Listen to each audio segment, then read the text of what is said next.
It's 2:15. Should we start? Yes, we can start actually. Speakers are here. Right. Yeah. So Maybe can I shall streaming? Start recording.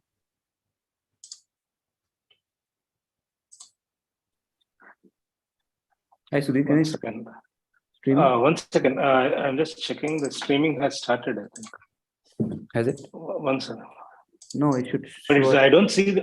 Yeah, it is started actually. Yes, live YouTube. Yes. Okay, let me just start the recording and then maybe we can start. Right. Okay. Okay. Okay, let's start then maybe. Okay, hello everybody. Welcome to the second last session of this meeting. So in this session, we have 3 talks, one of 45 minutes, another 2 30 minutes. So our first speaker is Professor P. Ravindran from Math Science. He'll talk us about Higgs production resumming next to subgluons. So Professor Ravindran, over to you. Please share your screen. You have already shared. So you can start. Yeah, we can hear you. You can start. Yeah. So I'll notify you at 35 minutes. So there will be 5 minutes per questions. Okay, so you can see the entire slide of my talk actually. Yes, we can see the pointer, we can hear you and your slides. Okay, wonderful. Okay, so let me first apologize for not being present in the meeting. And thanks for the understanding of the organizers of this meeting and also the participants. So let me begin by, formal thanking the organizers of the meeting, Sudhir and his team. This is the title of my talk, and I'll try to complete in time. So let me just, it's not moving. Okay. Oh, it's quite fast actually. So it's a plan of my talk. Okay, if there are glitches, due to internet connection, do let me know. So I will actually redo it. Okay, so plan of my talk is basically this: scalar Higgs, and I will also say a little bit about pseudoscalar Higgs at some point, because we have done some computation in that, and there are several observables with Higgs boson, inclusive, differential, and fiducial cross sections that I will say a few words about all of them actually. And then I will also talk about a little bit about mixed QCD electroweak corrections at the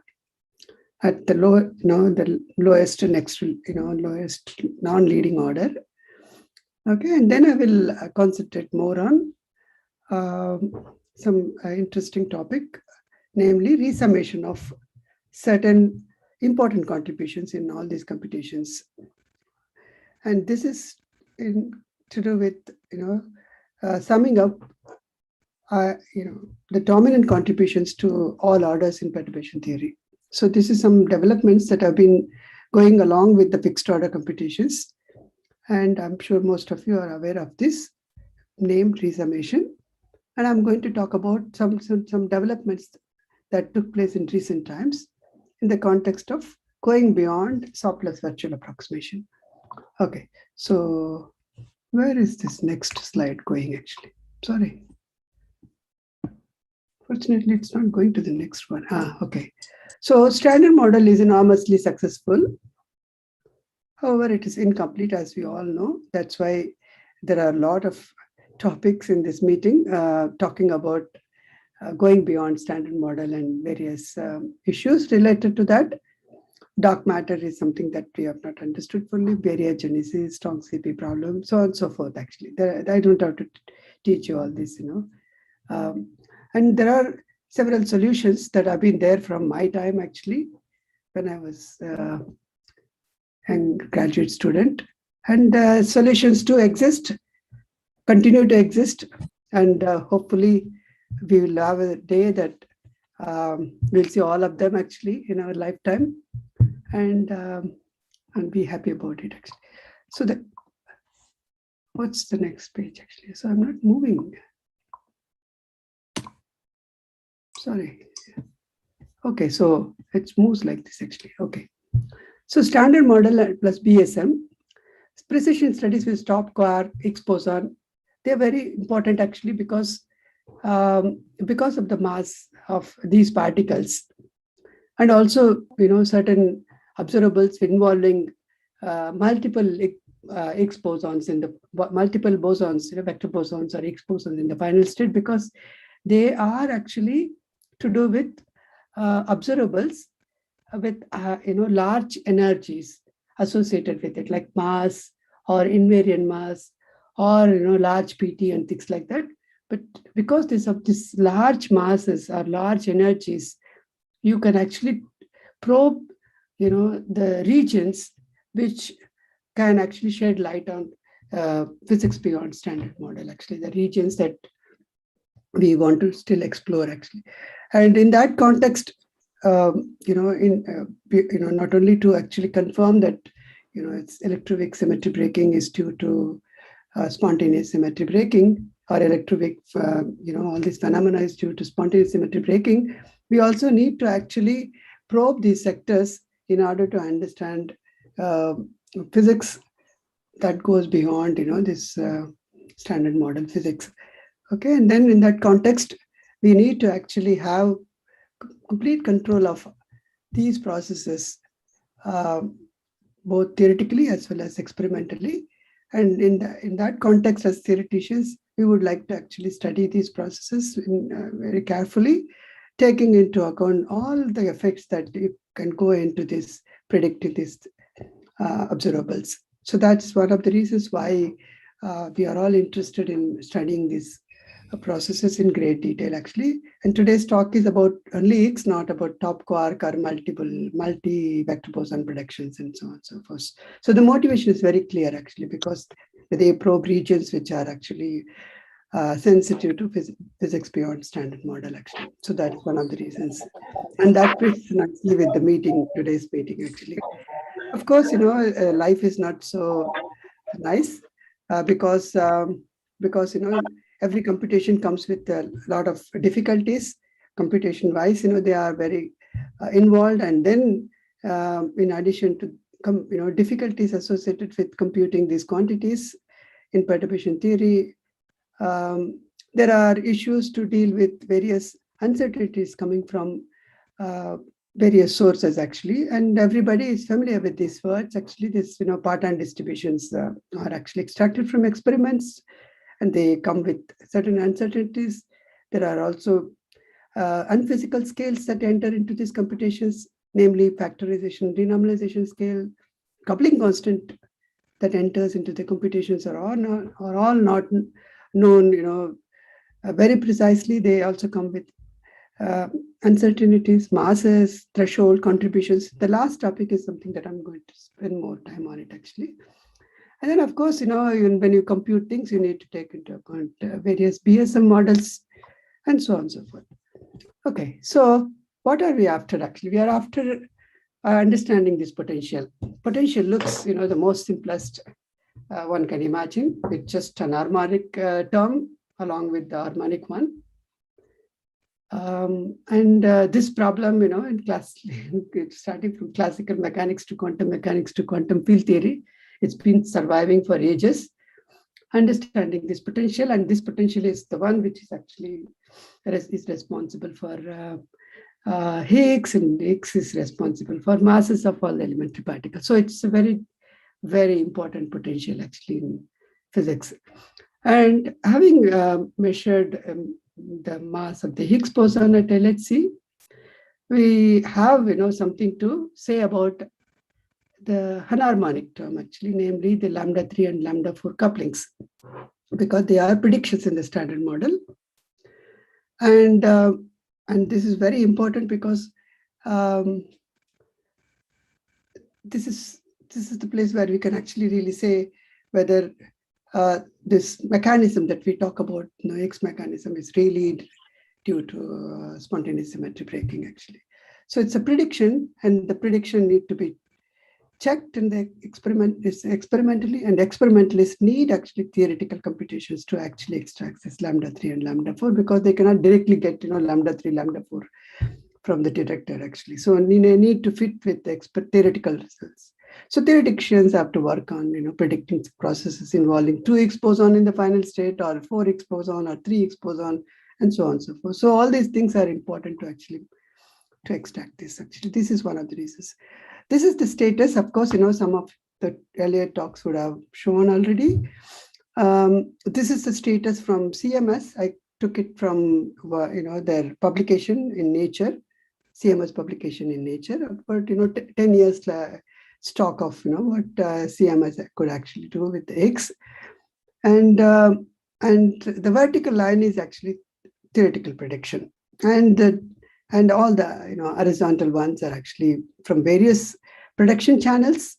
GG is the dominant one, as you can see. It is in the top, and it's the most well understood channel that in the context of Higgs boson.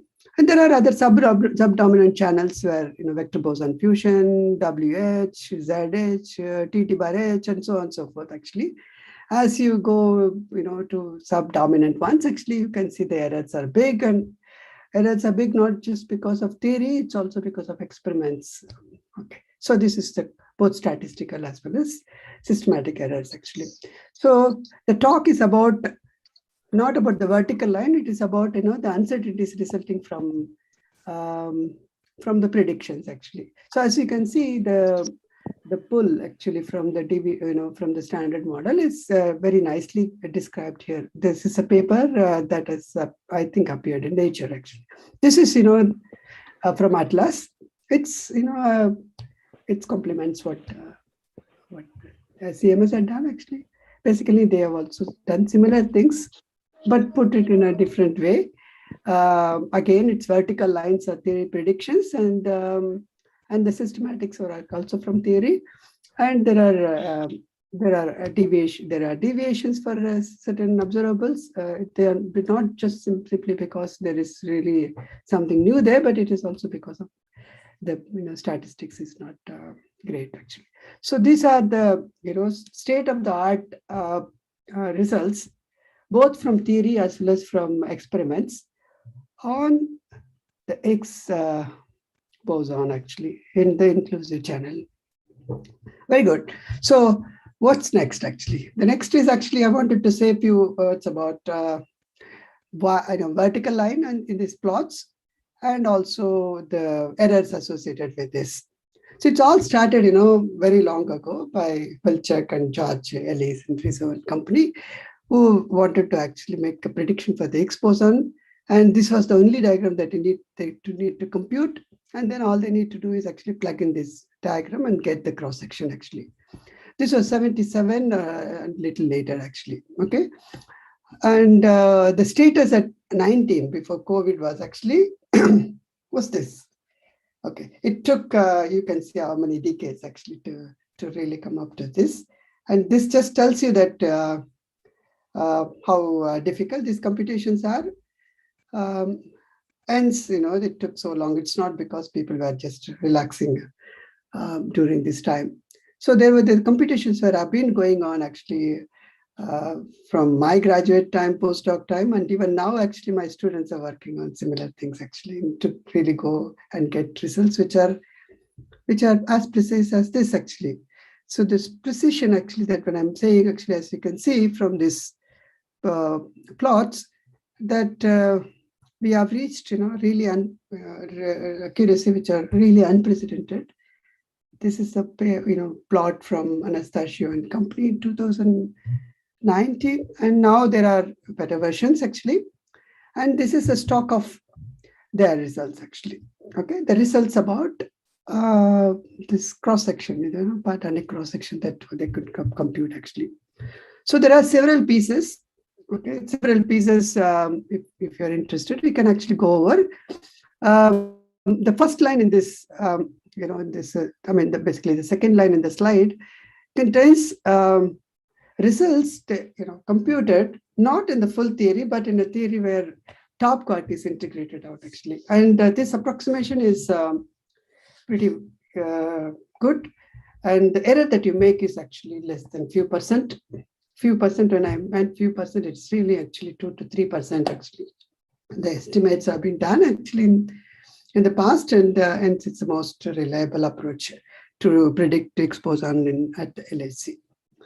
Okay, so the first line is actually predictions from the effective field theory where top quark is integrated out. Of course, that brings you additional operators, and one can actually systematically compute the effects actually. And then the second line corresponds to this contributions that are as comparative to the last one in the first line actually. That is N cube LO EFT. N cube LO EFT is actually a minuscule contribution, and I'll tell you why that is important little later, even though it's a minuscule contribution. And when you are taking a minuscule contribution from the QCD, we need to also actually take into account minuscule contributions from other sources, like other particles that are present in like in the loops, like top bottom quark, charm quark, electroweak, resummation, and so on and so forth. So there are many, some small contributions that are actually neglected when we did the first few terms in the QCD perturbation theory. Okay, now they need to be taken into account because there are also competitive contributions from the QCD actually. And all these things, are added not to just, like in alpha, this alpha QED, when people like, Kinoshita kept on adding terms, there he added terms to actually to fix, the 7th decimal, 8th decimal, and so on and so forth. Actually, here it is not about, getting, say, the 3rd decimal, 4th decimal contributions actually. So the philosophy behind computing these higher order computations in QCD is very, very different from higher order computations in electroweak sector or in QED actually. The philosophy behind is actually that we need to reduce the theoretical errors that result from various sources actually. Unlike in QED, in QCD or in electronic physics, there are plenty of uncertainties from different sources and that enter actually, and we need to actually control them. So higher order corrections are not to get actually 3rd decimal or 4th decimal corrections. Higher order corrections are necessary to actually to actually reduce the real uncertainties, are making these predictions reliable actually.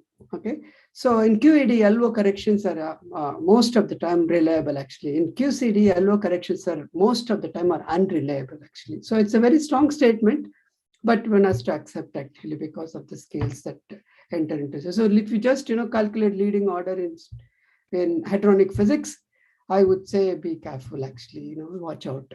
There could be large errors coming from various sources actually. That's the reason why one computes. CICS is not the only place where we compute these higher order corrections. There are many places. So just in next context, I say quite a lot about these uncertainties, but in hadronic physics, if you have strong interaction dynamics involved, beware of all these uncertainties, and you need to compute these higher order corrections. So I like to stress this point again. I've been stressing for a very long time. So theoretical errors actually are listed below actually. You can see, the error can come from scale, error can come from PDF, error can come from this heavy top, this Conover empty corrections, bottom quark loop, charm quark loop, and then alpha S actually. Okay, these are the corrections that one is actually. And in the previous slide, the band that you see actually, okay, when you go from leading order to next leading order to next leading, they are all effect of this actually. So I have listed here the errors. As you can see, the errors are not small actually. Okay, this is after taking into account the N cube LO, and I don't want to show what the status at the leading order or next to leading order actually. So as you can see, even though the corrections are extremely small at 3rd order, but the errors that actually, that they can actually, do away is quite impressive actually. The errors are quite small actually. Okay, so that is about QCD. And now when you are taking such a minuscule contribution in order to reduce errors, we need to also to include actually contributions from other sources. People have done this exercise for the Higgs prediction. People have taken into account electroweak corrections. Okay, it's a hard computation because it's electroweak corrections enter at 3-loop level actually, because we need to consider top quark and then this electroweak effects. So NLO means actually NLO 2-loop. It's a first order in QED and second order in QCD and so on and so forth actually. So this is the final number from a code called IX. And you can see leading order is actually 32% uncertain actually. So if somebody gives you a leading order, which is 16 picobarn, and about 20 years before, I would have loved it, but if the error would have been enormously large. And next to leading order is 42% uncertain. So it's almost like 50-50% chance that you make error actually. So that kind of results are completely unreliable. And now the status is about error is about, as you can see, taking into account all of them, is very, very small, less than few percent actually. It's less than 2 to 3% actually, as you can see. Okay, if you just sum up all the errors. So they are pretty good, and predictions are very good actually. So we have a complete control of Higgs prediction as far as the theoretical predictions. Of course, the experiments are also doing great. And I said about electroweak corrections which are minuscule, but we need to include. Similarly, there are also other sources where Higgs can be produced, like BB bar and so on and so forth. Okay, so we need to take into account all these things are taken into account. And then the vector boson fusion, they are also being taken into account very precisely. So when the gluon fusion process was going on, simultaneously other processes were also included. And in addition to this inclusive ones, there are also differential ones, because inclusive ones are actually boring beyond certain point, because they don't shed light on intricacies of the interactions actually, like what type of vertices that we are probing, what types of nature of the particles that we are talking about. All these things actually can be washed away by taking an inclusive rates, but you can actually get information about all these details about couplings, nature of the coupling with a vector, action vector, or a scalar, or whatever, and then also about the nature of the particle, spin one or so, parity, etc., etc. Actually, they can be actually probed by looking at differential distributions. So one such observable is rapidity. Rapidity is not for actually to because it's something to do with the angle, so you can actually probe certain characteristics of the couplings and so on. So these observables are also looked at in great detail. Actually, people have computed them, and there are also measurements actually. Okay, one of them is the fiducial actually cross sections. I will come to that a little later, and this is one prediction on fiducial cross section from the theory from Chen group during COVID time actually.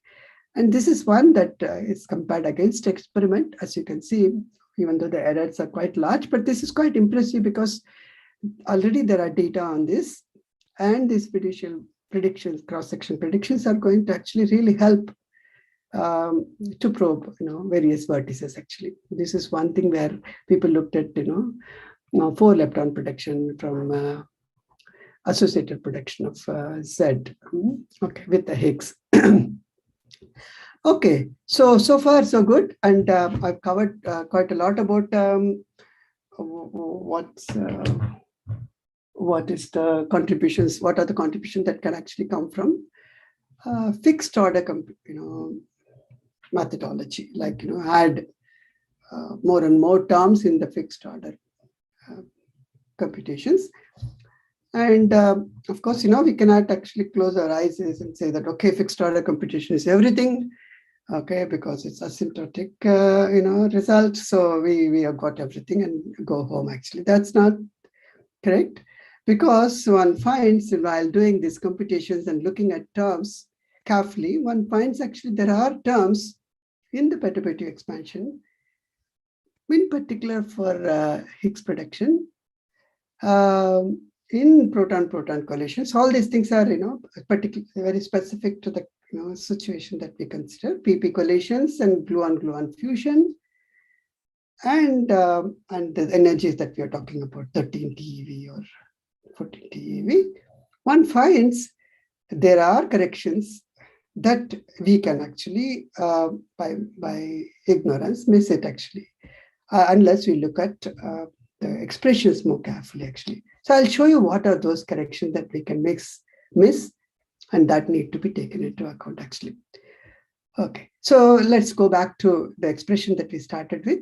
So X, if you are interested to compute, to compute the inclusive cross section, it's as you know, it's factorized into this PDFs times this cross section, and I was mostly talking about the second line actually. Okay, if you look at the second line, which is computable partonic cross sections, using loops and legs, of involving Higgs boson. Okay, that piece contains a very special type of terms called soft plus virtual terms actually, and you will recognize this if you compute these cross sections by yourself actually. Okay, or if you look at some papers on this topic, you can recognize very easily. Okay, so the first one is called soft plus virtual. The remaining ones actually, whatever not soft plus virtual, I call it as a hard one actually. Okay, if you look at the soft plus virtual term, they are actually often are distributions. Distributions, everybody knows. Delta function is a distribution. It makes sense only if you, under the integral sign. Okay, they are integrable functions. And we have seen distributions in life, in various places actually. This is very special type of distributions. We call actually plus distributions in quick quantum chromodynamics or in these higher order computations. These distributions are more like principal value functions actually, and they are well defined under the integral sign. If you multiply a test function, you get a number that is finite actually, so you don't get anything nonsensical. Okay, so these are called the distributions actually. So how much time I'm left with? Yeah, 25 minutes or something. Sorry, 15 minutes or something. 15 minutes. Yes. Okay, so I'll try to finish in 15 minutes actually. Thank you. So this part actually, soft plus virtual, is something very special about these cross sections actually. Not only for the inclusive ones, you can also have similar distributions with no more variables. Instead of one variable, you have more variable. That's why I put Zi. Zi's are nothing but thresholds. Okay, they are ratios of invariant mass of the final state over invariant mass of the initial states actually.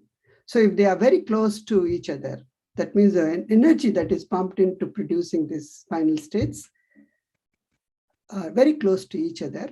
That means the additional particles that are produced along with the set of final states that we are looking at. In the case of Higgs production, it's a single Higgs. In the case of trillion, it's a pair of leptons. In the case of 2W productions, it's a pair of 2Ws, and so on and so forth. If these two are very close to each other, the invariant mass of the energy pumped in and the invariant mass of the final observable, like Higgs or pair of Higgs, then you have a situation that the process that we are looking at will have large number of soft gluons actually. Okay, because you cannot actually control emission of soft gluons in any hadronic process actually. This will be going on forever actually. You cannot say how you stop producing gluons in the final state or initial state, because the quantum field theory will not allow this actually, because such process can take place without costing any energy actually. So the soft gluons will be produced all the time in hadron colliders as if there is a possible, even if there is no, energetically it's not possible actually. The soft gluons are very dangerous actually. They come freely actually in all these electronic processes. Don't pay anything to them. They come actually. It's because of quantum effects. Okay, because we are talking about quantum physics, so you cannot stop them actually. It's like power productions in vacuum. It cannot stop it actually. Vacuum contains all this. Similarly, in all these hadronic scatterings, these soft gluons will be produced enormously. Even if you actually restrict your kinematics, that I give you this much energy, I look for only this, same amount of energy in the final state. Can I stop it? Actually, you cannot stop. Actually, they will be there. And these things, they actually, looks innocent, but actually they give you these divergences, these distributions actually. Okay, so these distributions that they produced, innocent gluons produced without any cost of energy, they actually can spoil your reliability of your theoretical predictions actually. So they're so dangerous actually as far as theoretical physics, theoretical computation. When I say dangerous, I don't mean that actually they are not handleable actually. They are easily handleable, and they any such serious things that come for free, they come with difficulties, and of course they are very, very precious actually. I will tell you why they are so precious actually. Okay, so this goes by the name soft plus virtual. Okay, so virtual diagrams are also responsible, and soft gluons are also responsible for these things. Okay, very good. So these are the distributions actually that I'm talking about. Okay, and you can also classify these distributions, in different ways actually. Okay, and I have just given you a small intro to this actually, where they come from actually. They come from two regions of the phase space. One, when the gluons become soft. Another one actually, often there are gluons which are not soft but are collinear to the final states at initial states actually. Okay, so these are two types of gluons. Okay, they come in two avatars.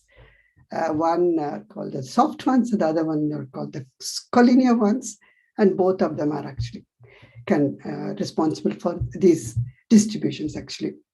Okay, I'm not talking about the hard ones actually. Hard ones are innocent ones actually. They are also important. They cannot be ignored. You cannot ignore them actually, but you need to keep them. But the soft ones actually are extremely dangerous and extremely beautiful actually. Okay, why it's beautiful actually? Because they are beautiful for the following reasons actually.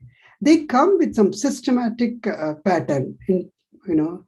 They don't actually arbitrarily appear with some arbitrary coefficients in front of them actually. They come with a very, very specific type of coefficients.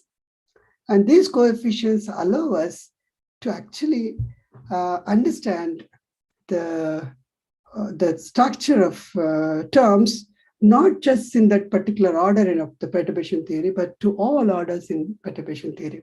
In other words, the coefficients are such that you can actually, by knowing from the lower order ones, you can actually talk about the coefficients of these terms at higher orders actually. In other words, actually, there is kind of connections between the coefficients of these distributions between various orders. In fact, actually, they are connected to all orders. For example, a statement that I can make is actually that if I know certain terms, leading terms in terms of in a lowest order or lowest next to order, leading order perturbation theory, I can actually predict the coefficients to all orders actually, because there is some underlying differential equations that allow us to actually predict. It's like, if I know a boundary condition of a, let's say first order differential equation, then I should be able to actually predict that's a entire function. If I actually solve the differential equation and substitute this boundary condition, that means I can get the solution in the entire entire, let's say, real axis, let's say, if it's a first order differential equation. So it's like, boundary, reaching one value of the boundary condition with a differential equation can actually predict the entire function on the real axis, if assume that there are no singularities. So it's like that actually. So there is the reason behind all this miraculous things to happen actually, and the miraculous thing that happen, which can actually allow us to understand these results to all orders in perturbation theory, is simply because they take a very simple form in the soft Luhn approximation, and that leads to this.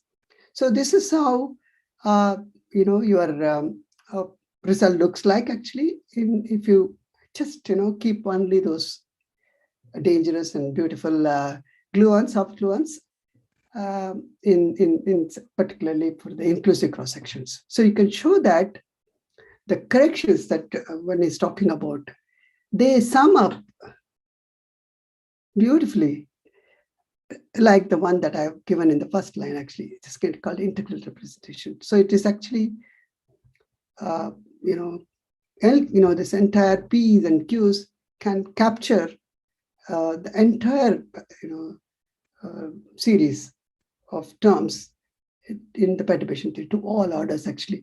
But note that this psi that I've written down in the exponent, it contains only the information about the soft and virtual gluons actually.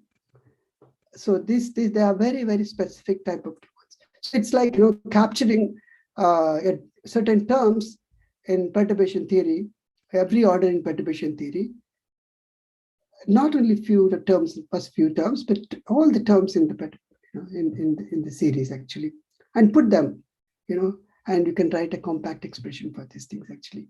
So P and Q again are perturbative expansions, and knowing P and Q to a certain order can actually predict by expanding this exponential, and then you can actually make predictions about these things. So they are very, very powerful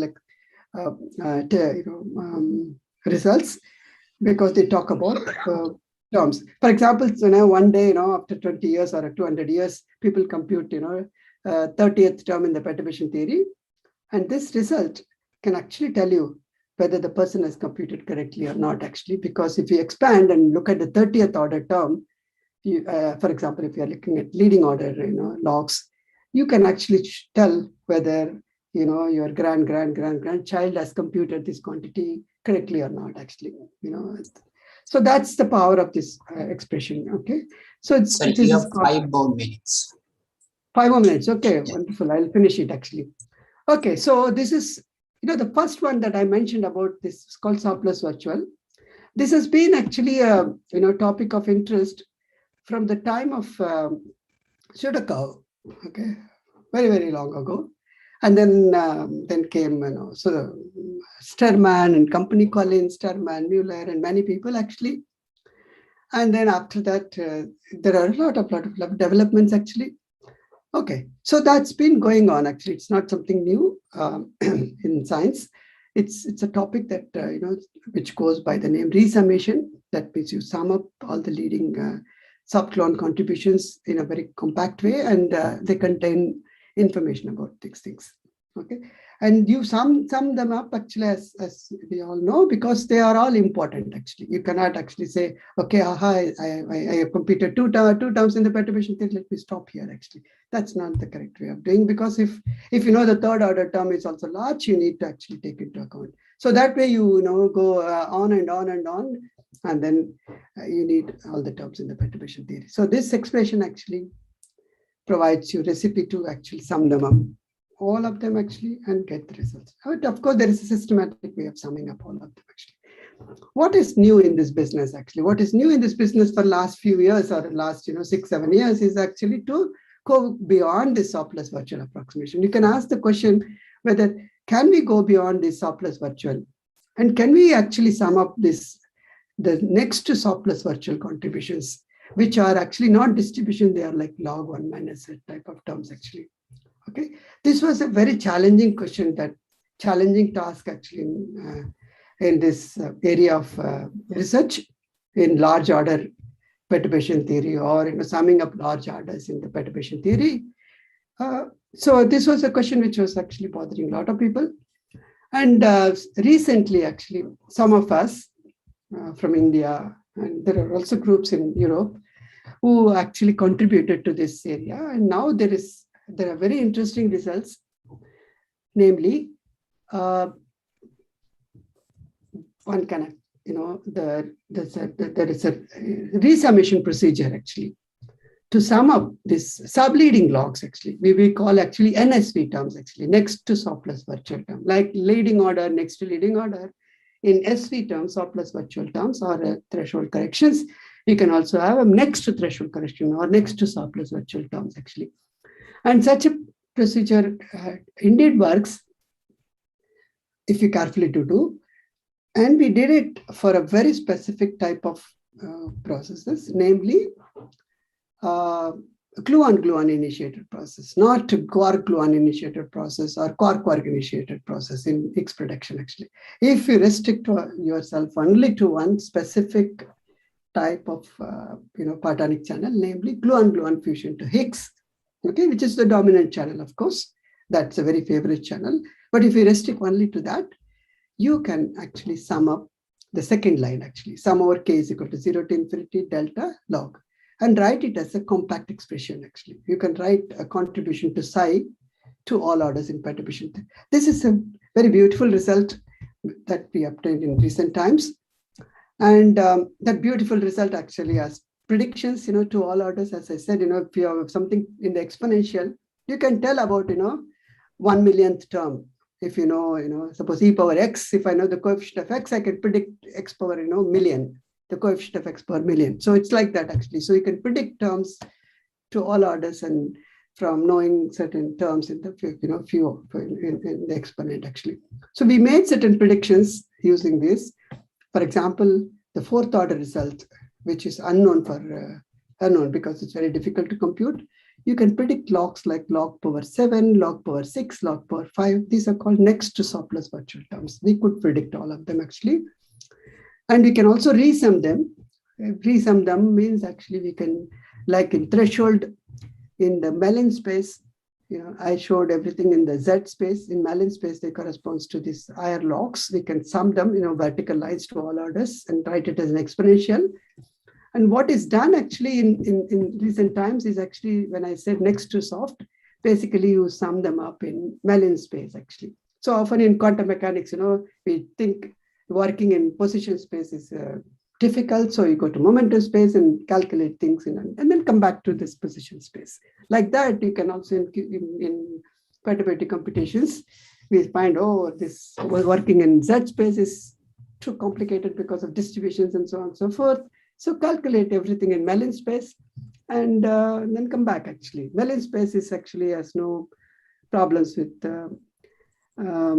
these distributions and so on and so forth actually. You get everything in terms of some very innocent functions like log n by n and so on and so forth, but you compute them in large and limit actually. And summing up, performing this large order summation is straightforward in the Mellin space. So you do this actually in large and then this next to soft terms are the terms that look like log n by n kind of thing, log n by n, log cube by n by n, and so on and so forth. Such things can be summed up. So there are systematic way of summing up actually, leading next logs, next to soft terms, next to leading logs, next to soft terms, and so on and so forth actually. So you are actually summing up enormous amount of terms, okay, a specific type of terms, terms which go like a times log or a cube times log cube, a power 5 times log 5, and so on and so forth. So these are the vertical blocks or the ones that we sum at, in every time when you go, order by order in perturbation theory. So this is just a repetition. Okay, great. So I want to show you some plot before I end the talk. Okay, I'm almost through. I just have 1 minute. Okay, so such an exercise can be actually done theoretically. And once we have theoretical expressions, we can also put it on a computer because we need to get the numbers out actually. That numbers can be obtained actually very nicely actually. So this is one plot where we have certain predictions.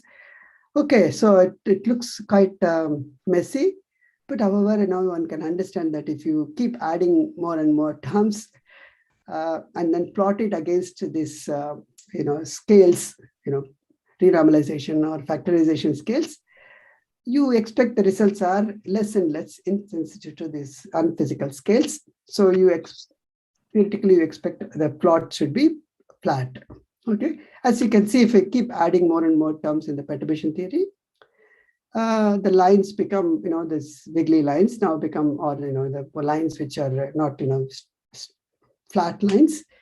They tend to get, each one actually is improving. Actually, as you can see, the final one, which takes into account next leading order or n cube LL term, you can see it is not flat, like a straight line. It looks reasonably flat compared to the rest of them actually. So this is the kind of improvement that you see by adding more and more terms. This is another plot where you can see adding more and more terms, how the cross section stabilizes and the errors actually become smaller and smaller.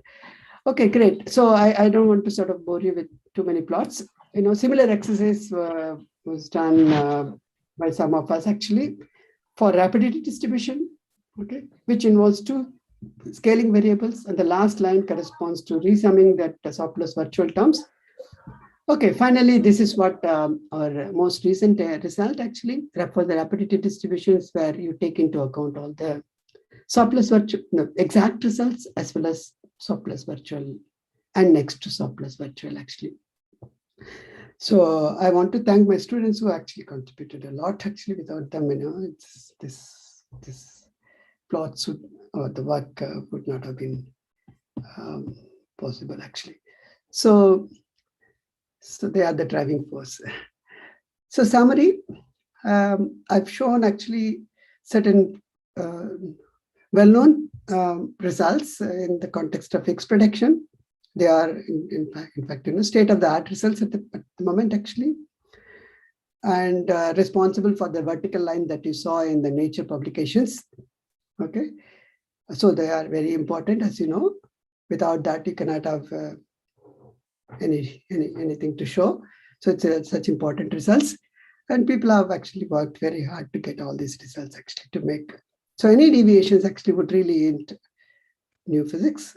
So it is a very useful results, not only to confirm, that Higgs is the standard model Higgs, and also to give room for to probe physics beyond standard model. I've also shown that fixed order computations are not all everything actually. There are very beautiful and dangerous terms that are present in this fixed order computation that you cannot leave them. You have to probe them.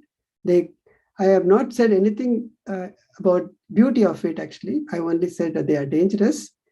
To really say that they are very beautiful, more beautiful than the fixed order results, I need one full semester course actually. This goes under the name infrared physics, and I don't have time for this actually, but I will meet you again at some point to tell beauty of this surplus virtual and next to surplus virtual and the universal structure, and how they are connected to certain universal terms actually.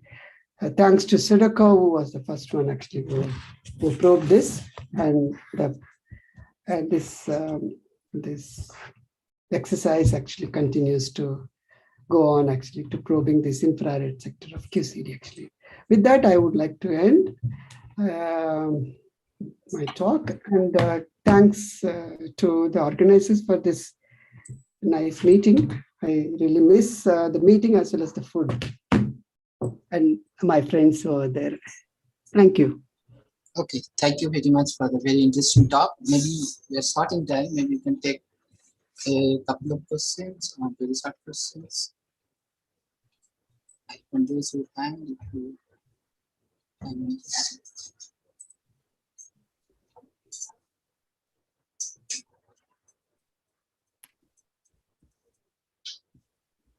Yeah, Faiz, you can go ahead. Hello. Hello. Just wondering if using SCIT, the soft collinear effective field here, would help improve this. I mean, have you ever incorporated the techniques of SCIT in this?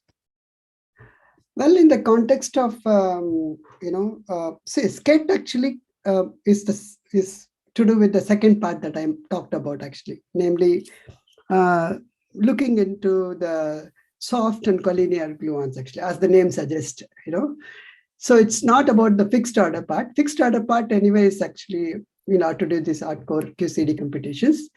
For the second part, summing up large logarithms coming from the soft and collinear regions, there are two approaches. Namely, one approach that I talked about is the approach, which dates back to Sterman's time, actually. The second approach is the one that we talk about, soft collinear effectivity. Of course, they are very close to each other.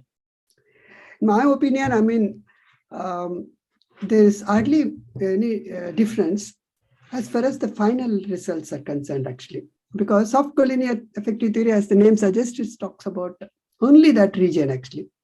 And of course, if full QCD is right, soft collinear effective theory also should give the same result as QCD gives, actually, because SCET is just a subset of a full QCD. And what they claim, actually, in this resummation is that they can actually solve what they call actually Landau problem, actually, in this resummation, because we are talking about adding large, infinite number of terms in the perturbation theory. And in the conventional approach of Sterman or Collins or Catani, you take an approach called a minimal prescription or Borel summation, actually, to compute this numerically. And SCET claims that actually by their way of doing, actually, you can avoid this Landau problem or such issues. So this is the only difference. As far as the numerics are concerned, actually, if you look at the final results, you don't find too much difference, actually. Okay, so both approaches, in some sense, gives similar results, while one uses a prescription called minimal prescription. The other one uses, I don't need to use any prescription, but it is inbuilt in this, actually. So that's the only difference, actually. But as far as the physics is concerned, I don't see anything, because SCET is actually is a subset of full QCD. So I don't think it can go out of this. A subset cannot go out of a full set, actually. Okay, so it's a better, beautiful way of understanding the soft collinear physics, because it restricts only to this two types of gluons. Yeah, that's my answer, actually. Okay, maybe you can go ahead with go to the next talk. Thank you, Professor Ravindran, for the interesting talk. Thank you. Thank you. Yeah, our next speaker is Professor Subhadipta Bhattacharya, who is from IIT Guwahati. He talks us about probing dark matter through Higgs portal. Professor Bhattacharya, you can share your screen. Okay. So, am I audible? Yeah, we can hear you. Please share your screen. And the screen is not yet visible, perhaps. Is the screen visible now? Yeah, it's visible now. You can make it full screen. Yeah. Yes. Okay. Yeah, Right. it's perfect now. You can go ahead. Okay. So first of all, thanks the organizers for inviting me to this one-day symposium on the Higgs physics, and it's an opportunity for me to listen to many beautiful talks after together covering all different aspects of Higgs physics. And I would like to talk a little bit about probing dark matter through the Higgs portal interactions. And so the first thing that we have to talk about is the connection. I mean, the connection between the dark sector and the visible sector. And what I would like to argue that the dark matter can couple to standard model Higgs boson most naturally. I mean, that's the most natural connection that one can actually have. And this interaction between the dark and standard model sector, in one hand, helps the dark matter to achieve cosmological constraints like relic density, and then show up different signals of dark matter in different experiments like collider and in direct search experiments. And however, within the very within this paradigm of Higgs portal dark matter, there are plethora of possibilities, and I would like to actually highlight some of them. In no way my choice of models are exhaustive and covers all the possible Higgs portal scenarios, but I would like to provide a series of them at least, and show that how these differences in these different dark matter models can help the dark matters to kind of provide different relic density allowed parameter space, and thereafter the search strategies in direct and collider searches can also depend on that. So this is what we would like to do. But before we go to the Higgs portal and etc., there are three things regarding dark matter that we will talk frequently about. One is the relic density of dark matter, the second is direct search possibility, and the third is the collider signature of dark matter. So I would like to first brief about these three, what exactly we mean by these three different things to start with, and then I will go to the different possibilities of Higgs portal models and how to probe them at different experiments. Okay. Oh, how do I change my slide? This way.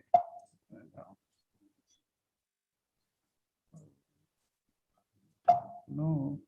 You're still in the connection slide.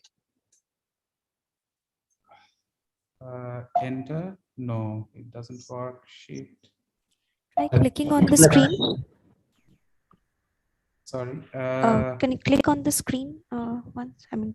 Yeah. That. Thank you.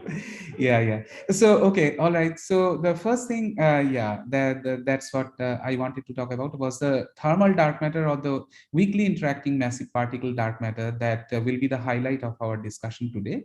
And basically, the idea is, in this class of models, we assume the dark matter to be in thermal equilibrium in the early universe, and their number density evolves with what we call the Boltzmann equations. And the most simple Boltzmann equation, if the dark matter have two interaction, like two dark matter interacting with two visible sector particles, goes by this formula that I'm writing, like n dot plus 3hn equal to minus sigma v into n psi square minus n psi equilibrium square, roughly like this.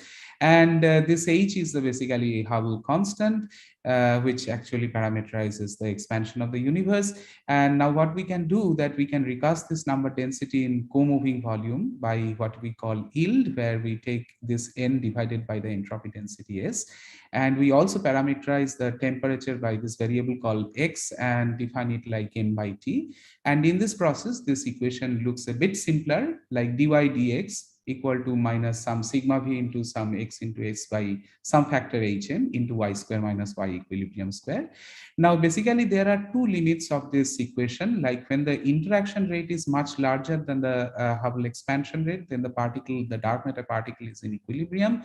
And when the rate of interaction actually falls below the Hubble expansion, then the dark matters actually freeze out. So this is pictorially represented by this cartoon figure. Like in the y-axis, we are plotting y, and along the x-axis, we have this small x variable, which I just talked about. And this falling distributions are the Maxwell-Boltzmann distributions for the equilibrium distributions. And then at certain point, we see that when the rate of interaction falls below the rate of expansion, the dark matter actually freezes out. And this is what actually gives you the relic density. And if you convert the freeze out density to relic density, roughly we get a number like this, where omega h square is parameterized by the relic density, and this is 2.4 into 10 to the power minus 10 GV to the power minus 2 by the annihilation cross sections, like sigma v into x1 going to standard model. Now there are two important things to point out here. One is that in this kind of paradigm, where the dark matter is in thermal bath and freezes out eventually as the universe cools down, the annihilation annihilation cross section is actually, the relic density is actually inversely proportional to the annihilation cross section. And the second thing is that if we have to achieve the correct observed relic density, which is of the order of omega E square equal to 0.1, then actually we need a cross section of the order of 10 to the power minus 11 GeV to the power minus 2. And this is the order of weak interaction cross section. And that is why we call the dark matter to be a weakly interacting massive particle. So this is essentially the paradigm that we will mostly focus on. The second point was to talk about that how the dark matter can show us a signal at colliders. Now, this is a slide which I'm copying from Professor Tim Tate. And basically, there are two broad categories of dark matter signal. One where you have an extended dark sector and it actually produces some of the heavier particles in the dark sector and ends up in the decay chain to produce some dark matters with some other observable objects like leptons and jets.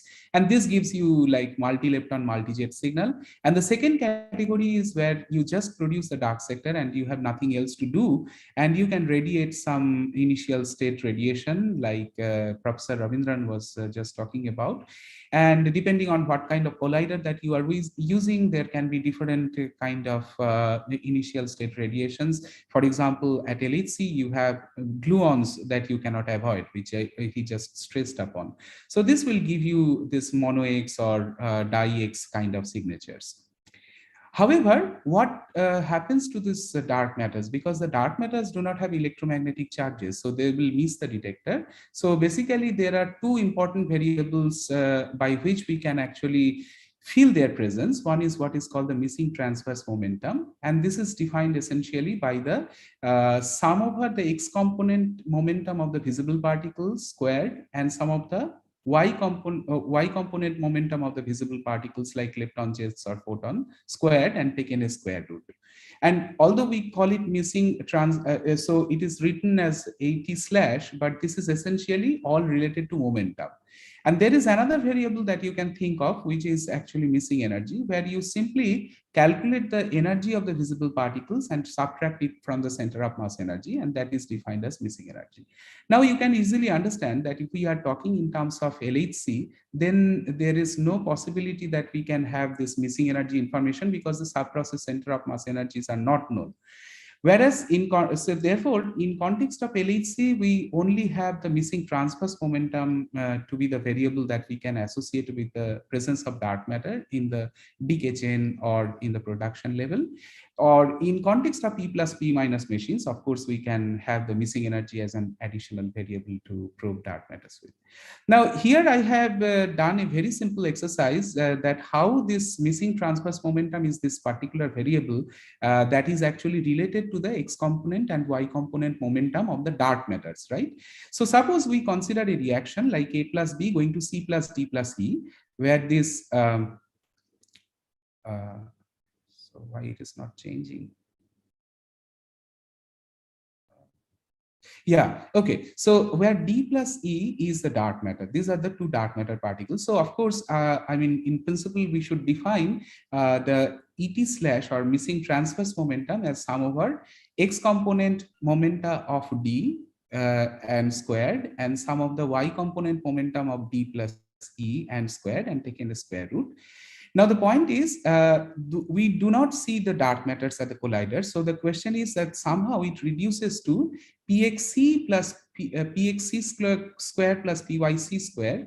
And that is the visible PT that we have, because C is the particle which is only produced that can be seen in the detector level.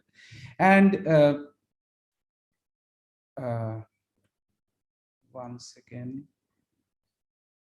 Some problem with the slide changes. You should click on it. Yeah, I'm clicking, but it was not responding. The collision occurs along the Z direction. So basically PXC plus PXD plus PXE is equal to 0. That is the mandate because the collision is occurring along the Z direction. So PXD plus PXE is therefore minus PXC and PYD plus PY is minus PYC. So this is the way then we can actually relate this transverse momentum associated to the dark matters to the visible transverse momentum that is there in the collider. But unfortunately, so far we do not have a sufficient excess in any kind of dark matter signal associated with the missing transverse momentum at LHC. So what this provides a bound on the basically dark matter parameter space. The next point was to look into the other reaction where we look for dark matter is the direct search reaction. Assuming that we are all moving in a dark matter halo, the dark matter can scatter off a detector and then that can provide a nuclear recoil.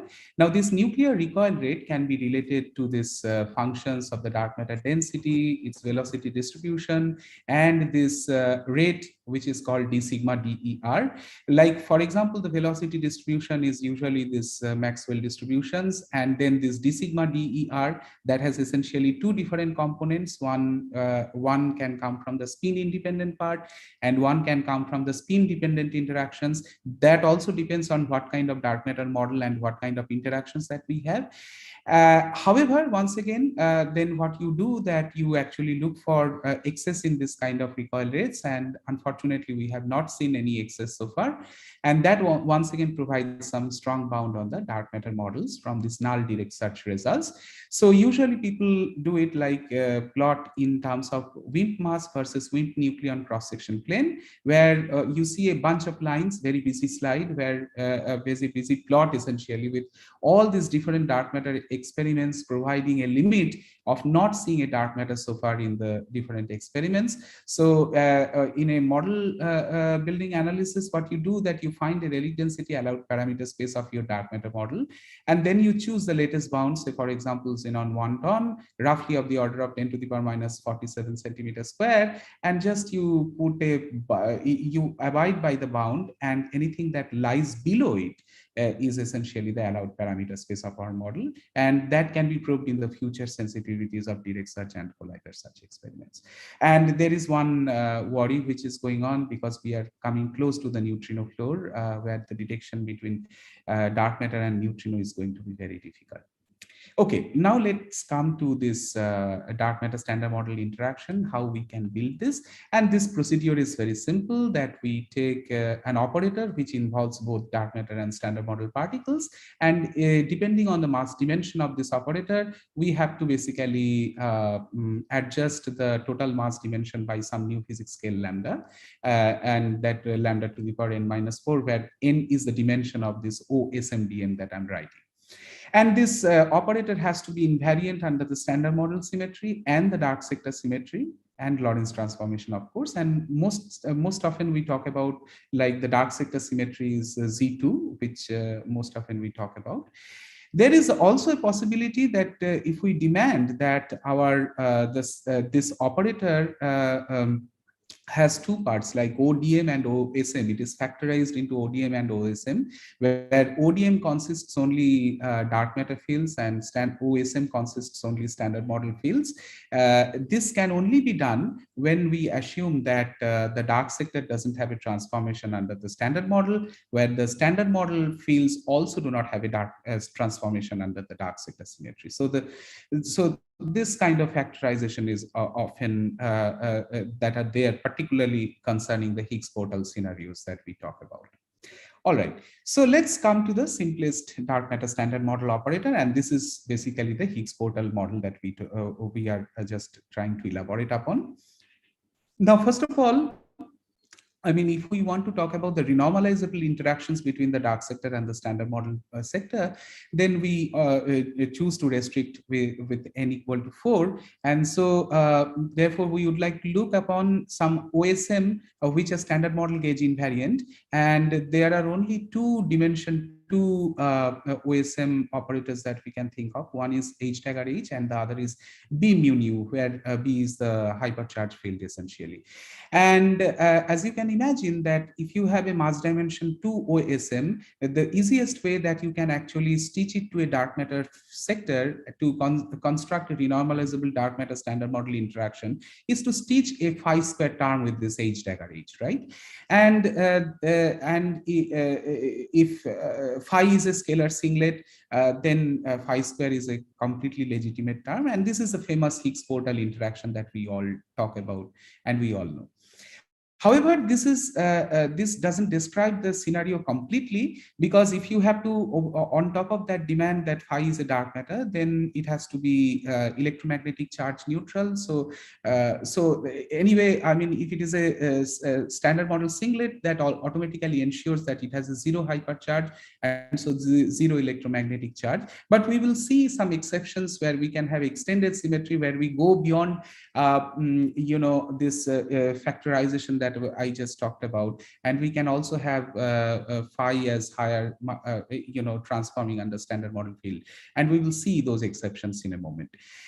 There is another thing on top of this which we have to ensure, which is the stability of the dark matter, which I just talked about, that we have to ensure that phi square is the only term which is present, and that can be ensured by a Z2 symmetry, that is demanding that phi goes to minus phi under this transformation, and that gives you only possibility to write is phi square or its higher orders to be Z2 invariant. And in that possibility, the only n equal to 4 interaction that you can write is this h dagger h phi square, which I just talked about.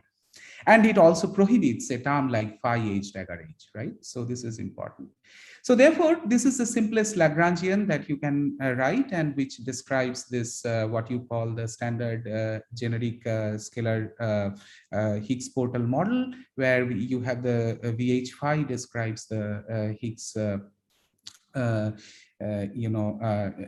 the potential with the Higgs terms, and you have the terms like mu phi square, the interaction, self interaction lambda phi to the power 4, and the portal term that we just talked about. And importantly, when it comes to the dark matter phenomenology, there are only two parameters which controls this whole scenario. One is the mass of the dark matter, and the other is this portal coupling, which we call lambda 1. Okay, so now let's talk about dark matter annihilation and relic density in the present model. So what we have is a phi HH interaction, and after H gets a vacuum expectation value, we also have a phi H term. So these are the possible annihilation terms, or annihilation channels that this particular dark matter can possess. So what you do, that you actually compute all the annihilation cross sections for this dark matter to deplete, and then you put it back in your Boltzmann equations and you solve it, or you just put it simply here and you try to find out the correct relic density allowed parameter space of the model. And the relic density allowed parameter space of the model looks like this in terms of this m pi 1 versus lambda 1 parameter space, where this orange line that you see is the correct relic density allowed parameter space. Now, you see here that this the region above is the region where we have underabundance. That means the annihilation of dark matter into standard model is larger than what you require to achieve the correct relic density, and the one below is where the annihilation is smaller than what you require to achieve the correct relic density. And this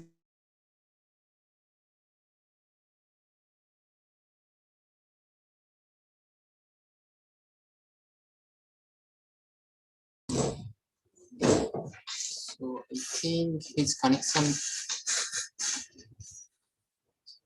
might have some connection issue.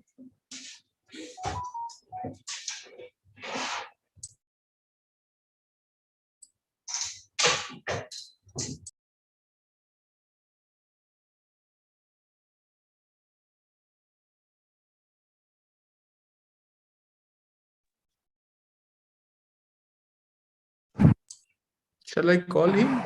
Yeah, maybe you can call him. Yeah, please. Yeah, please bear with us. Maybe speaker has lost its connection.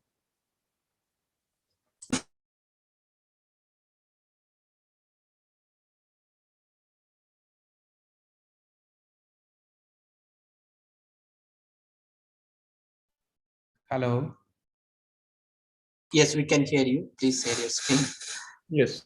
I'm really sorry for this trouble. I mean, okay, so let me share the screen once more.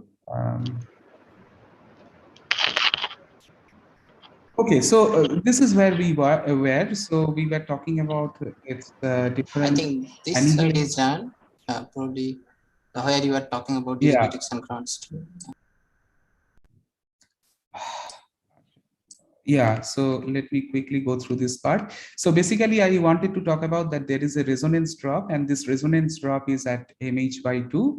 And this is something which is obvious actually, and it, I don't know this. Yeah, this is obvious because this annihilation channels are proportional to 1 by s minus mh square whole square. So when s is equal to 4 m pi square essentially, then at m pi equal to mh by 2, you enhance the cross section. So therefore you have to drop your coupling so that you get the correct Rayleigh density. So now let's talk about the direct search possibilities of this dark matter. So, phi can scatter off the dark matter, the detector nucleon via this Higgs portal channel once more.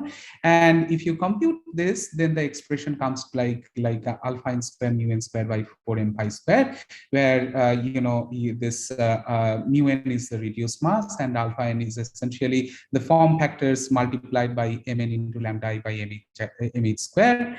And the values of this are actually obtained from different experiments.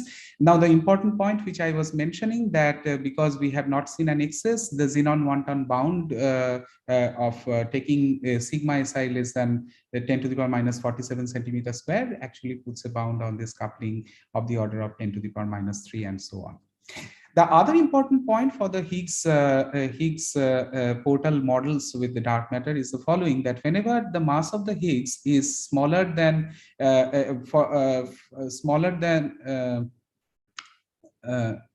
sorry, I think I had a typo. So whenever mh is greater than m pi by 2, that is m pi is less than mh by 2, then the Higgs can decay to a pair of dark matters, and the decay width can simply be computed.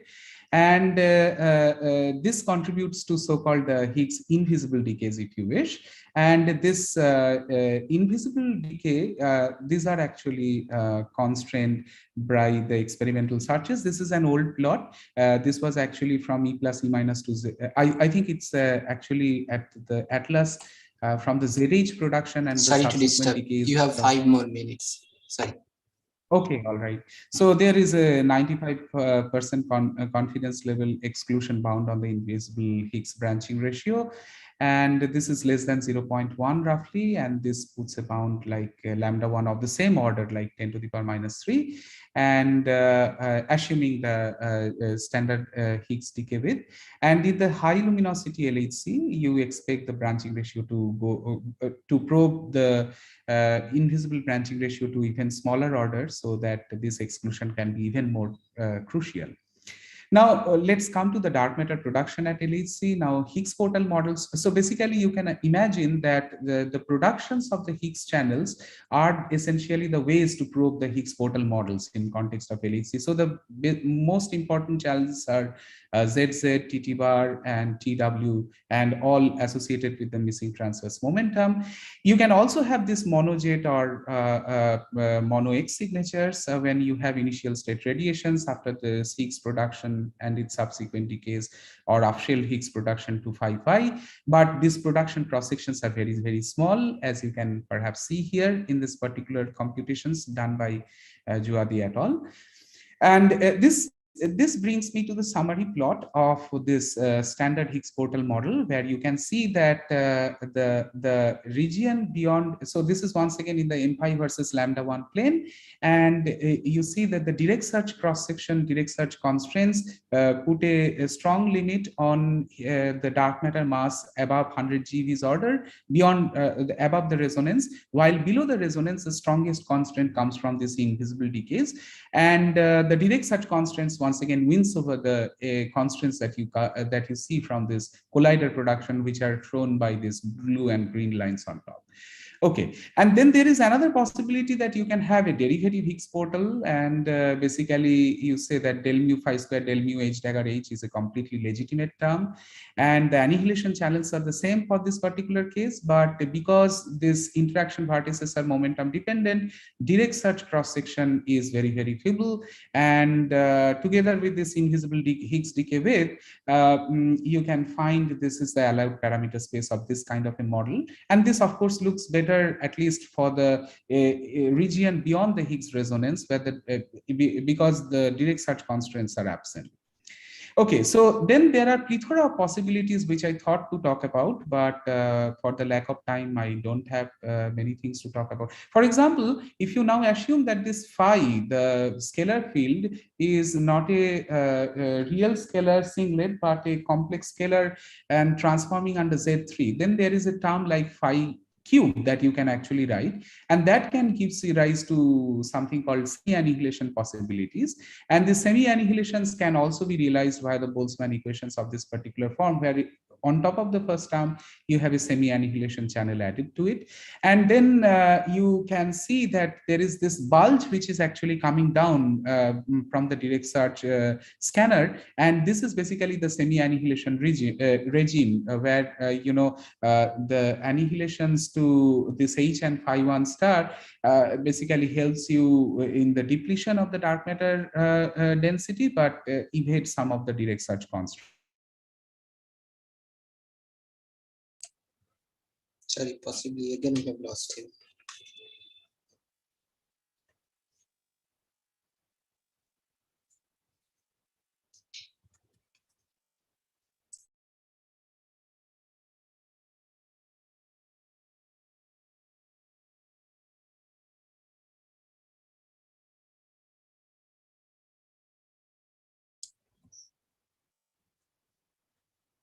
Wait, Professor Bhattacharya, can you call him again?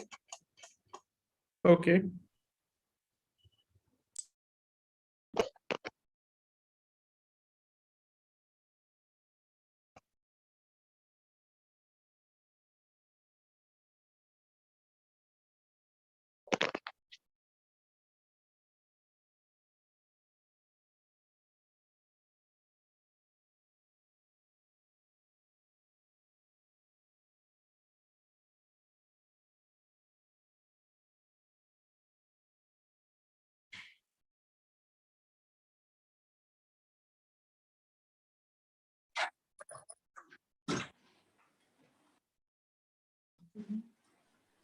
Yeah, I think. Yeah, so it's very unfortunate. My connection was very unstable today. Thanks to my IIT Guwahati office Wi-Fi. So basically, I couldn't cover some of the parts of the discussions, like, Can you please share your screen? Yeah, your screen has not shared actually. Or you don't want to. Yeah, I would like to, but yeah, it's a menace that we are going through. If you give me a couple of minutes, I will try to summarize. Okay, is that all right? Yeah, it's fine. Okay, so basically what I tried to say, that if you add two scalars under the same symmetry, then the heavier one actually decays into the lighter one, but there are co-annihilation channels, and that actually provides you a larger breathing space to have more Rayleigh density allowed points beyond the direct search scanner right now. And then you can also have two different dark matters transforming under different symmetries, and that will provide you a dark matter conversion, which you have to add via coupled Boltzmann equations. And in this process, essentially, the heavier dark matter component can convert into the lighter one, and that depletion helps it to evade some of the direct search constraints. Then, of course, instead of assuming that you have a scalar singlet, you can also think of a doublet and still stabilize it by a Z2 symmetry, and this is the famous inert doublet model. And then there are different annihilation channels, and there are larger annihilation and co-annihilations due to gauge coupling, and mostly they are underabundant. However, the Higgs resonance region is still allowed. And for this class of models where you have this doublets, at least providing you the correct dark matter, there actually you can produce these charge components at the collider and subsequent decays, and that gives you this multi-lepton or multi-jet signatures at the collider, and these are more easier channels to probe the dark matter through. So then we can also talk about the fermion singlet, but because I don't have time, so I cannot go through that. Essentially the same thing as about fermion. The only point is that fermion cannot couple to the Higgs portal via a renormalizable term. It has to be suppressed by 1 by lambda, or otherwise you have to incorporate another scalar into the picture. And then once again, the resonance regions are what allows you to evade the direct search bounds. And this is actually a very important plot which I would like to draw your attention towards. If you think of all these possible models of dark matter scalars, fermions, and the vector bosons couplings to the standard model sector via the Higgs portal, then you see that beyond the mh/2 limit, the breathing space is very, very less. I mean, it's almost closed. The sigma, the WIMP nucleon cross section is ruled out to a significant extent for vector, scalar, and for fermions, for all of them. All right, so then you can do other phenomenologies. I think I would like to just go to my summary and conclusion slide. And here is what I had to say, that the Higgs physics provides a natural window for probing dark matter physics via the Higgs portal interactions. However, within the Higgs portal regime, there are different possibilities of dark matter physics, and the difference may show up in direct search or collider search experiments. Usually the direct search sensitivity is much larger than the collider searches, and unless there is an absence of spin independent direct search reactions, invisible decays of the Higgs almost completely closes the window beyond mh/2, and Higgs resonance regions are the ones which are still faintly allowed by the direct search. Otherwise you have to take this whether it's scalar or this fermion or vector boson, they are allowed of the order of a TeV. And Higgs portal models are difficult to probe at ILC because the Higgs production, excepting for ZH production, there are not many channels by which you can produce them. And there are some other interesting features of Higgs physics which I didn't have the time to talk about. One is the electric symmetry breaking, which plays an important boundary to for the dark matter depletion, because they are different before and after. And the second point was vacuum stability, and Rohini had a beautiful discussion today morning. And this vacuum stability condition essentially allows or favors some of the dark matter models over others. And in that sense, scalar dark matter scenarios which are coupling to the standard model Higgs sector via the Higgs portal are more favored than the fermion ones, and so on and so forth. And they can also help you evade the metastability of the standard model Higgs potential. So that's with that I would like to end the talk. Thank you. Yeah, thank you very much for the informative and interesting talk. So maybe you can take a single short question. Yeah, I apologize once again for all the. No, it's fine. Yeah, it's not your problem.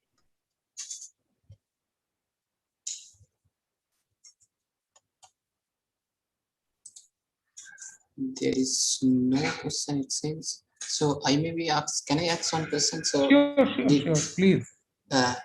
Did you check these things like this simple Higgs portal model, the resonance region with recent LG data? Because around 30 GeV that has a kind of factor 6 or 7 better sensitivity compared to Xenon 110.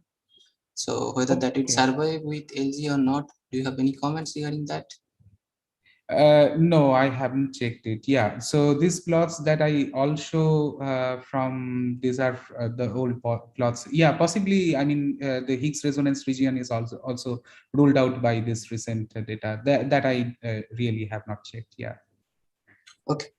Very nice. Okay. Maybe we can go to the next speaker. Yeah. Thank you very much. Yeah.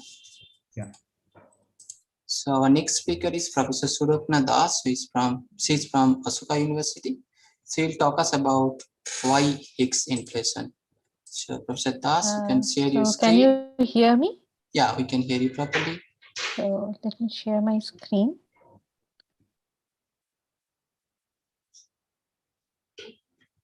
Yeah, we can see your screen.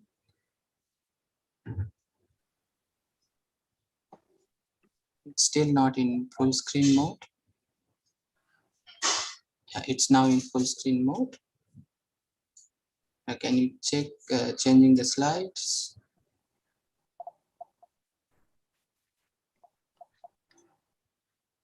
What's going? Okay.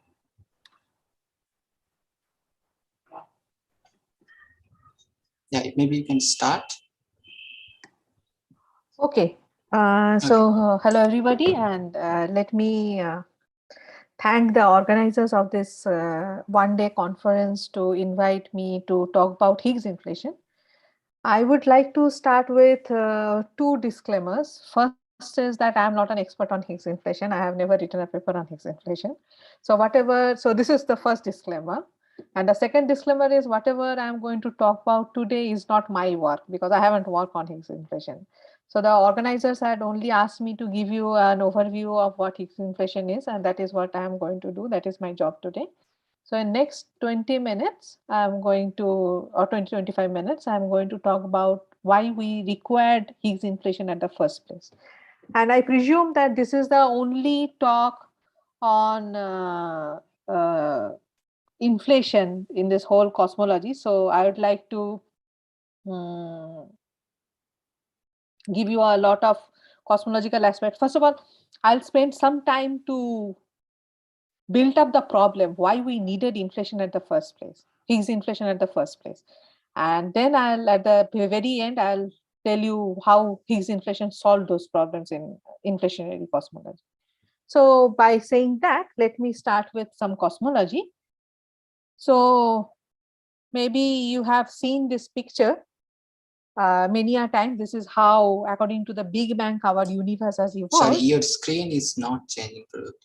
It's not changing? No. For me, it is changing. You cannot see the next slide? No. We are in the first slide itself by Higgs inflation. Oh, okay. Maybe you can reshare. I don't know.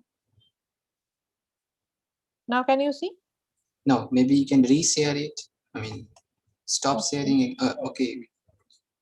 Can you see now? Yeah, we can see it now, but it's not in full screen mode. Can you please change it right now? Maybe you can check that. Change the slide. Can you see some? No, it's not changing actually. Can you see the next slide?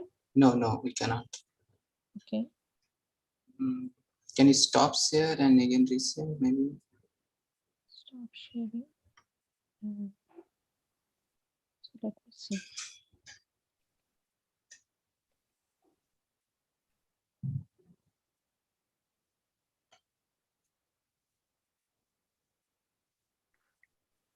Okay, so let me share again.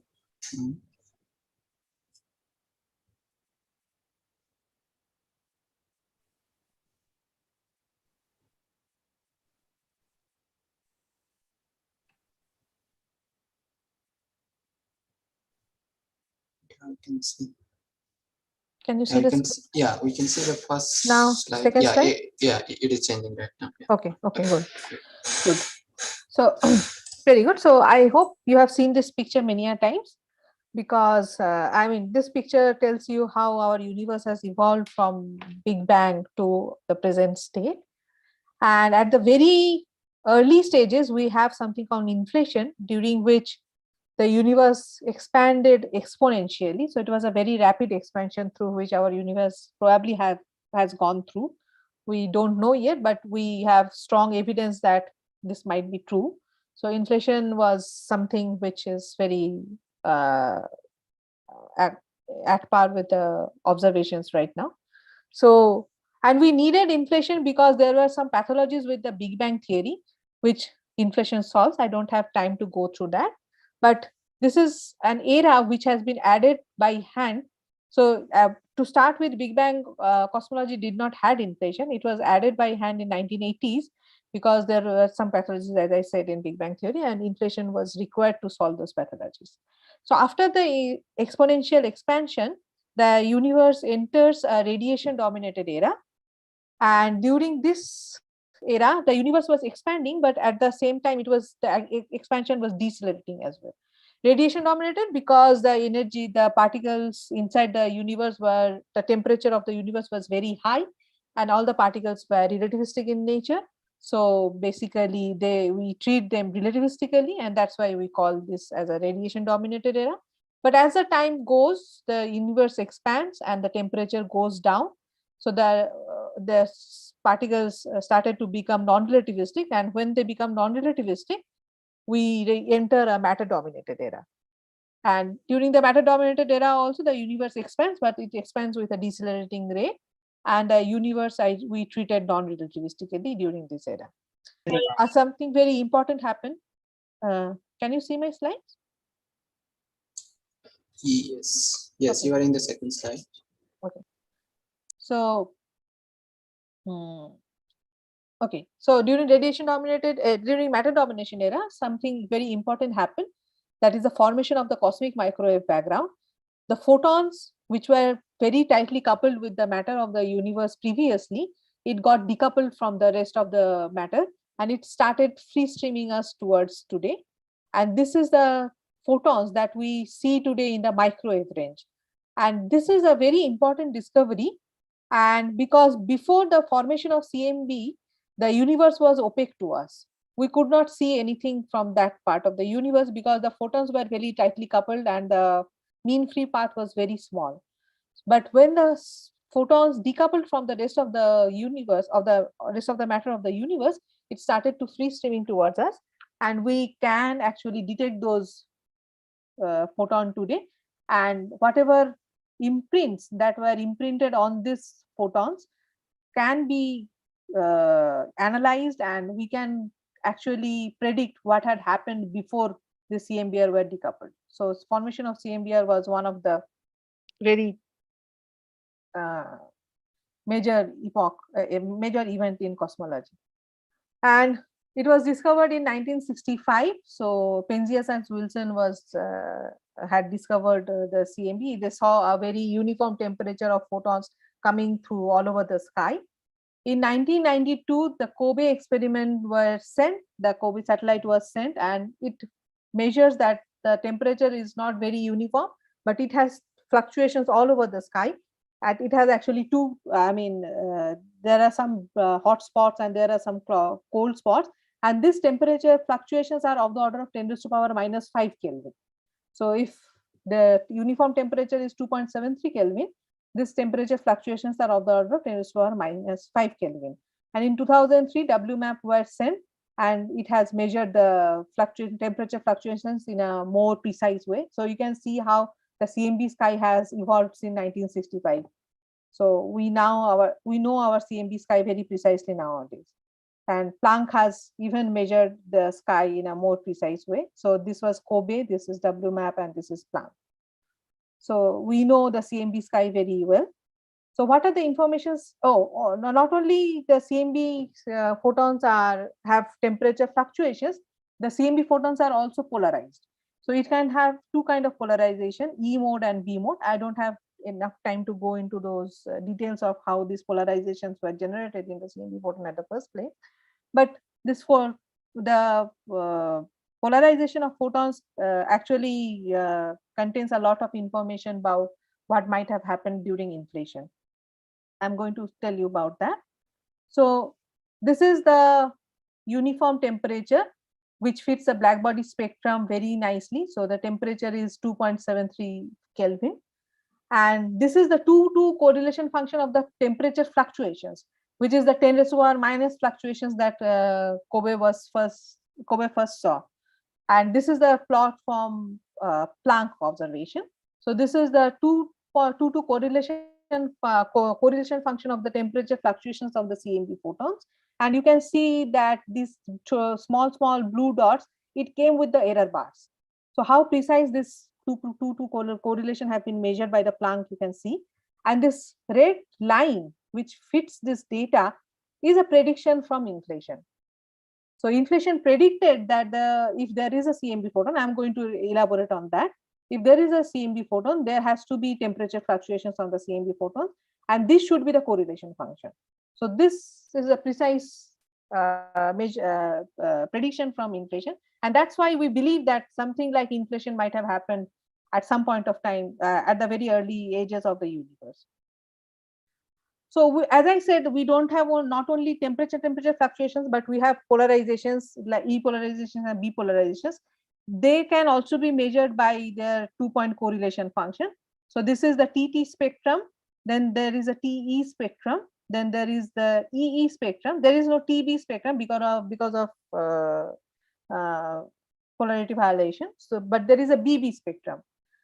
This TT spectrum is sourced by something called scalar perturbation, which was generated during inflation. And then there is this BB spectrum, which is sourced by the tensor perturbations, which are generated during inflation. I'm going to elaborate on that. And these two spectrums are very important. TT spectrum we have observed, but the BB spectrum are yet to be observed. We have upper bounds on the BB spectrum, but we have not yet measured the BB spectrum. Okay. Then, what is the theory behind it? Theory is, of course, Einstein's general theory of relativity.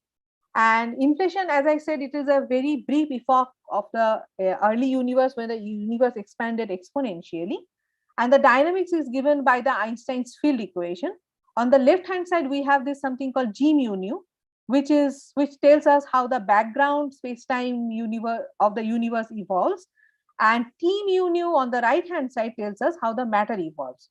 So the geometry and the matter are coupled, and the moment we change the matter content of the universe, the space-time starts to evolve differently, and vice versa. If you change the metric, then so basically what Einstein's equation tells us is that the matter and the geometry are coupled with each other. So during inflation, this G mu nu or the background metric is given by what is called the Friedmann-Robertson-Walker metric. So this is just like a Minkowski metric that we are very familiar with. The only exception is that before the spatial part, there is a scale factor sitting in front of it. So this scale factor, as you can see, that it is a function of time. So it says that the space-time is expanding. Okay. And during inflation, this expansion is exponential. So the scale factor is an exponential factor of time. And this h is called the Hubble parameter. So you need some matter to make the universe expand exponentially. What kind of a matter can make the universe expand exponentially? That requires a slowly rolling scalar field, which is called as an inflaton field. And for the slow roll of the scalar field or the inflaton field, we require the potential of the scalar field to be very flat. So the potential actually plays a very important role, and it's going to play a very important role in my talk as well. So the shape of the potential in inflationary theory is a very important aspect. Unless and until it is very flat, the slow roll will not occur, and it will not make the universe expand exponentially during inflation. So the shape of the potential is going to play a very important role. Just keep it in mind. And the slope of the scalar field is measured by the slow roll parameter epsilon and eta. Epsilon is proportional to the first derivative. So prime is del v by del phi, and double prime is of course del 2 v by del phi 2. So these are the measure of the slope of the inflaton potential. Okay. So this is the simplest picture of inflation. And as I said that we require a scalar field to have inflation, but the scalar field is actually a quantum field. So it has a background classical field like a wave, and then there are quantum fluctuations around it. These quantum fluctuations, then because the matter and the geometry are coupled, if there are perturbations on the matter part, there are perturbations on the geometry part as well. Then that matter part in the geometry will give you perturbations in the capital G mu nu or in the Einstein tensor. So on the right hand side, we have only a scalar field. So if you perturb the right hand side, we get the perturbations in the scalar field. But on the left hand side, we have a metric G mu nu, which is a tensor, rank 2 tensor. And when you perturb a rank 2 tensor, you will get all kinds of fluctuations, scalar perturbations, vector perturbations, and tensor perturbations. Vector perturbations do not play a bigger role in inflation because they decay during inflation very fast. So we don't bother about the vector perturbations. But the scalar perturbations and tensor perturbations are of play a very important role. Scalar perturbations give rise to the TT correlation function or temperature correlation function in the CMB sky. And the tensor perturbations gives you the BB mode correlation function because the tensor perturbation sources the B mode of the CMB photons. So this play a very important role. So this is how the scalar perturbations in the metric look like. So the scalar inflaton field has a perturbations delta phi, and the metric has this curly phi as its perturbation. And we study both these perturbations as one perturbation, which is known as the co-moving curvature perturbation. And during inflation, what happens to this perturbation? First of all, this perturbations has a length. Length I am denoting is as lambda. During inflation, this is like a de Sitter expansion. So the horizon remains constant and all the length scales are expanded because of the expansion factor. And the expansion factor during inflation is exponential. So any length scale which was initially sub-horizon will soon become super horizon because of this exponential expansion. So it was before, if it was inside this horizon R, and then it was expanded beyond R. So this become super horizon. And this curly R, or whatever I have denoted here as a co-moving curvature perturbation, this perturbation freezes on super horizon scale. That means they don't have any dynamics. So it is good. We know only in the Swab-Hubble region that the physics is causal. So when the physics is causal, we evolve this co-moving curvature perturbations and let them go to the sub-horizon scale where they freezes. And then again, they re-entered the scale, the Hubble radius during the matter-dominated era or the radiation-dominated era. When they enter during the matter-dominated era, they perturb the radiation part. And when they enter during the matter-dominated era, they perturb the radiation matter part. The radiation perturbation gives rise to these temperature fluctuations in the CMB sky. And the matter perturbations later on gives rise to the galaxies. They grow as galaxies. So this temperature fluctuations, now you can understand that it has been sourced by the inflation.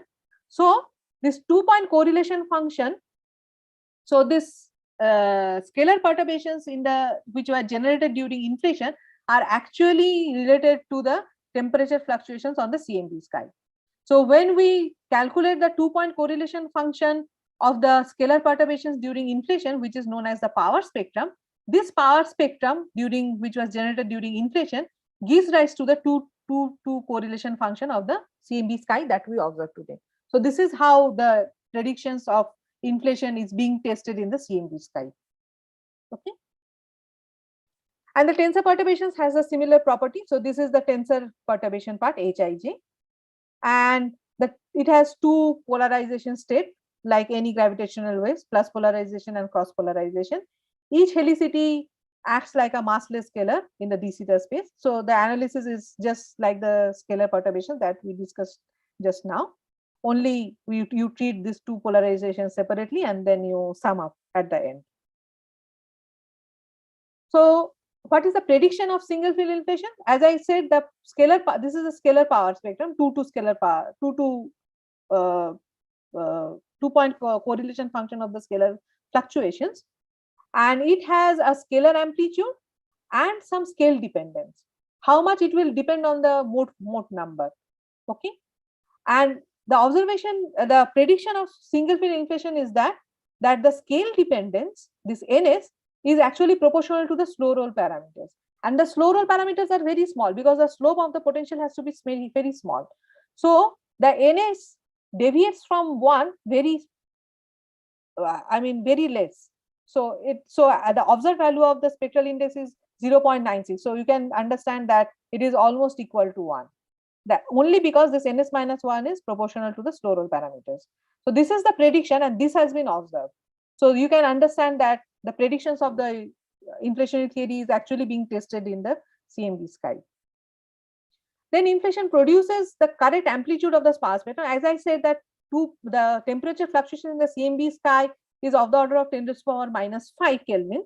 And when you measure the 2-point correlation function, they become 10 to the power minus 10. And inflation produces a scalar amplitude which is of the order of 10 to the power minus 9. So they are all consistent. So the inflation tells that there has to be temperature fluctuations of the order of 10 to the power minus 5. Okay. Then there is the tensor power spectrum again. So this has not been measured. As I said that the BB power spectrum has not been observed yet. These are just the predictions so far. So what is the prediction? One is that NT has to be again small. it is a red tilted. It is also proportional to the slow roll parameter. And what is the most interested quantity is the how much tensor is generated with respect to the scalar power spectrum. So R is a very important parameter, and this is the prediction of the inflation is that also should be of the order of the slow roll parameter, that should be very less. And the observational bound today on R has to be less than 0.064. Okay, so just remember that the tensor to scalar ratio has to be smaller than 0.064. Now, knowing the scalar perturbation and tensor perturbations, and as I said, this red curve is the simplest. You take the simplest single field model of inflation, just slow roll, canonical, kinetic term, and this curve is being fitted very well. There's no problem with that. But then you can go beyond a single field inflation and create many inflationary models, because there is only two parameters to fit, AS and NS. There can be many. So this is a non-exhaustive list of inflationary models that exist today. So you can see there how many variants of inflationary theory then one can play around with. But the important part is what should be the potential. And when you ask what kind of potential inflaton can have, you can also ask where you can put this inflaton field in our particle physics model. Can our particle physics model accommodate this inflaton field? And we have only standard field, standard model particle physics, and there is only one scalar field, which is the Higgs field. So the question then remains whether a Higgs field with its Higgs potential can run inflation during the early universe. Now the question is, so what is the potential of the inflaton field? So this is a plot from Planck, and this is, so on the x-axis there is the scalar spectral index Nx, and on the y-axis we have the tensor to scalar ratio R, and you can see that lambda, if we have the quadratic potential, m square phi square kind of potential, this is this black line, and this is already quite ruled out by the observational aspect. And lambda phi 4 is not even in the picture. It is just out of the picture. It is actually ruled out. Why it is ruled out, I'm just going to tell you about that. But you can see that this R square inflation is this, and this is R square inflation is actually Higgs inflation, but Higgs inflation matches with the observation very well.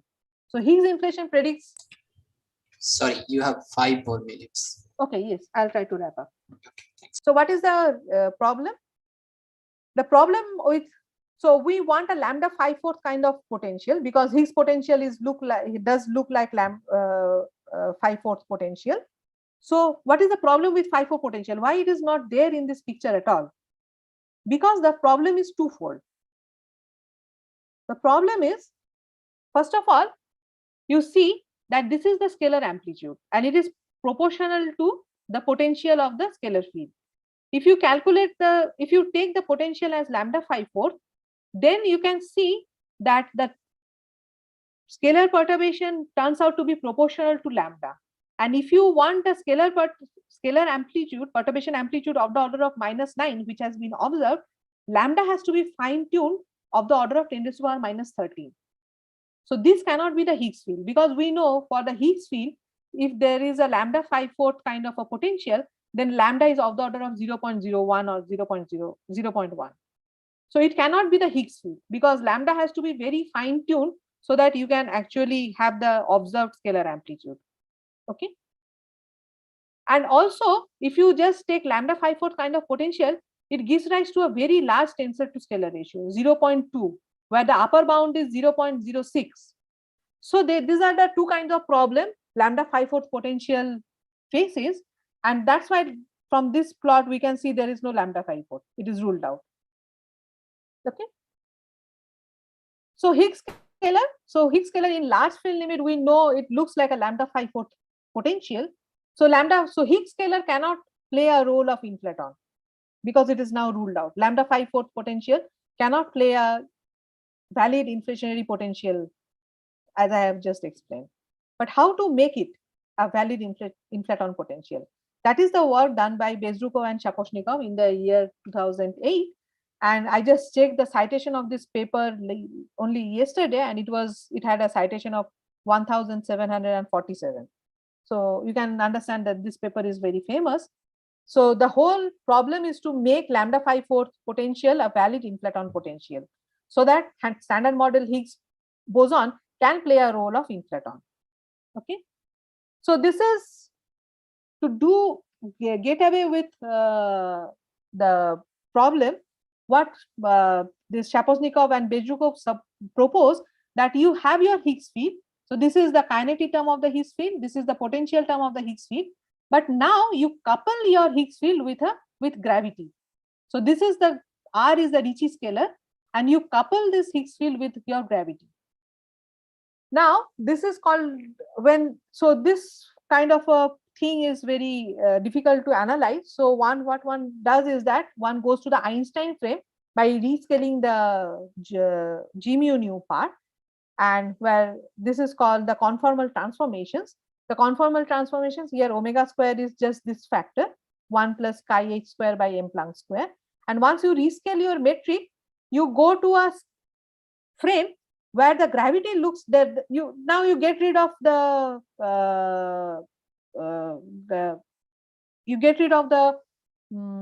non-minimum coupling of the scalar field with the gravity. You just have the Einstein gravity here, and your matter gets decoupled from the gravity. So this chi and h are some redefinition of the field. And the lovely thing is that you get a potential which does not look like a 5/4 potential in this Einstein frame, but it is a very flat potential. You can see this is 1 plus exponential of some factor, and when the on super Planckian scales where chi is much greater than m Planck, this exponential factor is basically 0. So this gives you a very flat potential, not like a lambda 5/4 potential in the Einstein frame. So you get a very flat potential in the Einstein frame, and that solves the problem. So this is the prediction of Higgs inflation. So you have now you calculate your number of E4s that is required, and your scalar spectral index and tensor to scalar ratio. Everything can be written in terms of your number of E4s. So in Higgs inflation, NS turns out to be correct of the correct order of whatever has been seen, and R turns out to be 10 to the power minus 3. So you remember R has a upper bound of 0.06, and this is lower than the what has been observed. So that is why this Higgs inflation, this one, is sitting at the sweet spot of the R versus NS plot. So this is the WMAP plot, but it also sits in the sweet plot of Planck observation. And how you can claim that this is a Higgs inflation, and so that your lambda can be of the order of 0.01 or 0.1 to make your AS 10 to the power minus 9, you have to have your non-minimal coupling with the gravity very high. So only when your zeta parameter is 10 to the power 4, only then, if you have a very strong non-minimal coupling of the Higgs field with the gravity, only then you can make your lambda to be of the order of 0.1 and make your Higgs field to become an inflaton field. So just let me sum up. So this is how Higgs inflation solves the problem. So let me sum up. So Higgs inflation mechanism makes the mechanism of Higgs inflation is to try to make quartic self-coupling potential a valid inflationary potential. And the quartic self-coupling now need not have to be very fine-tuned. It can be of the order of 0.1, but at the cost of a very high non-minimal coupling with the gravity. The tensor to scalar ratio also reduced and becomes well below the observational bound. So this model is very valid with the observational bound. But the drawback is that you have to have a very huge non-minimal coupling with gravity, which is unavoidable. And this is also known as the unitarity problem of Higgs inflation, and people have worked on this problem for a very long time. I don't think there is a very sound explanation to it, but anyway, so this is Higgs inflation. Thank you. Yeah, thank you very much for the nice talk. So if you have a quick short question, maybe you can address that.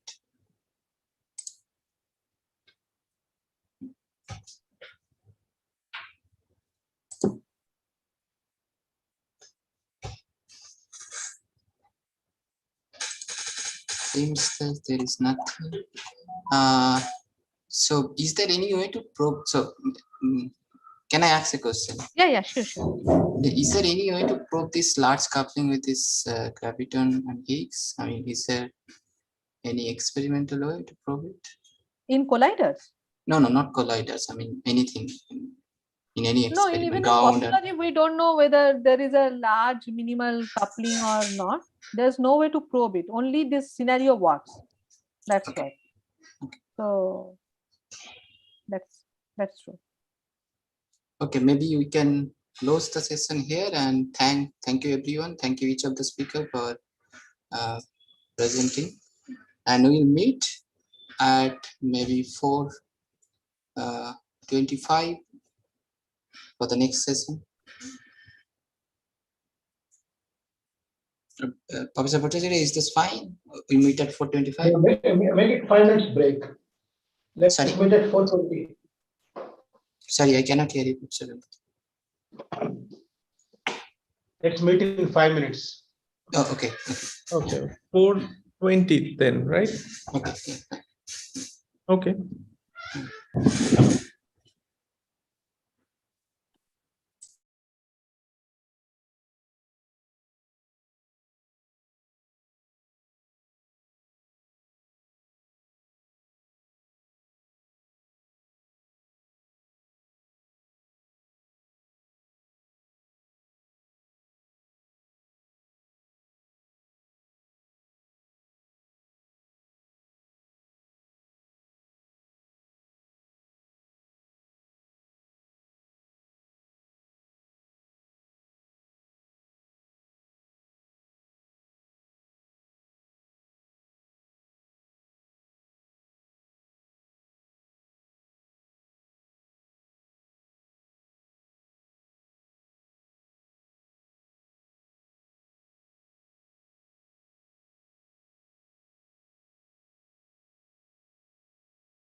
We start. Should I start? Yeah, you should. Okay. Is Manimala, Professor Manimala Mitra is here? Yeah, I'm online. Okay. Welcome to the last session of this virtual meeting. Okay, so in this session we have 3 talks. 2 of the talks of half an hour and last talk will be of 45 minutes. So the first talk in this section will be given by Professor Manimala Mitra. She'll be talking about a probe of Seesaw with Higgs. Please, could you please share your screen? Yeah. So I will switch off my video. Yeah, that is okay. Yeah. I think this is Tarak's Yeah, screen. I think someone has to stop sharing. Yeah. Is this visible? Yeah, this is visible. Yeah, your screen is visible. Can you just try to change your slides so that like we can see it's working? And is this full screen mode or no? No, It's this is not yet. Yeah. Full screen. Okay. Yes, now it's in full screen. This was right. Yeah, slides are changing. Okay. Yeah, you can start, please. Okay. So just a heads up. There may be some power cut and then there may be some disruption. Yeah. So because I'm attending the meeting from my home. Okay, and also I'll inform you after like 5 minutes before your like 10. Okay. Yeah, that's fine. Okay. So hello everyone. It's a very enjoyable meeting that our colleagues actually have organized, and I would like to thank the organizer for the invitation and organizing such a one-day symposium, which was much required. So I'm going to discuss about Seesaw and how we can probe the Seesaw with some of the distinctive Higgs signature, hence the talk title, Probe of Seesaw with Higgs. And in my talk, there will be 2 segments. So in the first segment, it will mostly, I'm going to discuss about some of the very, very popular models, such as type 1, type 2, type 3 Seesaw, inverse Seesaw, and 2 of the gauge extensions, the binary gauge model and retret symmetry. And in the second part of my talk, I'm going to entirely focus on some of the distinctive Higgs signatures that these different models can actually accommodate. So although I'm going to focus more on the collider searches, but there will be 1 or 2 slides where I'm also going to discuss about few of the non-collider searches. So what we know, all of us know that neutrinos have electron volt mass and they have very specific mixings. And these are the informations that we have at the moment from oscillation experiments, that 2 of the mass square differences are around 10 to the power minus 5 electron volt squared and 10 to the power minus 3 electron volt squared.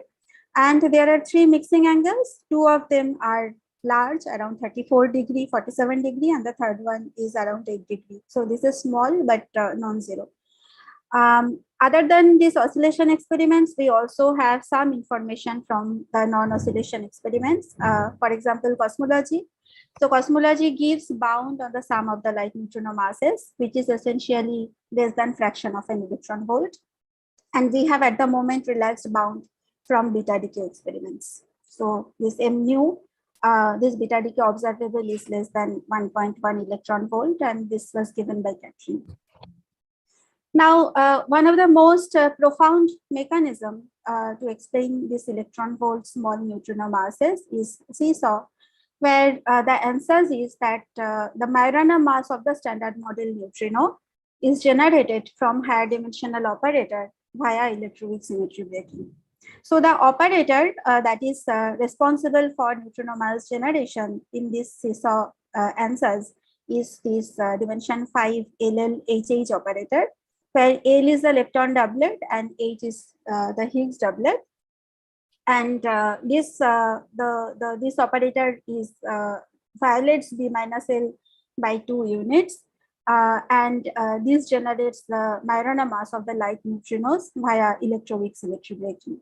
So light neutrino mass is basically proportional to this U power squared, the wave squared, divided by the cutoff scale of this effective field theory. And this is essentially the Lepton number violating scale. So the small neutrino mass is inversely proportional to this heavy cutoff scale, which is denoted as M. Now this operator, because it's a dimension 5 operator, so there has to be some UV completed model from which this operator is actually getting generated. And if one unfolds this operator, then at tree level, there are 3 possibilities. So the first one is denoted as type 1 seesaw, and this is the most simplest, where on the top of standard model fields, one adds standard model gauge singlet neutrino. For type 2 and type 3 seesaw, on the top of standard model fields, one adds SU2 triplet Higgs field with hypercharge 2. And for type 3, this is a SU2 triplet Higgs field with hypercharge 0. Now, for the type 1 seesaw, because this right-handed neutrino or the standard model gauge singlet field is a gauge singlet, so therefore it does not directly interact with the standard model gauge bosons. Rather, it interacts with the standard model gauge fields via a parameter which is known as active sterile neutrino mixing. So this is the mixing between the light neutrino and the right-handed neutrino. And this is nothing but basically the Dirac mass divided by the Majorana mass. Now, very strong constraint exists on this parameter, this active sterile neutrino mixing, from light neutrino, electron volt light neutrino mass constraint. So typically, if one asks the question that whether for type 1 seesaw, this right-handed neutrino can actually be copiously produced at collider or not, the answer is very pessimistic. So obeying seesaw condition, the production cross-section of this right-handed neutrino is heavily suppressed. Now for the other kind of seesaw, such as type 2 seesaw and type 3 seesaw, because these are SU2 triplet fields, so they directly interact with the standard model gauge degrees of freedom. So they can be pair produced at different type of colliders. Now, this other than this type 1, type 2, type 3 seesaw, there are other variation of seesaw. So for example, this inverse seesaw, and the idea is very much different as compared to type 1 seesaw. Now for type 1 seesaw, this right-handed neutrino, this was a standard model gauge singlet, and it has a very heavy mass. And this was a Lepton number violating mass term one can write in this model. But for inverse seesaw, contrary to that, the Lepton number violating parameter, which is denoted as mu, is extremely tiny. And as mu tends to 0, there is Lepton number asymmetry at the tree level in this theory. So in this model, the light neutrino mass is proportional to this parameter mu and times this Dirac mass and this parameter m whole square. So this will be a whole square. So the smallness of light neutrino mass is basically taken care by a small mu, and therefore this mg by m, this parameter can actually be large. And in this model, there are quasi-degenerate neutrinos, and the active sterile neutrino mixing is basically mg by m. So therefore, this active sterile neutrino mixing, contrary to type 1 seesaw, can actually be quite large. And therefore, in inverse seesaw, in the context of inverse seesaw, these right-handed neutrinos can also have large production cross-section at different colliders. Now, other than these different kind of models, there are various other proposals. So for example, R-parity violating supersymmetry. Then there are proposals to generate light neutrino mass via loop. Then there is a very, very interesting proposal by Babu et al. And the main aspect is that main important point is that suppose dimension 5 operator is suppressed or does not generate at tree level, rather dimension 7 operator generates at tree level. So whether these can give rise to Majorana mass of the light neutrinos or not. So I'm not going to discuss this. Rather, what I'm going to focus on the gauge B minus L model. So this is one of the most simplest extension, gauge extension, where this is U1 B minus L has been added as an extra additional gauge symmetry. And the particle contents of this model is, other than standard model fields, there are 3 right-handed neutrinos for anomaly cancellation. Then there are BSM Higgs S, and because of this gauge symmetry, there is additional beyond standard model gauge boson, which is denoted as Z prime. So salient feature of this model is this S, the BSM Higgs, acquires vacuum expectation value and breaks B minus L gauge symmetry. And the Majorana mass of the right-handed neutrino is actually proportional to this B minus L breaking vacuum expectation value. Not only that, the mixing between standard model Higgs and the beyond standard model Higgs also depends on the same wave, this B minus L breaking vacuum expectation value. And the beyond standard model gauge boson mass, this which is denoted as Mz prime, this is also proportional to this VBL, which is the B minus L breaking vacuum expectation value. Now, type 1, type 2 seesaw, and also this gauge B minus L model, they can nicely be embedded in left-right symmetric theory. And here the gauge sector is SU2, other than SU3C, there is SU2L, there is SU2R, U1B minus L.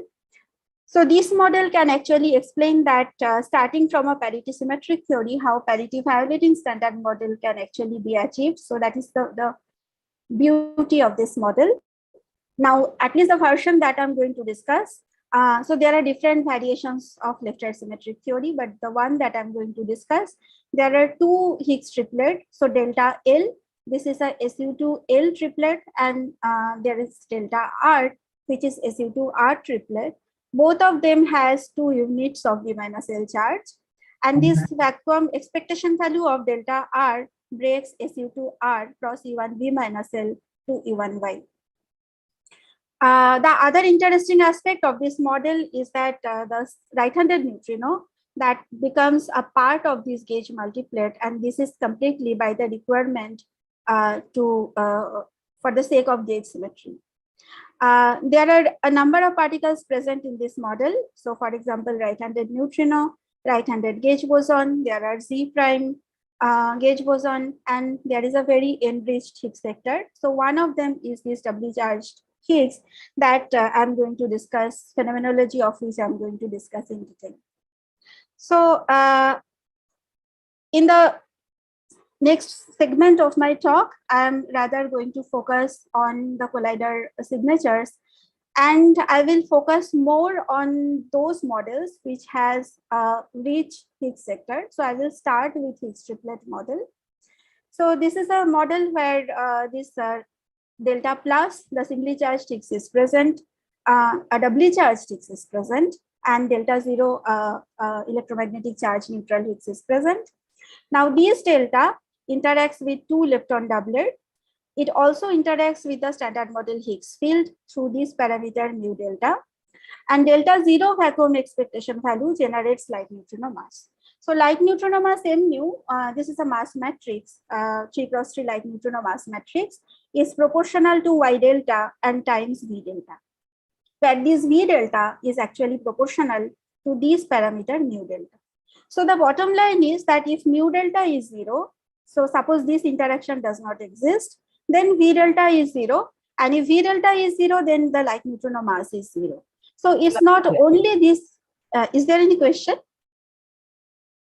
Okay. No. Okay. So not only this Y delta is important for the neutrino mass generation, rather Y delta together with this parameter mu delta are important. And together they break lepton number, they are responsible for lepton number violation in this model. The other interesting aspect of this model is that it's extremely simple, because if you look into this Yukawa coupling Y delta, this is completely determined by the PMNS mixing matrix and these light neutrino masses. And of course, this V delta is also there.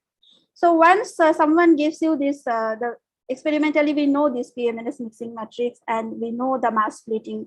So to a large extent, this Y nu is also sort of like known. And a large Y delta is, as we will see, is also responsible for lepton flavor violation. Now, okay, I cannot actually change my slides.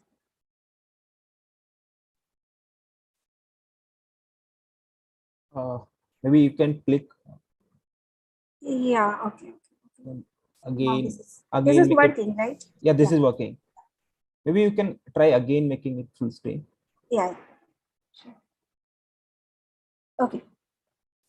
So these doubly charged ticks, other than the doubly charged ticks, this model has few other Higgses. There are singly charged ticks, as I have discussed before. But other than that, there is CP even BSM Higgs H20 and CP odd BSM Higgs, this A0 and H10 is the standard model Higgs. Now, because of these coupling, LL delta, these doubly charged Higgs actually can directly decay into two same sign lepton. This is a this can give rise to very clean signal, but it can also decay to same sign W gauge boson. Now, these decay mode, the partial decay mode of this is inversely proportional to this triplet wave square. Rather, and this H plus plus going to W plus is actually proportional to V delta square. So there is a competition depending on the value of V delta. There is a competition that which decay mode will actually win. So here in this plot along the y-axis is the branching ratio of the doubly charged Higgs, and along the x-axis is the triplet wave. And as we can see that if V delta is less than 10 to the power minus 4 GeV, then the doubly charged Higgs decaying into two same sign dielectron is 100%. And if the doubly charged, if the V delta is more than 10 to the power minus 4 GeV, then the decay into W plus is 100%. So here, of course, we have assumed that the doubly charged Higgs mass is the lowest one among all these different BSM Higgses. Now, for the singly charged Higgs, this is even more interesting. So few different decay modes are possible. So if the triplet wave is less than 10 to the power minus 7 GeV, then singly charged Higgs can decay to lepton neutrino.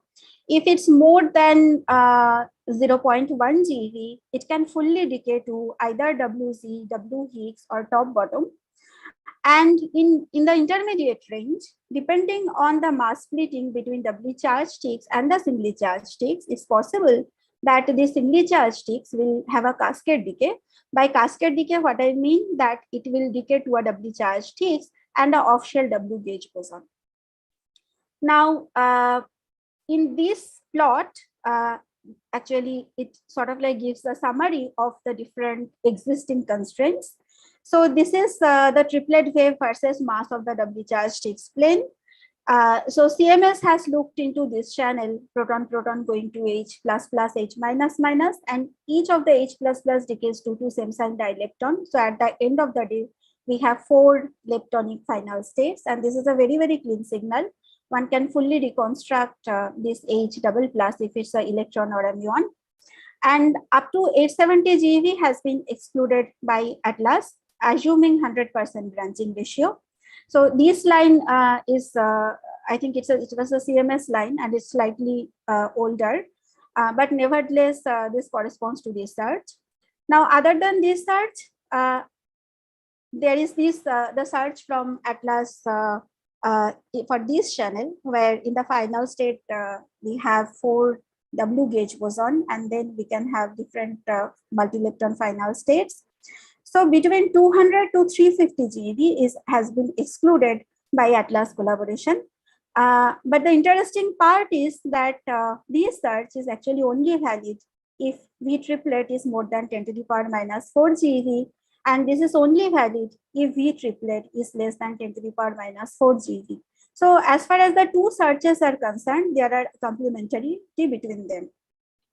Now, for a very lighter doubly charged Higgs mass, so if the doubly charged Higgs actually lower than 200 GeV, a very interesting signature is possible to accommodate, which is that one of the W gauge boson will actually be off shell and it can have displaced decays. So this part is largely unconstrained.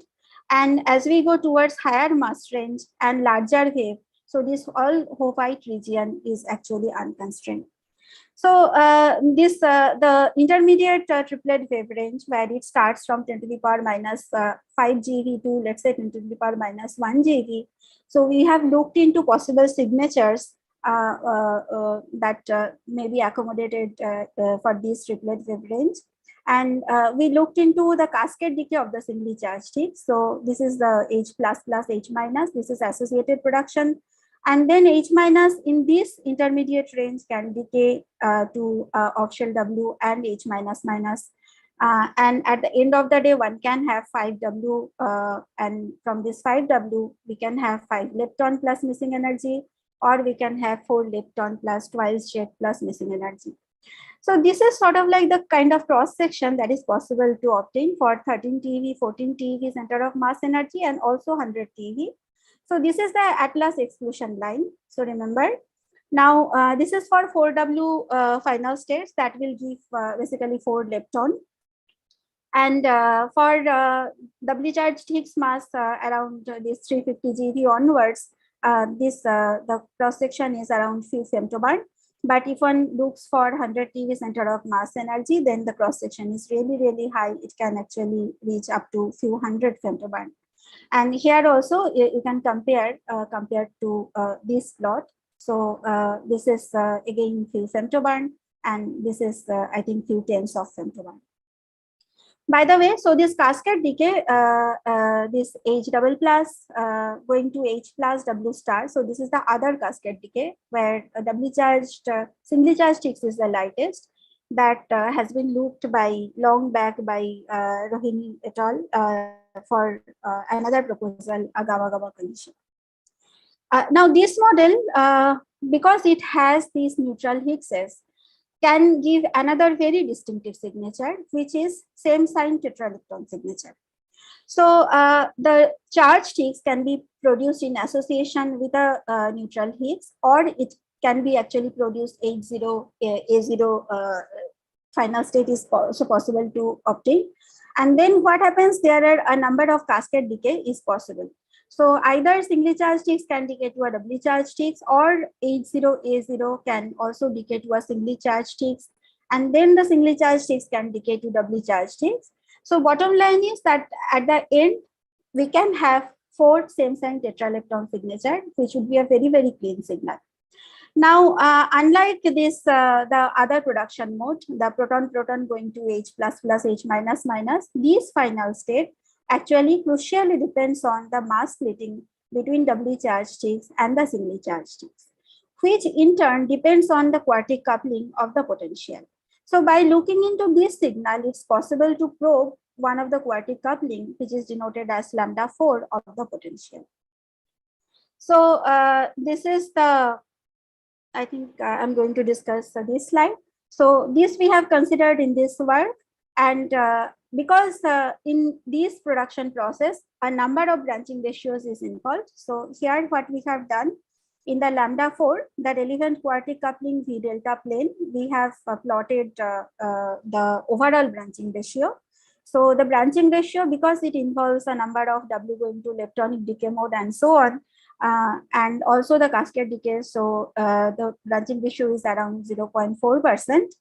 And what we see that nevertheless, in this λ4 V delta plane in this range, okay, so for 14 TeV center of mass energy, and for high luminosity option, around 200 events is possible to obtain.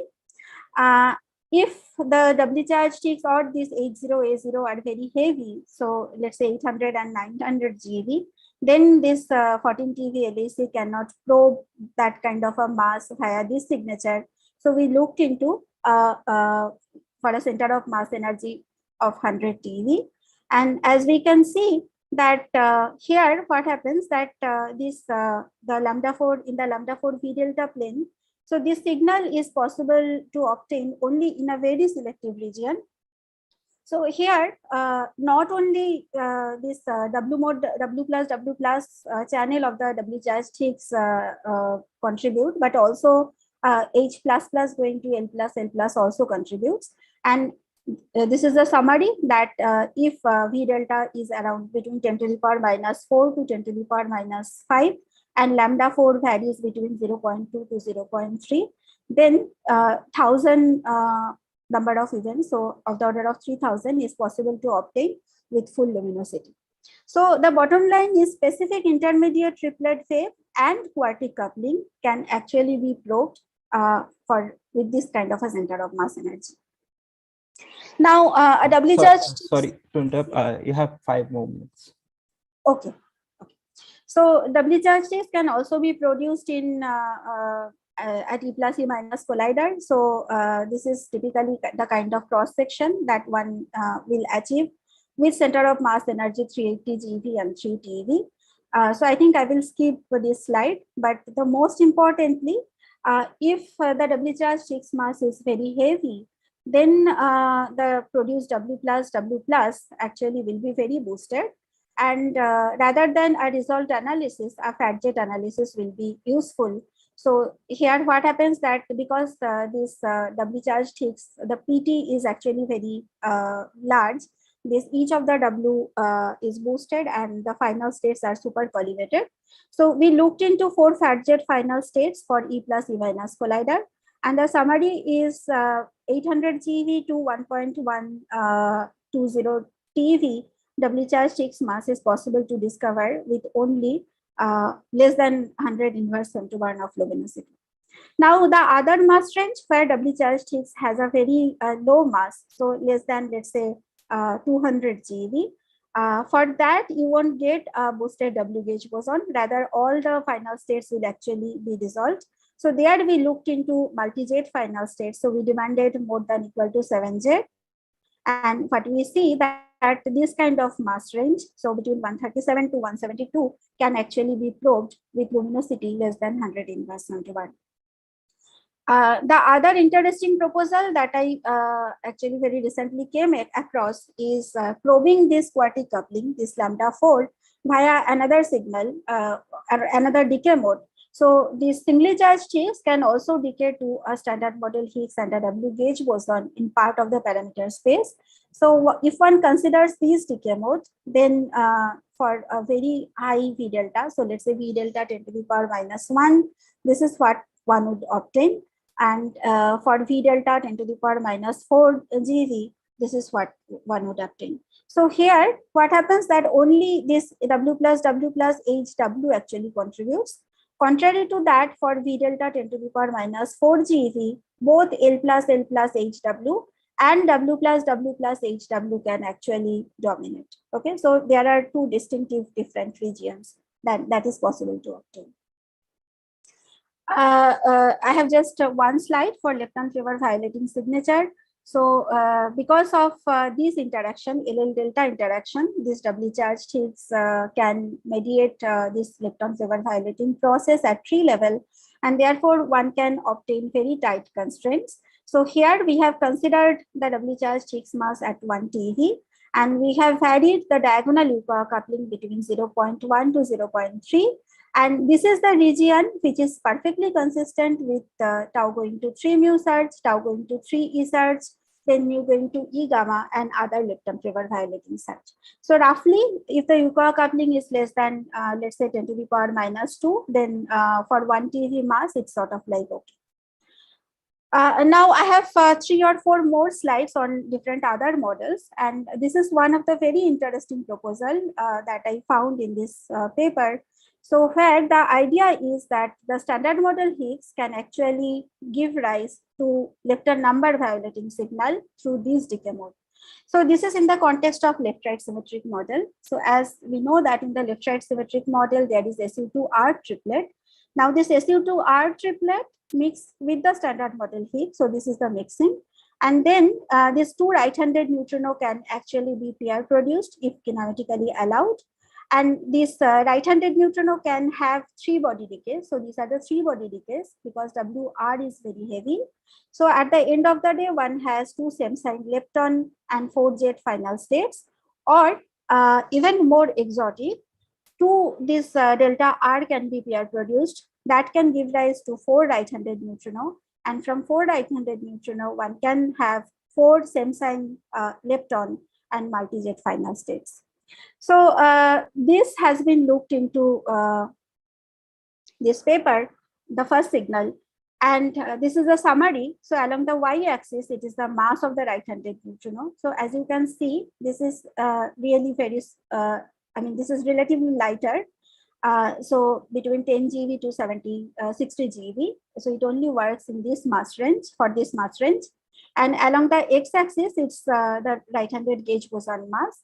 And this sine theta is basically standard model Higgs and BSM Higgs mixing angle. So as we can see that sine theta mixing angle, if it's around 10%, then the right-handed gauge boson, which has mass around 5 TeV, can actually be probed with 2 sigma significance via this kind of a channel. The other interesting aspect for the left-right symmetry is that this delta R or this HR++, this is a doubly charged Higgs, which is a part of delta R.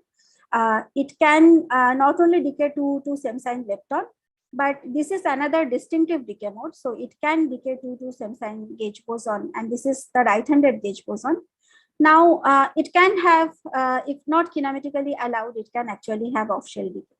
So the total decay width will be same sign lepton and this off-shell decay.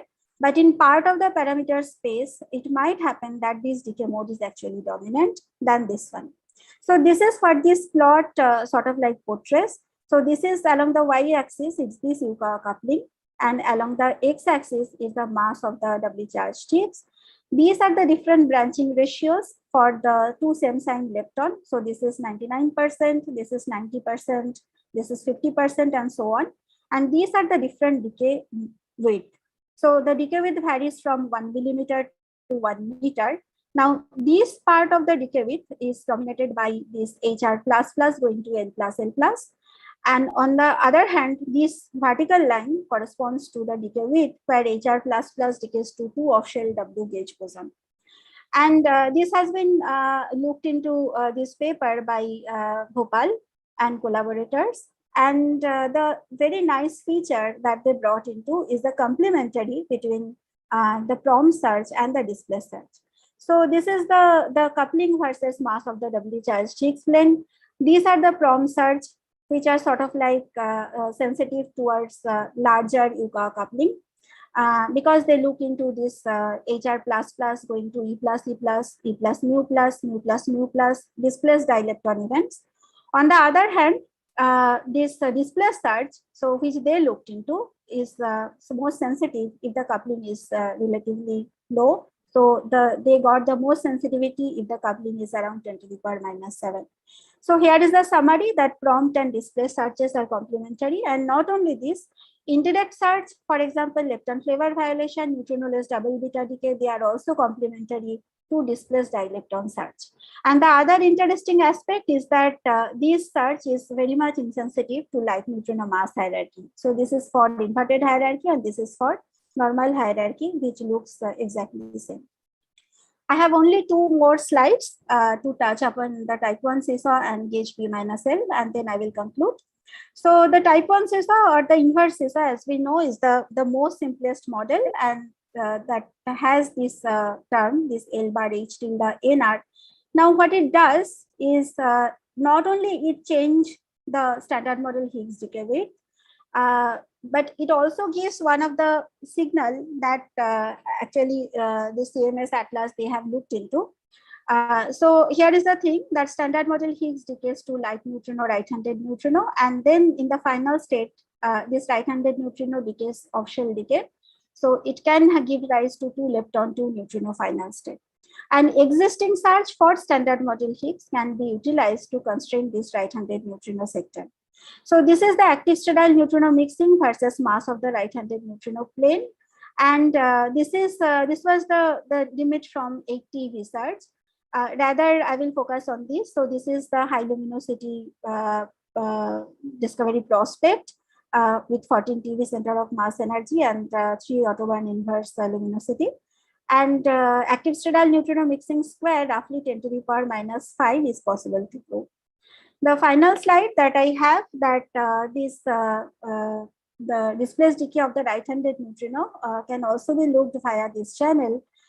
So the standard model Higgs is produced. This is in the context of gauge B minus L model, and it produces 2 right-handed neutrino, and then right-handed neutrino decays to a mu JJ final state. The benefit that this model actually has, it does not, the production of the right-handed neutrino does not depend on the active sterile mixing. Rather, it depends on the standard model Higgs and BSM Higgs mixing. But the decay of the right-handed neutrino depends very much on the active sterile neutrino mixing. So the decay can actually be displaced. And the main important point that I would like to emphasize here, that this was the seesaw favored region. Now, if I look into the discovery prospect at the HLLAC, so the seesaw favored region can actually be accessed at the LHC or HLLAC. So this sort of like ends what I wanted to discuss, and I think I will stop here. So the summary, you can have a look. Okay. Thanks, Professor Mitra, for a wonderful talk. I think we can take one or two quick questions. So if anyone has a question, please raise your hand.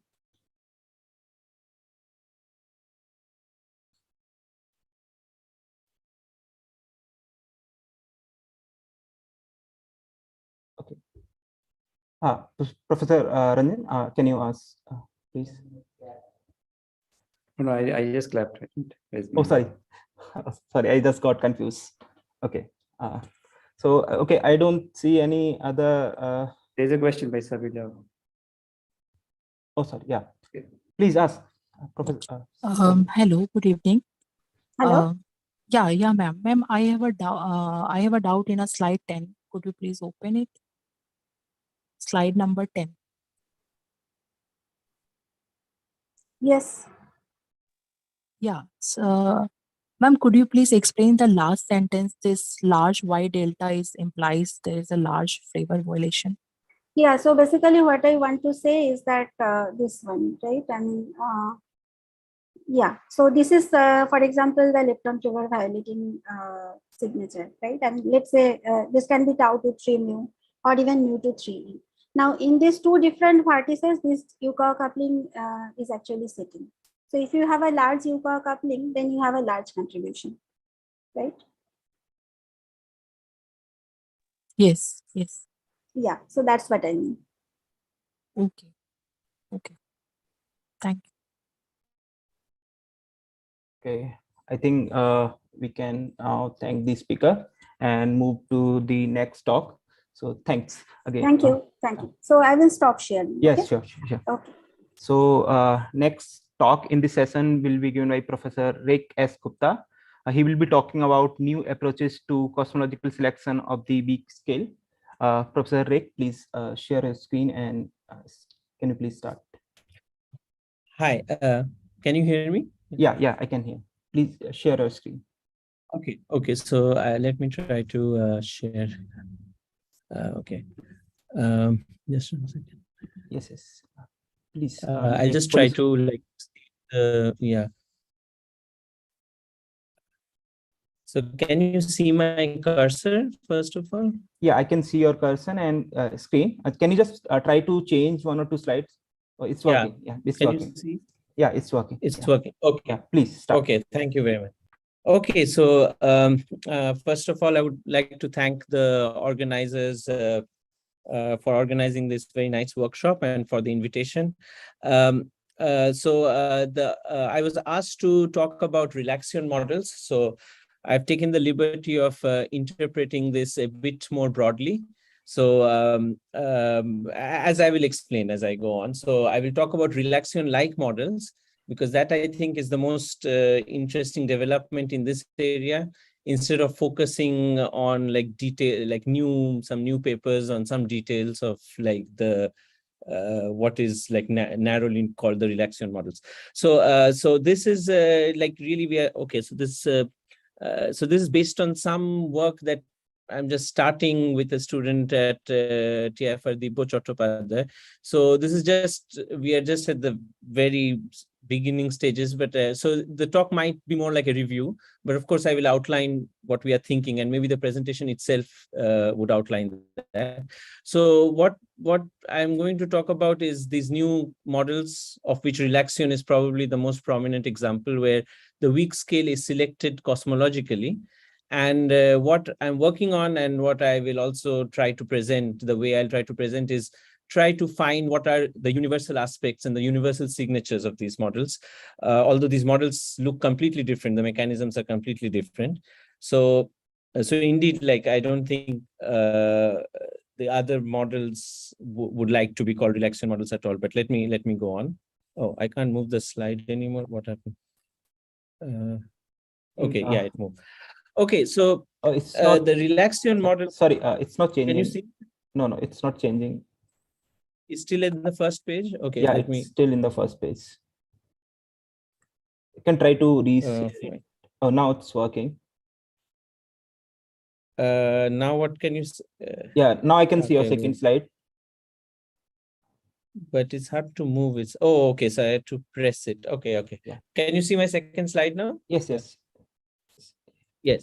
Okay. So the relaxation model is a new way to address the hierarchy problem. So first, perhaps I should say something about the hierarchy problem. I don't want to say much because most of all of you are aware of this, but I just want to make the point that because this is a conference about the theoretical perspectives a decade after the Higgs discovery, probably what is significant is how we view the hierarchy problem after a decade. Because as you know, the hierarchy problem says that the Higgs mass should be is expected to be not much smaller than the scale of new physics. And in some sense, there was no problem before LHC because, I mean, you could have seen supersymmetry or some signatures of composite Higgs models. So in other words, there could have been some new physics at the TeV scale that could have stabilized this. But now the LHC data seems to suggest that the scale of this new physics is more than the TeV scale. So now it becomes kind of a sharper problem. How can you have a light Higgs mass with a high scale for new physics? So we will consider approaches where you can have a light Higgs with actually no new physics, still a very high scale, which is unlike even supersymmetry or compositeness, where you do need some states at the TeV scale. So we are taking seriously, or these models are taking seriously, the LHC null results. Now, this is not to say at all, not to undermine at all the importance of continuing research on SUSY or composite models, or continued experimental search for new physics at the LHC, because of course we should leave no stone unturned. We cannot assume that there's no new physics at LHC, and it's indeed very premature to say that there's no new physics at the TeV scale. But this possibility, maybe we can, after a decade of the Higgs discovery and discovery of no other new physics, maybe it is time that we start to at least consider the possibility that the scale of new physics is much above the TeV scale, and our notions of our expectation that there must be TeV scale new physics, which came mostly from the hierarchy problem or solutions of the hierarchy problem. So maybe this is not correct. So this is just one possibility. This is not to say at all that it's not possible that we have come to a stage where we should say that there's no new physics at the TeV scale. So let me give you a picture. As I said, I want to focus on the universal aspect. So in all these models that I'm going to talk about, I'm going to talk about 3 examples, but as I'll show you, there have been many proposals. So what happens is that you imagine, so there is a landscape of solutions for so the Higgs mass in these models can take many different values, and either these different values of the Higgs mass can coexist physically in different parts of the universe. So different parts of the universe can have a different Higgs mass, or as maybe many people would say, the word is multiverse, but it's really different parts of the universe. Maybe they are not causally connected. So different parts can have different Higgs mass, as I've shown in these little blue blobs. So you see, maybe most of them will have Higgs mass close to M Planck because there is no symmetry. So, but there will be some, because there'll be some vacua where the Higgs mass, just statistically, there'll be some where the Higgs mass is at a much lower scale. For example, at the 100 GeV scale or something like that. So as I said, these different regions can actually exist, or these different possibilities can exist only as theoretical solutions, as will happen in some cases. It's not that they actually exist physically in different parts of the universe, but there's some way to scan through all these solutions. Okay. So then, of course, the second ingredient is that you need some kind of selection mechanism that selects the solutions where the Higgs mass is in some window. So is in let's say is in a window, let's say between, this is just an example, between 10 GeV and 1 TeV. So we need some kind of selection mechanism. Now, one idea has always existed, is this anthropic idea that, of course, the Higgs mass has to be in this region, because it's that is the only region where you that, like, if the Higgs wave was much larger or much smaller, you could not have had life. And this was an argument made in this paper that I've referred to below. But this is kind of I can go into the details, but this is kind of not like, there are arguments against it. For example, like it really is. So I don't want to go into it, but this is not completely satisfactory for many people. So like this anthropic argument. So now these new models are so they propose non-anthropic cosmological selection mechanism. So there's some dynamical selection mechanism, and as you will see, which selects this window. Okay. So relaxion model is, of course, one example, but there are many others. So as I said, these are not just relaxion models, and these other models, they have completely different mechanisms, phenomenology, they're completely different. But what I want to focus on is we'll explore if there are some universal features and signatures. So in fact, yeah, that is because, like, maybe if you just look into relaxion models, or because, to be honest, these are not as mature as, say, SUSY or compositeness or anything like that. So to take very seriously one specific realization of this idea may be a bit like taking it too seriously if you go to look in detail about the signatures and all, whereas there are many open issues with these models. So maybe the more interesting thing can be to look at some broad features shared by all these models. So some broad experimental signatures. So, and this is another feature that unlike the usual multiverse anthropic picture, where one of the main problems people have is that there may be no experimental signatures. Here you will see some very concrete experimental signatures in these models, and I will highlight some universal signatures shared by all these approaches. Okay. So the first universal feature, in fact, the way in all these models, what you have, these models are very simple. So you have the Higgs and some new scalars, which are typically very light. And it's the dynamics of the scalars that gives you the selection mechanism that selects the weak scale.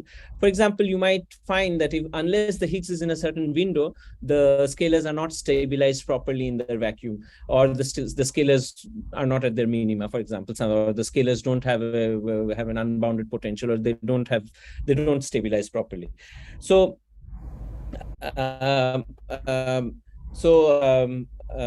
okay, please let me know if the slides are not changing or something like that. So there have been many papers, and mostly there have been many papers, and even this is like probably not completely exhaustive, but I mean, not many, but like order 10 or 12 papers, but on these various different approaches. Of course, number 3 is the original relaxion paper, and I'm not writing telling you about all the relaxion. There have been like maybe order 100 papers on the relaxion, but I'm just giving you the original paper, and then the other papers are really other approaches. They're different approaches to cosmologically select the weak scale. And mostly these are from last decade. So in some sense, this is a reaction to what has happened since the Higgs discovery. Of course, there are a few, only 2 papers by Dwali, which are before the Higgs discovery, but everything else is after 2015, most of these papers. So we'll focus. I'll as an example consider 3 of these models in detail. So including the relaxion model, and because these 3 are somehow representative of 3 classes, let's say. I mean, these are not the first. Okay, so I will talk about the others also briefly, but these are the 3 we'll focus on. So we'll focus on, of course, first the relaxion models, which were among the first proposed. So apart from those two papers before the Higgs discovery, this was the first proposal of this kind. Then there are two very recent papers by D'Analio and Teresi, and then which this proposal they call sliding naturalness. And then there is another class of models, and I'll discuss one of them. I don't know how to name this model, but it's a paper by Chung and Saraswat. So I'll call it the Chung-Saraswat model. Okay, so let me start with the sliding naturalness idea of D'Analio and Teresi.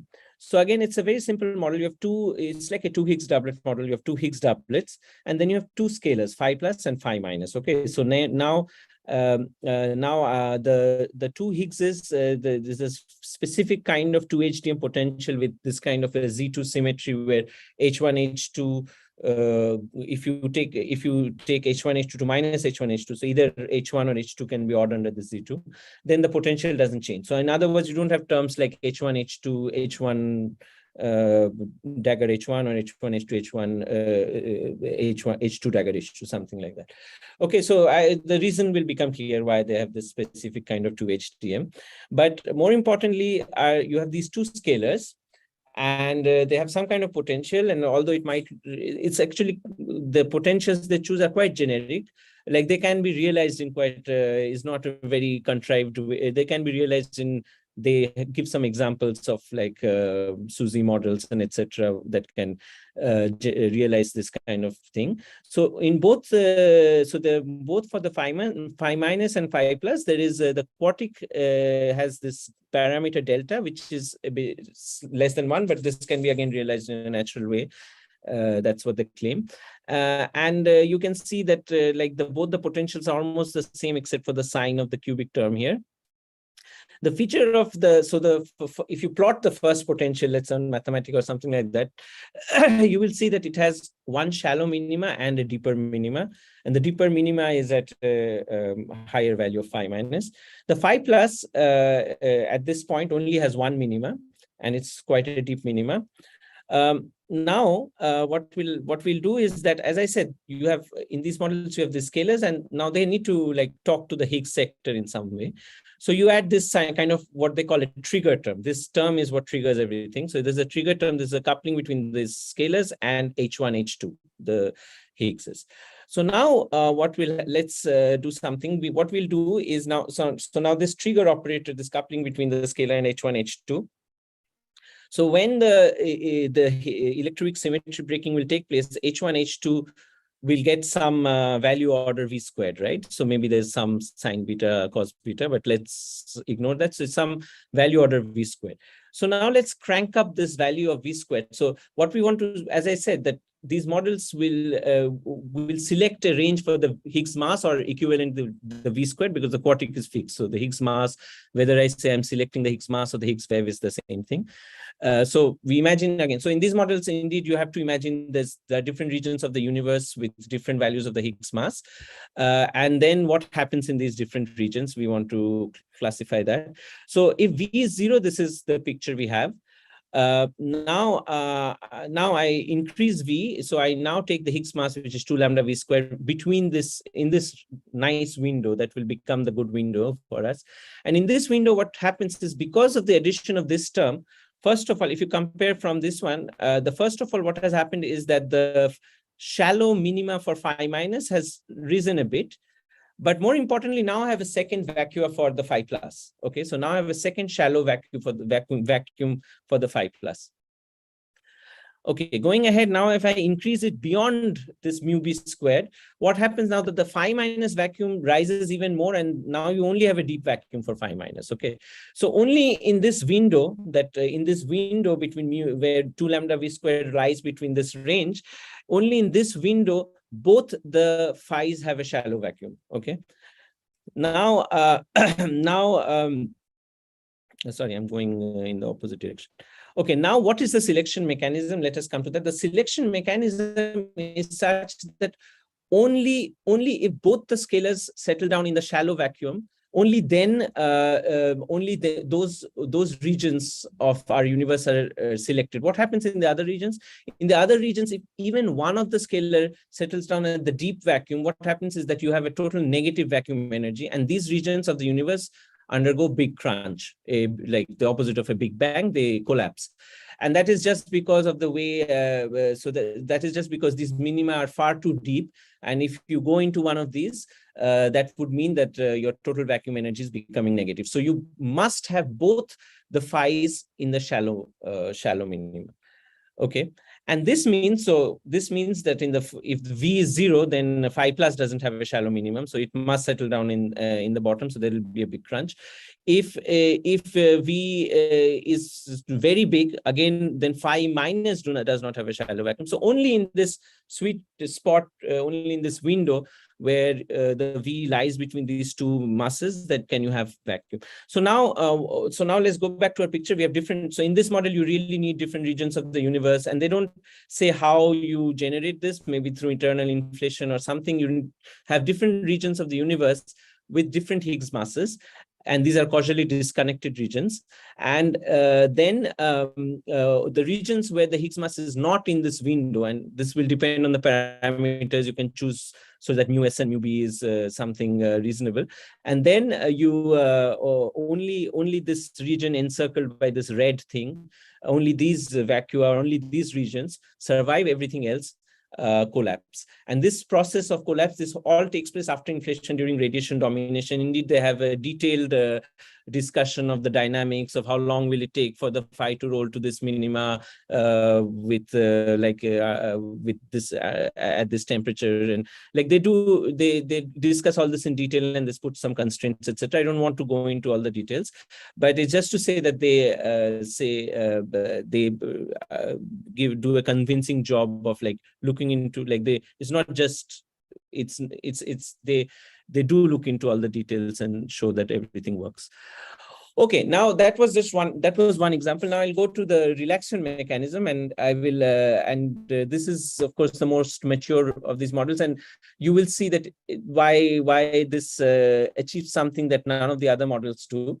And that is namely the fact that you do not need all these different regions with different Higgs masses, so you don't need this kind of multiverse at all. So here you really this will become clear soon. So here what happens that the Higgs mass squared, let's say the mu squared of the Higgs potential, depends on the value of a field phi. So let me see how much time I have. So how much time do I still have?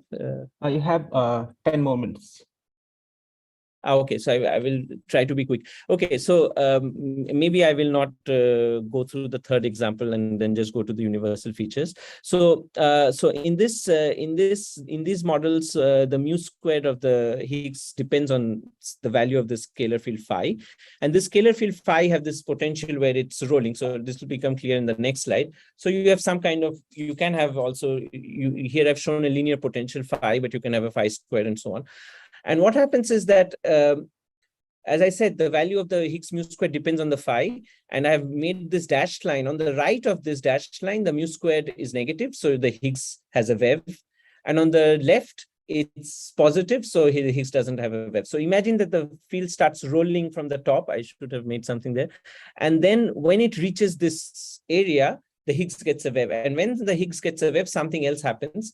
You trigger a new part. This is like the trigger operator. You trigger a new part of the potential that depends on the Higgs. So there's an oscillatory, like a cosine potential, which is typically like what you can get from an axion or something like that, which gets triggered only when the Higgs gets a wave. So once the Higgs gets a wave, you have this kind of oscillatory trigger, and that stops the rolling. So recall that the rolling of this field phi, and this is all happening during inflation with Hubble friction. This is just like a ball rolling down a hill, and it will stop when it reaches the barriers. So this is the same equation of motion. So, and the stopping condition is, as I said, that you have to come to a minima, and then you can minimize the potential. You had the linear part, the g lambda cube phi, you take a derivative of that, and you have the cosine part, and I've just given you, and you can show that and you get this condition, and you can show that if you take this G that was a coupling in the relaxation potential small enough, you can create a hierarchy between the cutoff lambda, which is the bare, which is like the cutoff for the Higgs mass, and V. So going back, if you look at the two terms here, the first, if you look at the two terms, you have a lambda square term and a g lambda phi term. What is happening is that the first term is, of course, a constant, and this can be big. It can be like 10 to the 10 GeV or something. And the second term is changing. So the second term is changing, and whenever both of them become kind of equal and you go from positive to negative, something happens and it stops the rolling. So in some sense, the universe is doing the tuning for us. So because the phi is rolling, and only when the Higgs mass is at a very small value, it stops.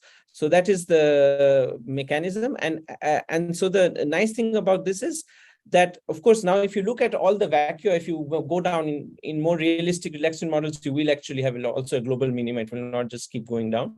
So if you go to the other, most of the vacua actually have mh square order lambda square. It's just that you select the vacua with the low Higgs mass through this dynamical mechanism. Okay, so it's and all these vacua don't coexist in this case. Okay, so it's not that you need to have a multiverse or anything. You just can settle down only.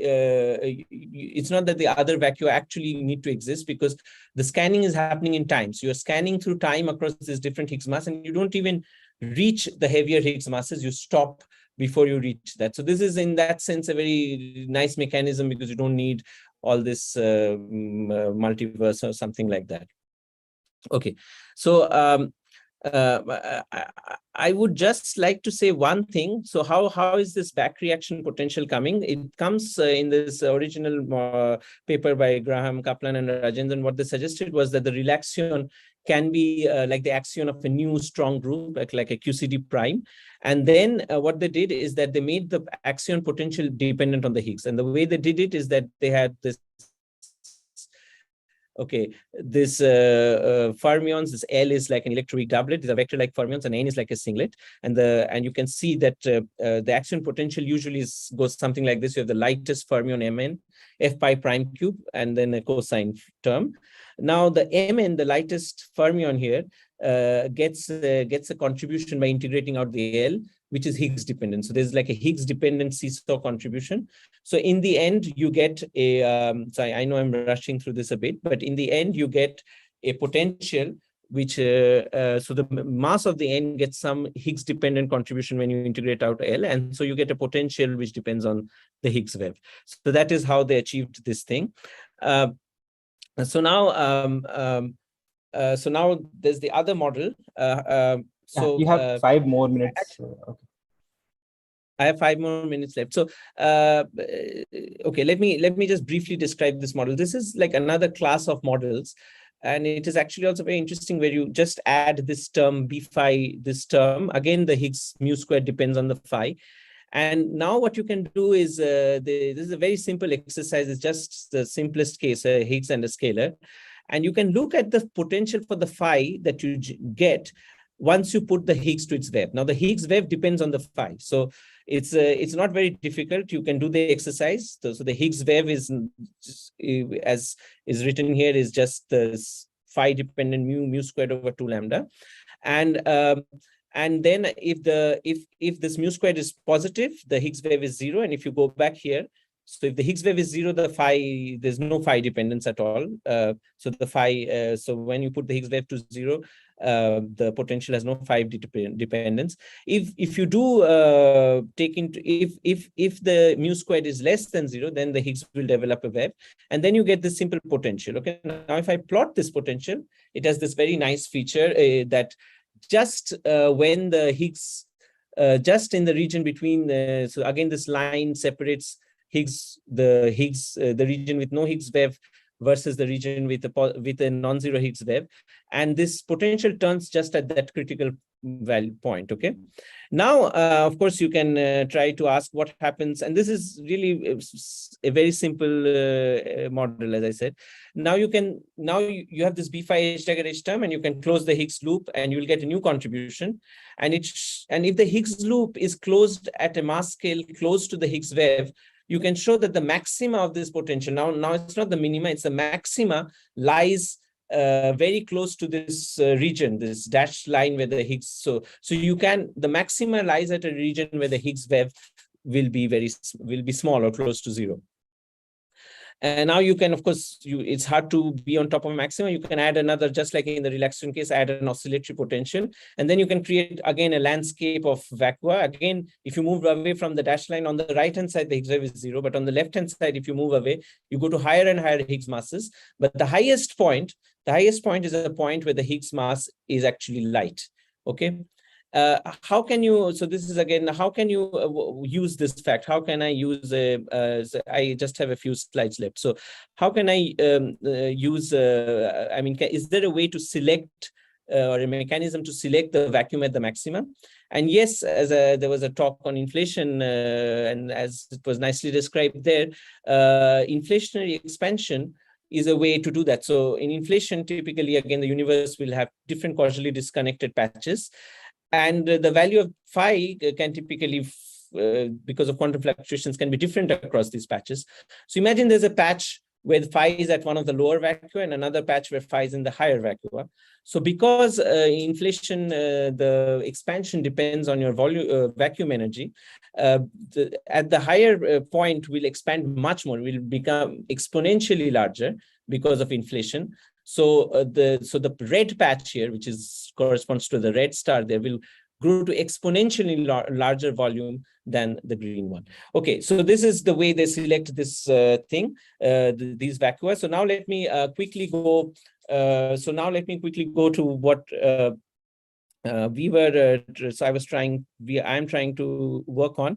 So as you saw, these three models are completely different. They're completely different. Their mechanisms are different, but there are some nice universal features. So I will try to go through these as just a few more slides left. So this is I am given the wrong reference. This is actually the work that I'm doing, and it's in progress. So the three universal signatures that you will see is that in all these models, you need new states for them to work properly. You need new states at the TeV scale. This might be a bit confusing because I said at the beginning that I want lambda to be much higher, Higgs mass to be much lower. So that is still true. These new states are not cutting off the Higgs quadratic divergence, but it's a different, not colored state. These are new states not related to the Higgs mass. Then the second feature, and all these three features have nice signatures, okay? And the second feature is that you need light scalars that mix with the Higgs. So you have Higgs-Porter kind of constraints, as was also discussed in one of the previous talks. And the third feature is that these models typically can give rise to dark matter because they can oscillate about the minima and give you coherent wave like dark matter. So point number 2 and 3 I can go through in 2 minutes. So it's just the first point. So it's just I would need a few minutes for point number 1, and then I'll be done basically. So point number 1, why is it that you need new states? Because this is a key point, I think. New states at the TeV scale, and again it's because this trigger operator that you need that connects the scalar to the Higgs, this trigger operator has this kind of H dagger H kind of thing, right? Now when I will close the Higgs loop, I can get an Higgs independent trigger operator, right? I can close the Higgs loop. Let's say the Higgs loop, the scale that cuts off the loop is, let's say, M. So I will get a trigger operator without the Higgs, and that is dangerous, right? Because the whole point is that the Higgs gets a wave and it triggers something in the dynamics of the phi that selects so that says that the Higgs must have a wave and it must have a small wave, otherwise the dynamics of phi gets messed up or something. So if you have a Higgs independent trigger, that whole mechanism can get spoiled. So that's why this shows that you need the scale M to be not much above the weak scale, because then the Higgs independent part will become bigger, and this means that this is typical to all these models for very different reasons, but for this basic universal reasons, but it's realized very differently. So this M less than 4 pi V means that you must have new TeV states, so I should say that this doesn't mean that the Higgs mass needs to be cut off at M. The good example is the example I gave you of the relaxion of this. That's why I had to go through this in some detail. This term M tilde squared, the relaxion wiggles that can come from making the relaxion an axion of another strong sector. There, if you close the Higgs loop, you won't go up to the scale at which the Higgs mass squared is cut off. just because the potential cannot get contributions from much above the strong scale of the new group, because as you know, the axion gets contributions from non-perturbative effects, and if you go to scales much higher than that, this will just be cut off. So you can have an M that cuts off this H dagger H within this term much smaller than the cutoff for the Higgs mass H dagger H term. Okay, so this is or I mean, of course, there's another option. You can have a trigger which is not H. So that is why this other paper went through the trouble of having a 2 Higgs doublet model, because they didn't want this problem that you can close the Higgs loop. So they had a trigger like H1, H2, and they also chose a potential where you cannot close this H1, H2. So if you had an H1, H2, H dagger H term, H1 dagger H1 term, let's say, then you could have a 2 loop generated some sensitivity to like the to the high cutoff. But either way, whether you have this M at whether you have these new states that cut off the Higgs divergence, or you choose something like this 2HDM option, you have new states, new TV scale states. So in the case of the relaxion thing, you have this new vector-like doublets, which are not colored under QCD, but they are electroweak doublets, so you can produce them at LHC and so on. And in the 2HDM case, of course, you have a new charged Higgs and pseudoscalar. So there will be some TV states which are maybe not, and this is true for, I showed you 10 or 11 papers. This is true across all the papers, not just these 3 models I'm considering. And so the new charged, so this is a nice feature. Okay, so now I'm really done. So the other things are very easy to explain. So the other thing is that once you have this trigger operator, you will induce some mixing between phi and the Higgs. So because the phi couples with the Higgs, and even if you have something like a cosine which is a phi squared, you will still induce the mixing because the phi kind of is not at its minima. The phi also has a wave. So once you give the phi and H its wave, you will induce a bilinear H phi mixing term, and that gives you a mixing between H and phi. And so for the relaxion, we were the first ones to, one of the first, I think, to point this out, and we found the constraints over a large range from sub-EV masses of the relaxion to, so this is the mass of the Higgs portal scalar. So the relaxion has become a Higgs portal scalar to the GeV range, and depending on the mass range, you could get bounds from LHC, LEP, beam dump, flavor experiments, cosmological probes, fifth force, etc. And this is just a summary of all the bounds. I can't of course go into all this. Depending on the range, like in the MEV scale, most of the bounds were beam dump, etc. In the KEV scale, they came from astrophysics and cosmology. And in the very sub-EV scale, fifth force was the strongest bound. So this we have done for relaxion, but this will exist for all the models, which has been indicated in some of these papers. But I think what I would like to do is find if there's some universal predictions for where in this parameter space these different models lie. And the third universal feature is this is my last slide, is that in all these cases, you have the scalars which are quite naturally through the mechanism they will be in general displaced from their minima. So they can oscillate. So they will oscillate about their minima, about this minima. And as is well known, this oscillation, these are damped in the right way to give you behavior which is just like non-relativistic dark matter. So this is just like axion dark matter. There is the possibility of what is nowadays called wave-like dark matter. So this has been in fact studied in quite a, I should have written the paper. It's a paper by Gilad Perez, Abhishek Banerjee, and Hung Jin Kim. So I forgot to put the reference. This has been studied for the relaxion, and it's also mentioned in the papers on the sliding naturalness.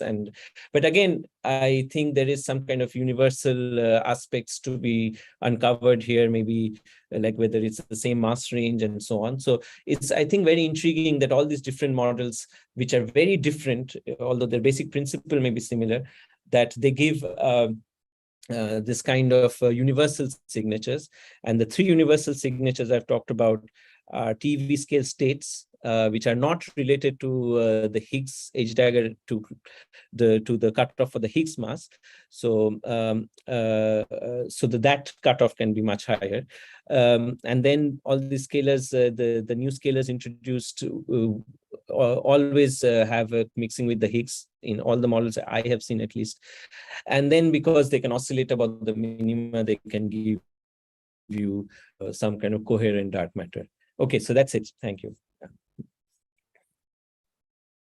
Thanks, Professor Ek, for this interesting talk. Okay, we are already running late. So if there are some question, we can take one or two quick question.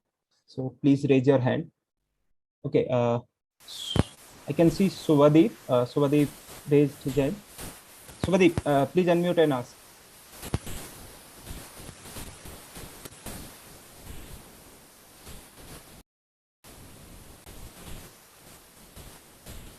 Hello, Suvadeep, we cannot hear. Can you please ask, unmute and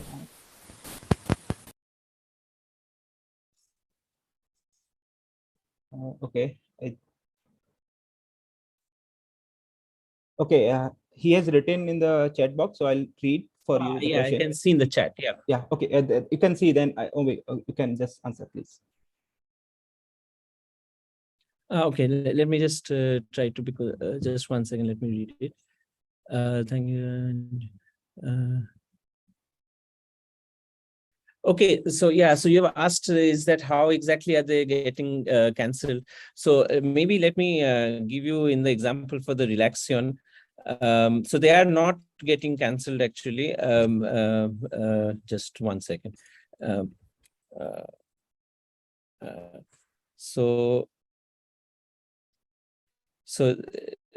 Yeah. So for the Relaxion, for example, I have the Higgs mass has a lambda squared, and this bare lambda squared contains all the loopers. For example, you can have a stop or whatever at 10 to the 10 GeV. That will correct the lambda squared. So indeed, the fact that I'm not choosing the lambda squared to be weak scale means that this is absorbing all the quantum corrections.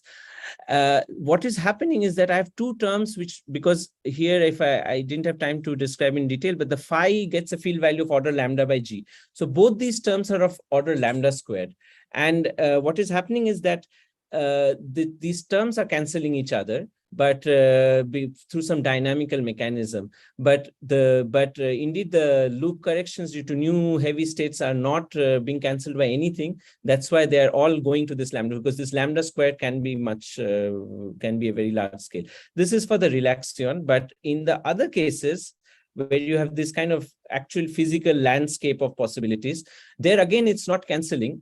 So you have, but this is just like the multiverse idea that people have, but now realized in a dynamical way. So here again, as most of the vacua probably have a Higgs mass value, which is very close to the cutoff or Planck scale or whatever, but just statistically, there will be, because you are always allowed to tune, just because of tuning, there will, so let's assume that the different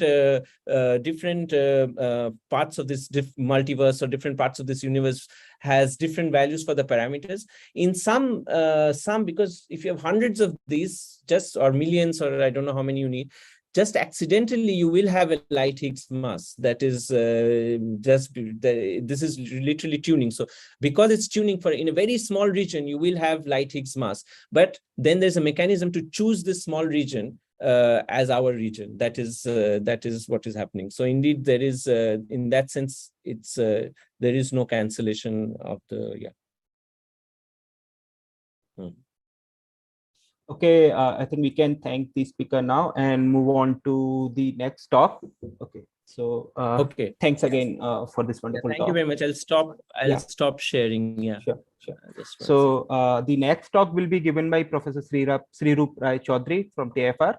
He will be talking about future directions in particle physics. Please, Professor Rai Chaudhary, please share your screen and maybe you can start. Yeah, I'll do it. Okay, so I'll inform you after like just 10 minutes before your time. This is 45-minute talk, so I'll inform you after 35 minutes. Yes, that is fine. Yeah. Yes. Can you, has it gone full screen? Yeah, it is full screen. You can try to change one or two slides so that I think if we can see it. I'll do that. If it doesn't happen, we'll see. Okay. Yeah, please start.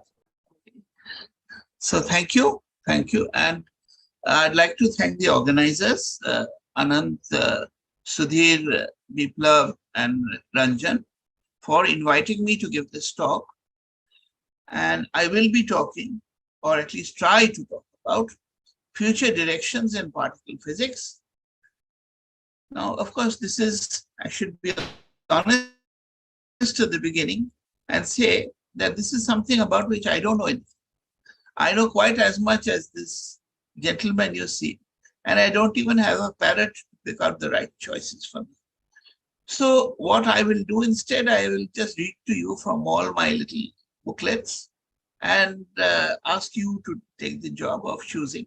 But so I hope you will sort of get an overall picture, and I will also try to keep the talk free of mathematics as far as possible, and just show pictures and discuss ideas. Perhaps that is more needed since you've had a very heavy day of various kinds of technical talks. So without more ado, let me start. So what I will be talking about, just give me a moment, I can remove this. Yeah. So the outline of, so first I will talk about, I'll talk about this pillar, what we do know, this what I call the 7 pillars of our understanding. Then I will also talk about the 7 hurdles in our understanding. Then there are 7 important things which we do not know. After that, I will look at the different approaches to try to understand what we do not understand. Then, of course, those different approaches mean a lot of hypotheses, and we'll quickly look at experimental tests of these hypotheses. Then I'll come to the speculations which are being made now, which are fueled by experiment. Finally, I'll say something about future experiments, possible outcomes of those experiments, and I'll end with by talking about what I think will be the trends in particle physics in the years to come. So let me start with the 7 pillars of our understanding. So the very first pillar of our understanding is that we understand that elementary particles interact through gauge theories. And that's what we call spontaneously broken gauge theories. And here is the wonderful proof of these gauge theories. It comes from the Hera Collider. This is based on the full data. And you see that the neutral currents due to the Z and photon, and the charge currents due to the W, so these are the ones, they match in strength at a mass which is just about the electroweak or the Z mass. So at this point, they become the same interaction. It's a beautiful example. You see that we do have, so unification of electroweak unification does occur, and you see that the breaking of the symmetry gives you this difference here. So that's the first and most important pillar of our understanding. The next pillar is that to explain why the symmetry is broken, there is a Higgs boson. So we now have no doubt at all about the Higgs boson. We have a signal to many, many sigma. And that, of course, is the Higgs discovery. So this is the Higgs resonance in blue. The Z resonance is in red. The third pillar is the fact that the Higgs coupling to the most of the particles is almost precisely as we expected. So here is the plot from CMS, and you see that the errors are rather small except for the muon. And even if you compare them on a separate graph with the standard model, they almost match. And of course, the couplings are proportional to the masses. So if you measure the masses and the couplings, you will expect to get this straight line. So that's the third important pillar, that the Higgs sector is more or less as we had thought. The Yukawa couplings are the source of the fermion non-particle masses. The next pillar is the fact that the fermion mixing, we talked about the fermion masses, the fermion mixing matches the CKM mechanism very precisely. So this little circle here is the level of our uncertainty in it, but we have this nice unitarity triangle to show us that there is CP violation of the standard model, and it is matching with what the CKM mechanism predicts. Now, I should also tell you that when I started research some decades ago, this yellow circle was the allowed region. So the experiments have improved to the extent that the yellow circles have now shrunk to this little ellipse. 1 sigma and 2 sigma ellipses you see there. The fifth pillar is that when we look at the global electrowave fits, this is to 21 measured parameters, we are accurate within 2.4 sigma, with the large errors coming only with parameters which are very difficult to measure. So the entire electroweak model seems to be working very nicely. And this is reinforced by when we look at the cross section at E plus E minus colliders, E plus E minus hadrons. You see these beautiful data, including the data at the Z resonance and then later at LEP2. In a college or school, if somebody got data like this, then you would surely make use of fudging the data. But these are real data and it matches the theory very, very beautifully. So that's the sixth pillar. And the seventh pillar has to do with the QC decoupling. And that also evolves exactly as expected over at least 3 orders of magnitude. All the data lie almost exactly on this curve with the 6-quark model. So there are 7 pillars, and we thought of, based on this, can believe that we understand our world quite well. But there are also 7 hurdles in our understanding, and these are things which we do find difficult to understand or to fit in with what we know. So what are these hurdles? The very first, of course, is the question of what is dark matter. So you see here a picture. This is a very recent picture from the James Webb Space Telescope of an almost perfect Einstein ring. And this is caused by some dark matter, not this star from our galaxy, which is right in front, but from some dark matter object, which is somewhere in front of whatever is creating this Einstein ring. So, of course, it's a wonderful proof also of the bending of light, but it also shows us that there is dark matter in the universe, and there are other proofs also. But of course, we don't know what it is. That is the bottom line to everything else. The second question, of course, is what is dark energy? And here again, the supernovae data from faraway galaxies tell us that at large redshift, universe seems to be accelerating rather than slowing down or remaining expanding uniformly. And we have no clue what it is, unless you can modify Newtonian dynamics, but till now nobody has got a model which really works. And then in that case, there is 68% of the universe is dark energy, again, an unknown thing. The next question is how to explain the baryon asymmetry. So of course, in cosmology, all matter is baryons. So electrons, except photons, everything else is baryons.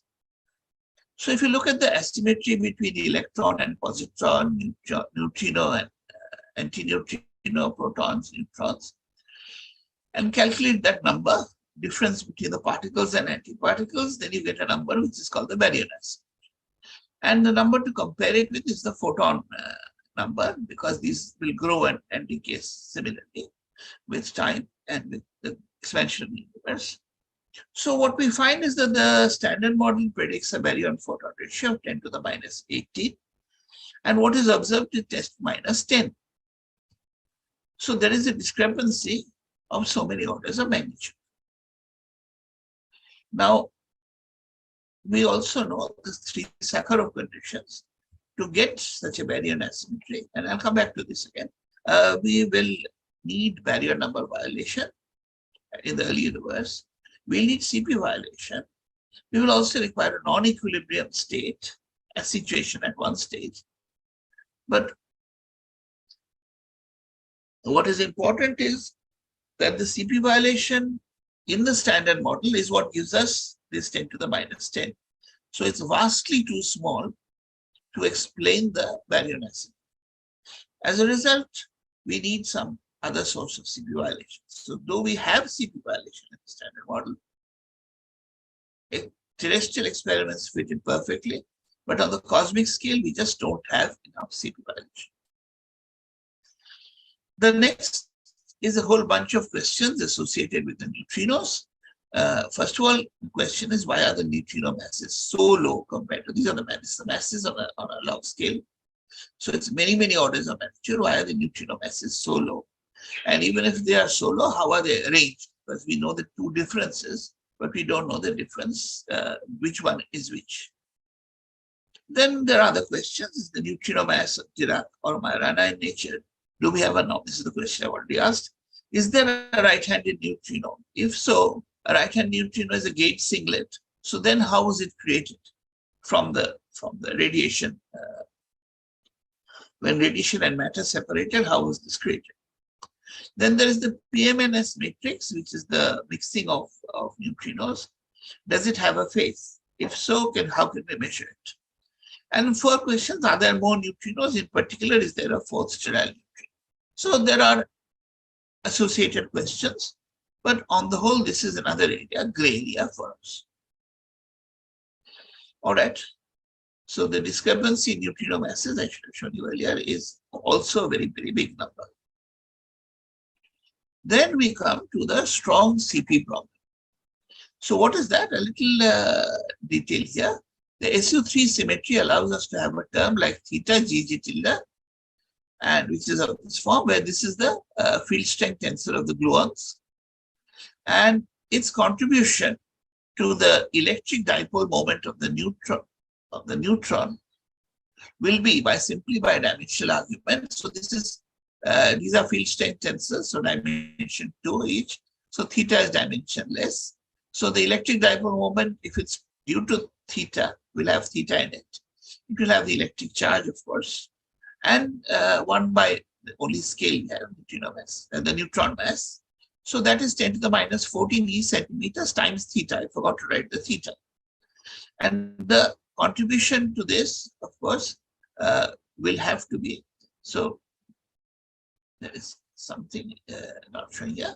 So this is the experimental value. I should not have, should have changed this line. But what happens is that this is the experimental value, which is very small and which basically shows us that the neutron is almost perfectly spherical.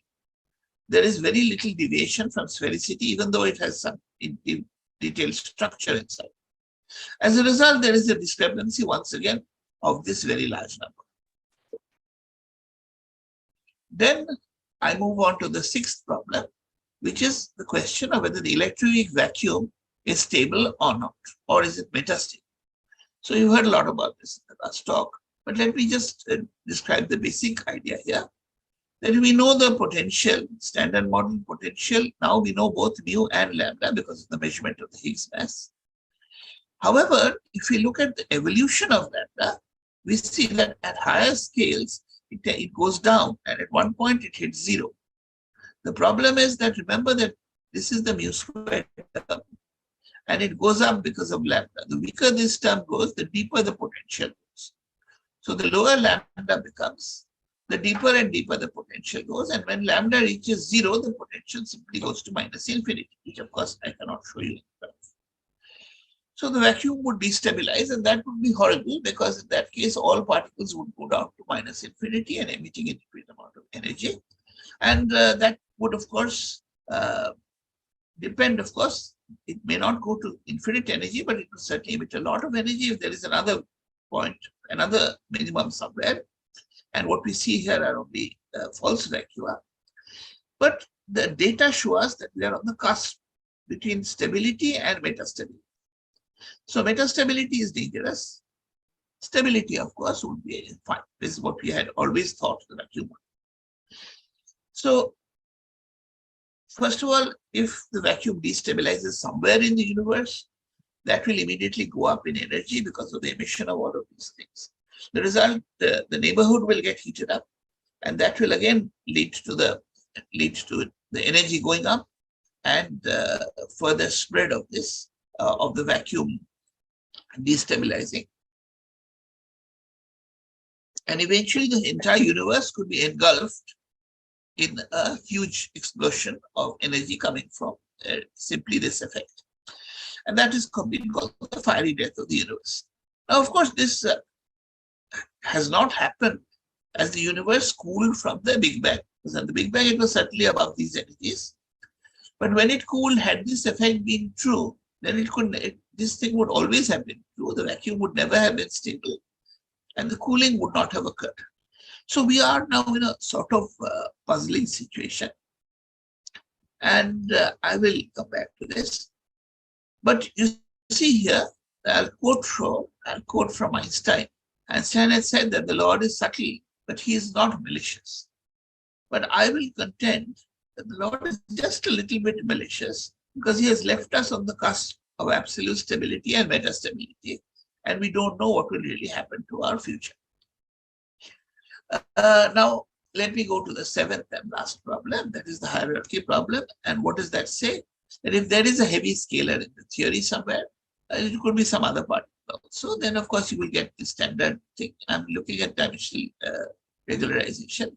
You will get a term proportional to the mass of the heavy scalar, which is quadratic divergence, essentially, depending on the scalar. There's a logarithm which you need not worry about.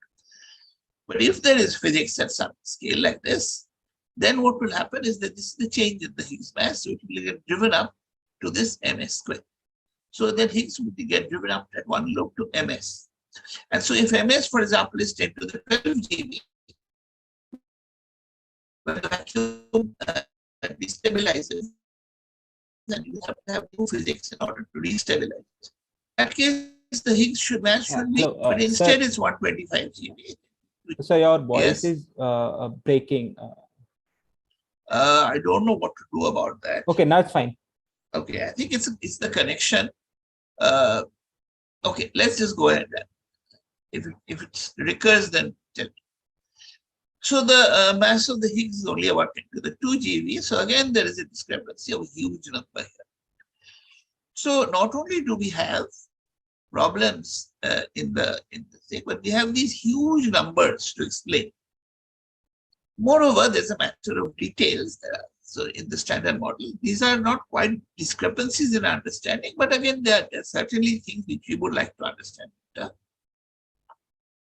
Because after all, the standard model has 21 free parameters.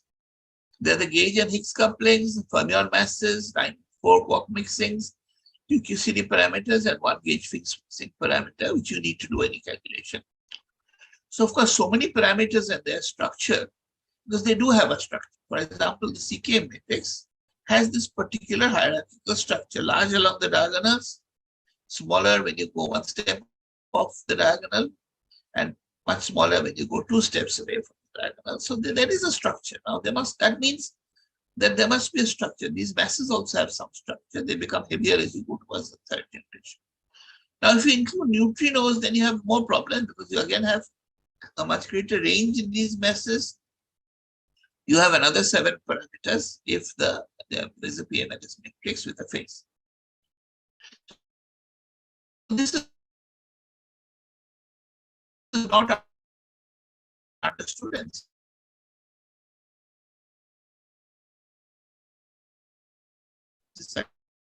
Sir, your voice is completely gone.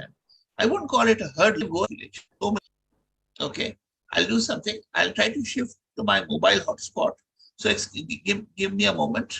I'll stop the sharing. Okay, I'll reduce it. Let me see if I can go to my mobile hotspot and see if that connection works better.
Can you hear me now? Yeah, yes, sir. Okay, let's hope this is. So now let me discuss the different approaches to trying to understand these questions. So I will start by, of course, seeing how to tackle the hierarchy problem. Now, if we only had the standard model and the Planck scale, which of course, where we know new physics comes in, then of course the hierarchy problem could be tackled simply by taking whatever extra contributions you have and cancelling them out using a counter term. The problem comes when we have an intermediate scale, and that I've just discussed. So that intermediate scale tends to push the Higgs up to that scale. And now there are two ways to do it. One way is to do the following. So suppose is to reduce the scale of the new physics down to just above the standard model. So let us have some mechanism by which the new physics comes in at a scale just above the standard model, in which the Higgs may be pulled up to the new scale, but so what? It's more or less at the standard model scale. The other possibility, so there are these two models which do this. One is Technicolor. I will talk about this in a little more detail. And one is extra dimensions. They basically follow this idea to reduce the scale.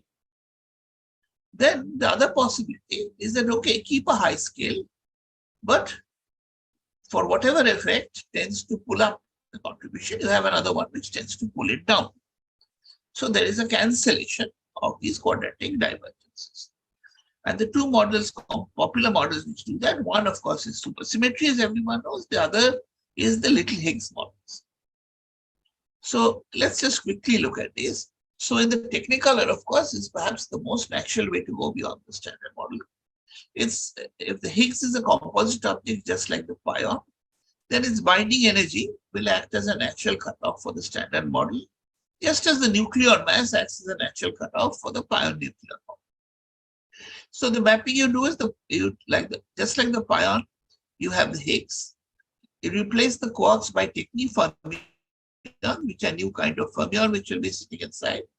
And instead of the SU3 interaction, you just take a generic SUN interaction. You can put in whatever you like. Now the problem is that it has always been difficult to create a realistic model, because with the basic model you cannot give quark masses. So you created extended Technicolor. Then you found out that there was too much contribution to meson mixing. So you created working Technicolor. And finally, you found that it doesn't satisfy the precision tests. So you invented another thing called top color assisted Technicolor. Anyway, by making the model very complicated, you can actually evade all the experimental constraints and predict technipions, technirho, etc. at the LHC. So the major problem with these models comes from the fact that in precision electroweak tests, the Technicolor contribution to the S parameter, the change in this parameter, has this constant term 2 by 3 pi, plus things which you can adjust by taking up the scale. So you can make these small, but 2 by 3 pi you can't do anything about. And 3 pi is sort of close to 10, so this is like 0.2. And experimental error is already 0.07, so that's far below 0.2. So this is a problem with Technicolor, which you have to really make a lot of effort in order to solve. Then, of course, we have supersymmetry. Everyone knows what supersymmetry is. Bosons and fermions have partners of the same mass and quantum numbers. So for every contribution to the Higgs hierarchy mass, there will be a fermion loop, and the famous minus sign in the fermion loop is going to cancel out all of these terms. So you'll have a perfect cancellation if supersymmetry is perfect. If this fermion is much heavier, then of course you will have partial cancellation depending on how heavy the mass difference. So that of course is supersymmetry. And what supersymmetry lands us with is that in addition to the standard model particles, you now have this entire spectrum of supersymmetric particles, which we are of course trying to look for and have not yet found. I'll come back to that. Then I'll just make a quick survey of the ideas. The next idea is extra space dimensions, the two ones which solve the hierarchy problem. First is the idea that there are large extra space dimensions which are compact. So I've drawn this torus. So that's like a two-dimensional surface, which is the extra, which is compact. So, I mean, I can't draw it, it's all in higher dimensions. So there is something called the brane, which is a 1+3 surface, which is our ordinary Minkowski space. So in this theory, gravity becomes weak on the surface because it's only a small volume of the entire bulk and is strong in the entire bulk of all. Effectively, in these theories, you can bring the Planck mass down to about 10 TeV. And so there is no hierarchy problem. Then there is another way of doing this, which is to create a warped extra dimension. So this warped extra dimension, which is drawn here, so there would be two such branes on either side. One is called the UV brane, one is called the IR brane. So the Higgs, and we also generally live on this brane. And the space-time between this extra space-time, it becomes smaller exponentially by this factor e to the minus kr phi, where phi is the angle which takes you from, it goes from 0 to pi, because this has the nature of S1 by Z2, which is S1 is a circle. So then that pi would go from 0 to 2 pi, but instead only goes up to pi. So it's a circle folded on itself. So if gravity is strong on this UV brane, it sort of gets propagated here and becomes small as a result of this warping. And effectively the Planck mass, though it is 10 to the 16 TeV to begin with, it picks up this factor of minus 11 pi. So phi will be pi here. You only have to keep kr as 11. And you would get again the Planck mass of the order of about 10 TeV. So once again, the hierarchy problem goes away. Then we come to little Higgs models. But this, like Technicolor, goes back to the pion for help. But it doesn't go back to the composite pion, but it goes back to the pre-composite days of the pion, some of which were discussed by Rohini in a talk in the morning.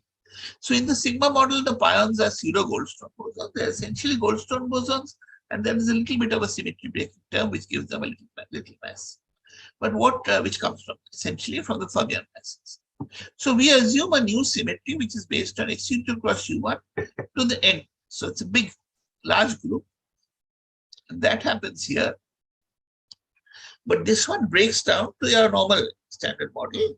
And when it breaks down, the Higgs is the pseudo-Goldstone boson of this symmetry breaking. So it's massless to begin with. But in this model, you can show that the Higgs mass is generated radiatively. So because it's generated radiatively, it picks up this extra coupling, small coupling, and it becomes small for that reason. So it doesn't have to become too small. So this smallness is taken care of by putting things at this kind of level of mass. The nice thing about this model, which I have not drawn, is that there are extra bosons coming from the other SU2. You could even take it as SU2s. And the bosons come with factors in their coupling, which enables the contribution, the quadratic contribution to the Higgs mass from the standard bosons and from these new bosons will cancel among themselves. If you have new fermions, it becomes fermion against fermion cancellation. So it's similar to supersymmetry, but also not similar. And remember that you cannot go very high in the scale. In supersymmetry, you can go almost up to the Planck scale. Okay, so those are the main attempts to solve the hierarchy problem. And then we come to the issues in the vacuum stability. So the first thing is this is how the vacuum, the lambda coupling, quartic coupling runs. So there is a dependence on the value of lambda, which is the quartic coupling, let us say whatever, and you'll have to fix it somewhere. And the Yukawa coupling of the top is very sensitive to that. It depends on the fourth power of that. Also on the gauge couplings and so on, but they are better measured.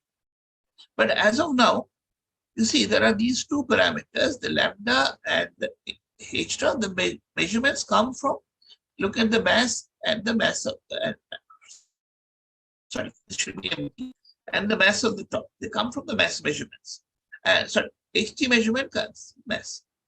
And these have limitations. The mass measurements, of course, have limitations in their accuracy, and especially for the top mass, since the top is a quark and therefore there is no asymptotically free state of a quark. How you will define MT is a question. It is easier to define it from the cross section. So what we know from this is that even with the best measurements we make, this will not be able to resolve the issue of whether we have a stable or a metastable vacuum, because as you see, we are on the cusp and it requires very accurate measurement. what we need to do that is to measure both the lambda and the top Yukawa directly. So one of the ways to do that is to look at Higgs radiation from a TT bar pair, to measure the Yukawa coming of the top, and to measure the double di-Higgs production at the LHC. So these, of course, are things which people are trying very hard to do. And this will be, we will need to do that to understand vacuum stability. Now, there are some issues about metastability and the early universe. Suppose even if we have metastability, let us see what people have been speculating about. So long back in 1977, Coleman had pointed out that if the electroweak vacuum is a false vacuum, in other words, we are in a metastable state, its decay by tunneling to the true vacuum will be catastrophic for reasons I have just explained. You will get a fiery death universe. Now, de Grassi et al.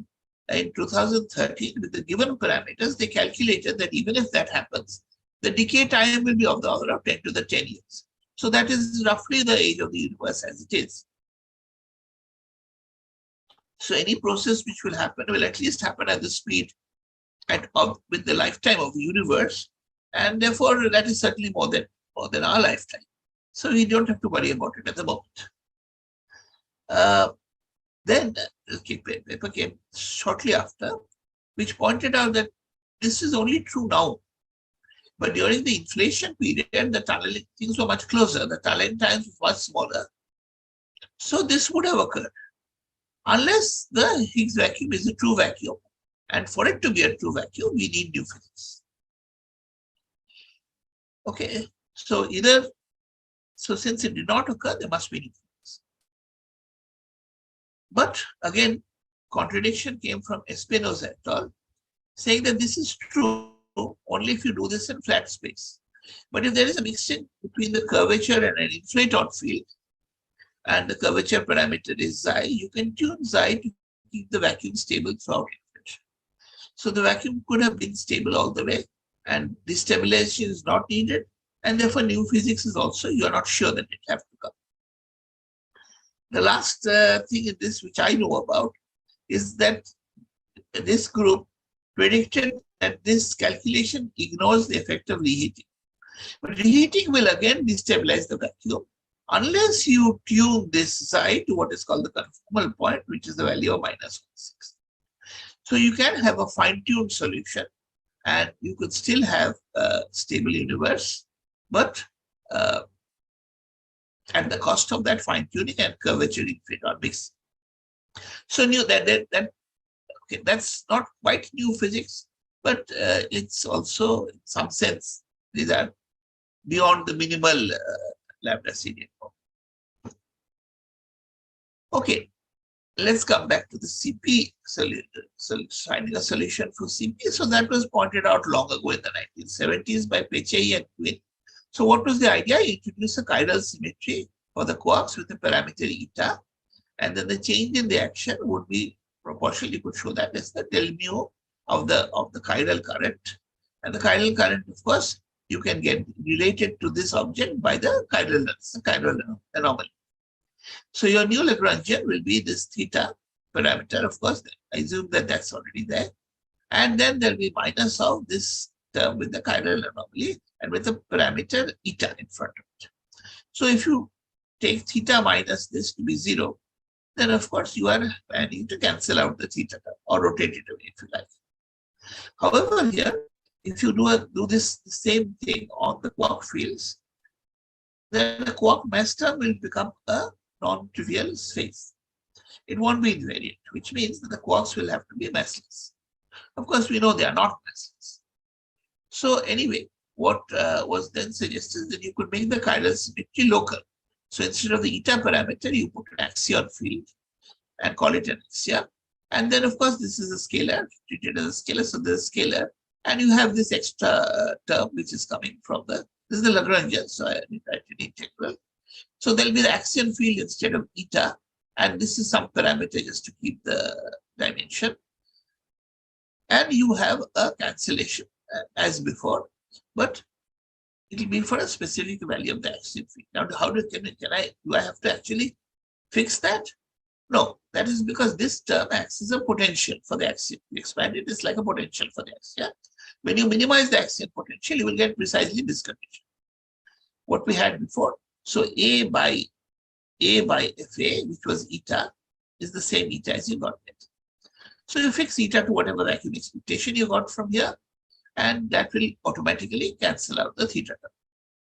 However, the mass of this axion field, now this potential, of course, once you have the minimum, you can expand it. The next term will give you the mass. And this is proportional to 1 by FA. So you can, of course, tune FA as convenient to whatever you would like to do. The problem is if MA is too large, you would see its effects because the A will couple like the Higgs. So if MA is large, axion couplings are large, and you would see their effects, which you don't. And if MA is too small, what will happen is that this you will get too large a relic density. In other words, you would overclose the universe, which in really doesn't seem to be closed, it seems to be expanding. So there is some range of Sorry to interrupt, sir. and that's how you use. I have 10 more Yes. minutes, sir. Okay, thank you. So that's it. Then you have dark matter candidates. So dark matter candidates must be neutral, stable, and weakly interacting. The stability can either be due to the particle being very light, so it's kinematically disallowed from decay, or it's protected by some quantum number from decay. For light particles, most of the studies are regarding axions, and you get constraints from various places, cosmology, cooling of red gas, nuclear interactions, and so on.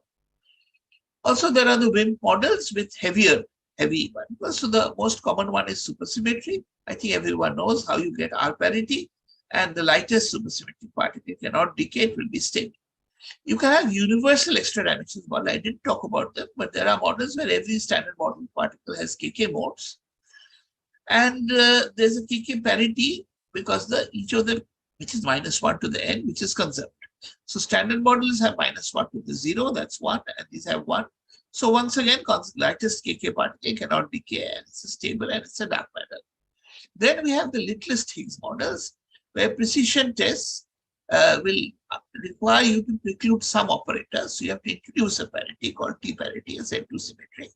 And once again, standard models have 1 and their partners have -1. So the lightest T particle cannot decay. So you do have candidates for dark matter from here. Now for dark energy is mostly probed by modifying gravity. It can be Newtonian or Einsteinian depending on what you're doing. But a particle physics solution can also be thought of. What is the idea? Take the Robertson-Walker metric, and R is your expansion parameter.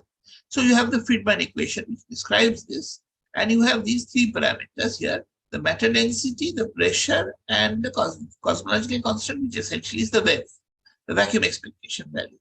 And normally all of these are positive. So therefore, this would actually be cause the universe to shrink. But instead, we find that the universe is expanding. So therefore, you need this to be positive, and therefore you have to get something negative in all of this, in all of these quantities. So which is the one? Matter density, the negative energy, negative vacuum expectation value are very difficult. So the one you can attack is pressure. So negative pressure corresponds to a repulsion. So you assume that there is a scalar field which does this job, which has an effect. So the equation of state is such that it seems to be repelling to the others. And this is called quintessence. So once again, I'm being sketchy, but anyway, I won't have a short time. Then we have the solution for electroweak baryogenesis. How does that happen? We assume that in the early universe, there were bubbles of the broken phase versus the unbroken phase. So the broken phase bubbles gradually increased and merged and gave us the present universe. So if you add a singlet scalar to the standard doublet, you can arrange that such that if you have a particle, a baryon, then it can come inside the broken, it can penetrate the wall and come inside the broken phase. But if you have an antiparticle, then it won't come in. It will stop at the boundary and stay in the unbroken phase. Now, in the unbroken phase, since the gauge fields are massless, they can pick up these gauge configurations called sphalerons. And sphalerons end up by converting antibaryons to leptons. On the other hand, in the broken phase, the gauge fields are heavy, so sphalerons are suppressed. So that kind of conversion will not happen for the baryons. Result is that inside the broken phase, eventually you will have an excess of baryons, and very few antibaryons. And as these merge and join to form the whole universe, then you end up with getting a large baryon acid. Okay, but this requires new sources of CP violations. We've seen that. So there are various suggestions, extra phases in supersymmetry. In composite Higgs boson, a time-varying top Yukawa coupling, where the top has a phase and that does it. Two Higgs doublet modulus with a Higgs web. And of course, these are time-varying, so they have to be large in the universe. And standard model with time-varying Yukawa couplings, that can also do it. And finally, CP violation from a dark matter particle is also possible. So now, of course, we have to look at the experimental tests of these hypotheses. Experimental tests are ultimately what will tell us whether to believe them or not. And as we know, we look at first the new physics searches at the LHC and the ATLAS and CMS detectors. And what do we know about that? We simply know that as they have made many searches, detailed searches for gluons, for quarks, for all sorts of bottom, top, charginos, neutralinos, everything has come up negative. All that we have are bounds which range over the TV, between the TV, so roughly around the TV. We have also looked at our CMS. I'm showing you the CMS results for all other kinds of models, not just this, but many other kinds of models which give you electroweak heavy particles. And everywhere they have drawn a blank. So just taking you through this thing, but the bottom line is nothing. Even the search for long-lived particles as of now, or has not shown up any positive results. So what about dark matter searches, which have been done at low energies? The idea is that since we are immersed in dark matter, a dark matter particle comes, interacts with the nucleus, and there's an outgoing particle, and also there are electrons, and they show up in your detector. These experiments, as you show, have only given us bounds. So this is sort of the allowed region. Well, hardly a WIMP anymore, a light particle, and fairly large cross section. Okay, so at this stage, it's clear that the standard model is winning, and beyond standard model, there is no sign of at all. However, let me point out to you that here is an analysis, 2015 analysis of the P, or the phenomenological NSSM, and these are the allowed points in different kinds of scenarios. And you see, there are still plenty of allowed points. The data collected after 2015 has sort of may have reduced some of these extreme values here, but there's still plenty, and it's not so early to say that the supersymmetry is ruled out. It isn't. Here is also the question that very light axions, these are bounds and axions, so the white regions are the allowed regions. There are plenty of scope for a reasonably small, of axions of various masses, even heavy and light ones. Even very light axions are allowed. So therefore, the idea that beyond standard model is dead is not correct. So I will quote Mark Twain to you. The reports of my death, he said, have been greatly exaggerated. And similarly, that is true for supersymmetry and beyond standard model physics. Okay, so now let me just quickly come to the speculation which comes from experimental fuel, because in an experiment, suppose if you see here, for example, a dead body and a man with a gun holding, and then clearly that guy has killed him. So that's the smoking gun sequence. So first, let's look at the muon anomalies. And in the muon, of course, you calculate the anomalous magnetic moment at one loop. Then you go to higher, this is the full standard model. There's a QCD correction. When you go to higher loops, the QCD contributes in different ways. And of course, these are all the diagrams we have at 5 loops. All these diagrams people have done patiently. And the result is that you have this theory, which is 10 to the 11th. So the accuracy is down to 10 to the 10 place of decimals. Now the Fermilab G-2, which is continues the Brookhaven G-2 experiment. So they have found an experimental value which doesn't quite agree with the standard model prediction. Note how precise this is, because it's only in these last 4 places of decimals. And the result is that there is a discrepancy, which is about 4.2 sigma. And this discrepancy can be explained by new physics. It can't be explained by the standard model as of now. So either new supersymmetry and so on, there are the models, compositeness of the muon itself, and new hadrons which would contribute to the QCD. So all of these have been considered. Then there are the famous flavor anomalies. The LHCb machine is here. And if you measure the RK, for example, branching ratio of B going to mu plus mu minus by E plus E minus, then you see that there are clearly discrepancies at some level. And the earlier experiments were not accurate enough to do this, but now we do see. Moreover, there are many others. I just showed you RK, but then the whole series of it. And then you do see large deviations in many of them. This is the standard. And the theoretical, with the theoretical errors, but the experimental errors. So all of these seem to point to a violation of lepton universality. And the effect, we write the effective Hamiltonian for B going to S, L plus L minus in this fashion, as some operators with Wilson coefficients. The discrepancy seems to be in the C9. The operator 9 is the BL to SL, B to K, and either mu or so. There are two kinds of one. And this can indicate new physics, either with an extra Z prime, with some different hypercharge assignments, or a leptoquark which couples differently to the electron and the mu. Finally, there is the W boson mass. And there, of course, earlier everything was consistent with the standard model, but we have this recent data from the CDF experiment, which gives you a 7 sigma discrepancy. I don't know. We don't know what to say about this. All right. So does it look now that there is a hole in the standard model? Perhaps the standard model is not so standard, and there is a hole through which we can escape and find out the world of new physics. Well, that will have to be done by future experiments. These are past experiments, but the future experiment, one thing we do know is that as we go up in energy, we have been going up steadily over the years, and so the next things will be higher. This is 10 TeV, it will be another order of magnitude above that. Now, just like the Olympics have a motto of faster, higher, and stronger, so similarly, here our analogy is to go up in energy, luminosity, and precision. And this is simply because when you look at small objects, it's like taking a photograph. So if you have more energy, then your sharpness increases because the wavelength of your light is decreasing. If you have more luminosity, then your brightness of your image increases.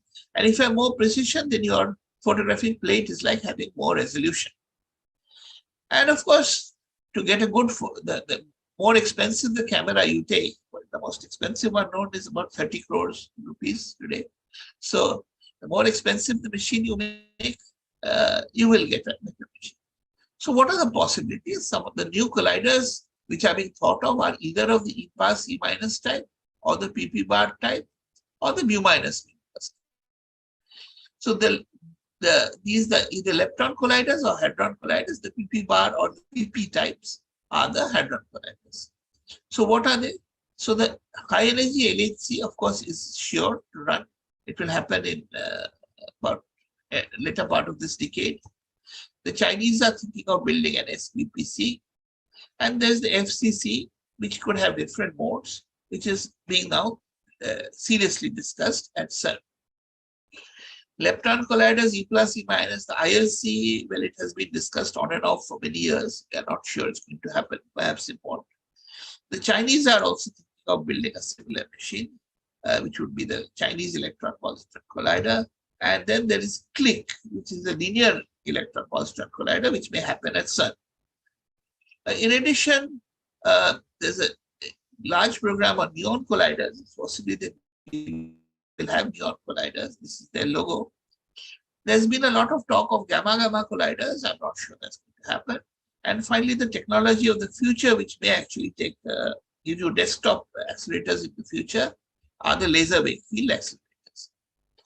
So just a few nice pretty pictures. The high energy LHC, ILC if it happens in Japan, this CLIC, and these are the various stages. It can go longer and longer as it goes from 500 GeV. So as it goes from 500 GeV to 1 TeV, to 4 TeV if it goes. And the size of this, you can imagine this lake is Lake Geneva, this blue stuff. Then the muon collider, of course, is going to happen next to the Fermilab area. If it comes up, it's being planned next to the Fermilab ring. The Chinese FCB is very similar to these other colliders. In the first phase, it would run from 350 to 1 TeV, and then it might go on. So the electron positron, and then the proton-proton collider will run from 60 to 100 TeV, which is comparable with the FCC. Then, of course, there's the beautiful idea of laser wake field acceleration, which is the fact that a plasma can support electric fields as high as up to 1 teravolt. And if the cavity contains a plasma, then the energy imparted can be a few hundred GeV per cavity instead of what we have now, 100 MeV per RF cavity, which is what you get. So at least 1,000 times more energy, which means your collider can be 1,000 times smaller. The potential to create a high energy tabletop accelerator. So this idea is the following: a plasma in equilibrium does not have these high fields, but if a projectile passes through the plasma will start oscillating in the wake of the projectile. These wake oscillations will create regions of very high plasma density. So you instead of projectile, you use a laser pulse. So the laser pulse creates these high oscillation density things behind it. And then if you can pop an electron in, so you can trap it in the plasma, and then it could be shot out by this wake field. So the wake field will give you that, will transfer its very high energy to the electron bunch. Of course, the timing has to be perfect. But with this, there's a potential that you could build eventually small tabletop machines with the same energy as you are now getting from these vast energies. So that would be a revolution exactly like the revolution we have seen in computers. Okay, so a few possible scenarios. Please allow me 5 minutes more. I am almost done. So now imagine that you are unwell and you've gone to a doctor and he gives you the following prescriptions. So he says you're a particle physicist, is the patient, wants to understand. So one of your things he gives is an antibiotic. Then he gives you a homeopathic medicine. Then he asks you to take some Unani syrup. And finally, he asks you to do some chanting of something as a faith healing. Now, I'm not sure you would go a second time to this doctor. You would think that this doctor is a quack. But the standard model happens to be this doctor. You can see from the names that the gauge theory, the scalar part, the parity violation, and the CP are all completely separate and unrelated things. And we just put them together. Unfortunately, this doctor is very successful. All his patients get cured, at least on the earth. So therefore, if we see the worst case, that we see only the standard model, then there must be new physics. It can't be the standard. So if we do not find any new physics, we must question the way the experimental data are being analyzed. So we can ask all these questions. Are we messaging out the new physics? Or have our experiments in some way tuned only to see standard model physics? See the new physics. Or is it that our machines are not powerful enough? That's quite likely that the new physics is still just outside of our reach.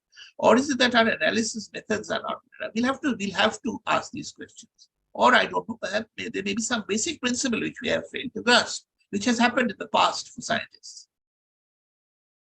Let's also look at the best case, that we have discovered a resonance. And in that case, the first question, of course, will be to see if it's a genuine effect and will remain where more data are collected. Some of you will recall the 750 GeV diphoton and the fact that it disappeared within a year. Once we know that there is a resonance, like the Higgs resonance, then we have to see what are its quantum numbers, spin, and so on. And then try to check which new particles fit these properties.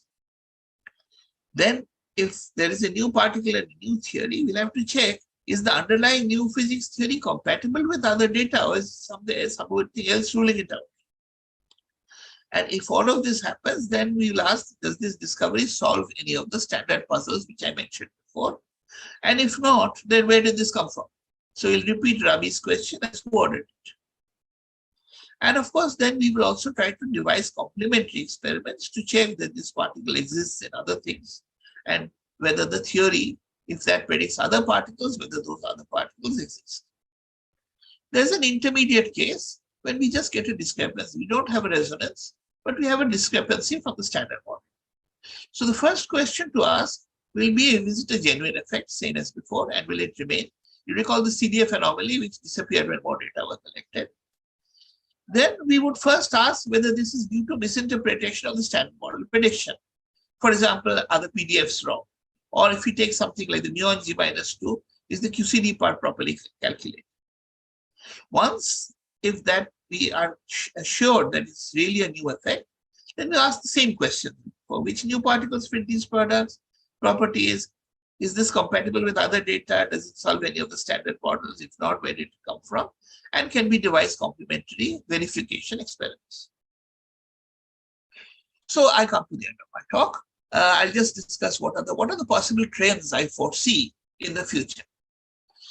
At higher energies, I think the use of effective theories will become much more important, since we will be in the unbroken phase of the standard model. We will be far above the electroweak energy. Effectively, all particles will be massless. We will be in that unbroken phase. Now, in that unbroken phase is just the phase where the use of effective theories becomes most important. So I do see a much greater use of effective field theories. Of course, new technologies for detector robustness will have to come in, because at high energies, the present detectors will simply burn out. And this is a job I expect that our experimentalists must be already working very hard on. As I see the computations, both the theoretical computations and the analysis of data are becoming more and more complicated. Theoretical calculations will go to much higher levels of precision, and this will take a central role. Moreover, the analysis will become more and more dependent on AI and ML. So artificial intelligence and machine learning are going to be the central tools of the future. Already they have become very important. I also expect that more and more ideas will be imported from other branches of physics, in particular astrophysics and cosmology. Already you have seen a fair amount of astrophysics and cosmology goes into our present understanding. But also I think we will get ideas from condensed matter, as we have got before, Rohini explained in the morning, from plasma physics, from things like the multiverse and so on. You've got some of that. The important thing is that I believe that particle physics will remain alive so long as there is curiosity about the major puzzles, and so long as there is a possibility of funding experiments to look into it. So on that hopefully optimistic note, I'll finish my talk. Thank you. Thank you, sir, for very informative and exciting talk. I think we can take a few questions. So if anyone wants to ask, please raise your hand or please unmute and ask.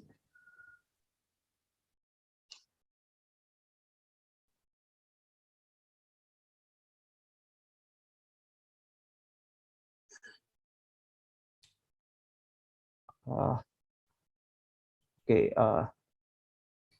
I don't see any questions. Anyone? Okay. Well, maybe let us thank the speaker again for this wonderful talk. All right. Thank you for listening. Yeah, thank you. With this talk, we come to the end of this virtual meeting, and so we can stop here, or if someone wants, like from organizers, if anyone wants to say something, we can. Thanks to all the speakers and participants, also to the organizers for organizing this wonderful meeting. And thanks to all the chairs for doing all the hard work today. So thanks. So should we stop here? Okay, since I'm the last speaker, let me thank you, all the organizers, all the session chairs, all the people who have sat through the whole thing. And thank you on behalf of all the speakers for having listened to us. So thank you and good evening. Thanks.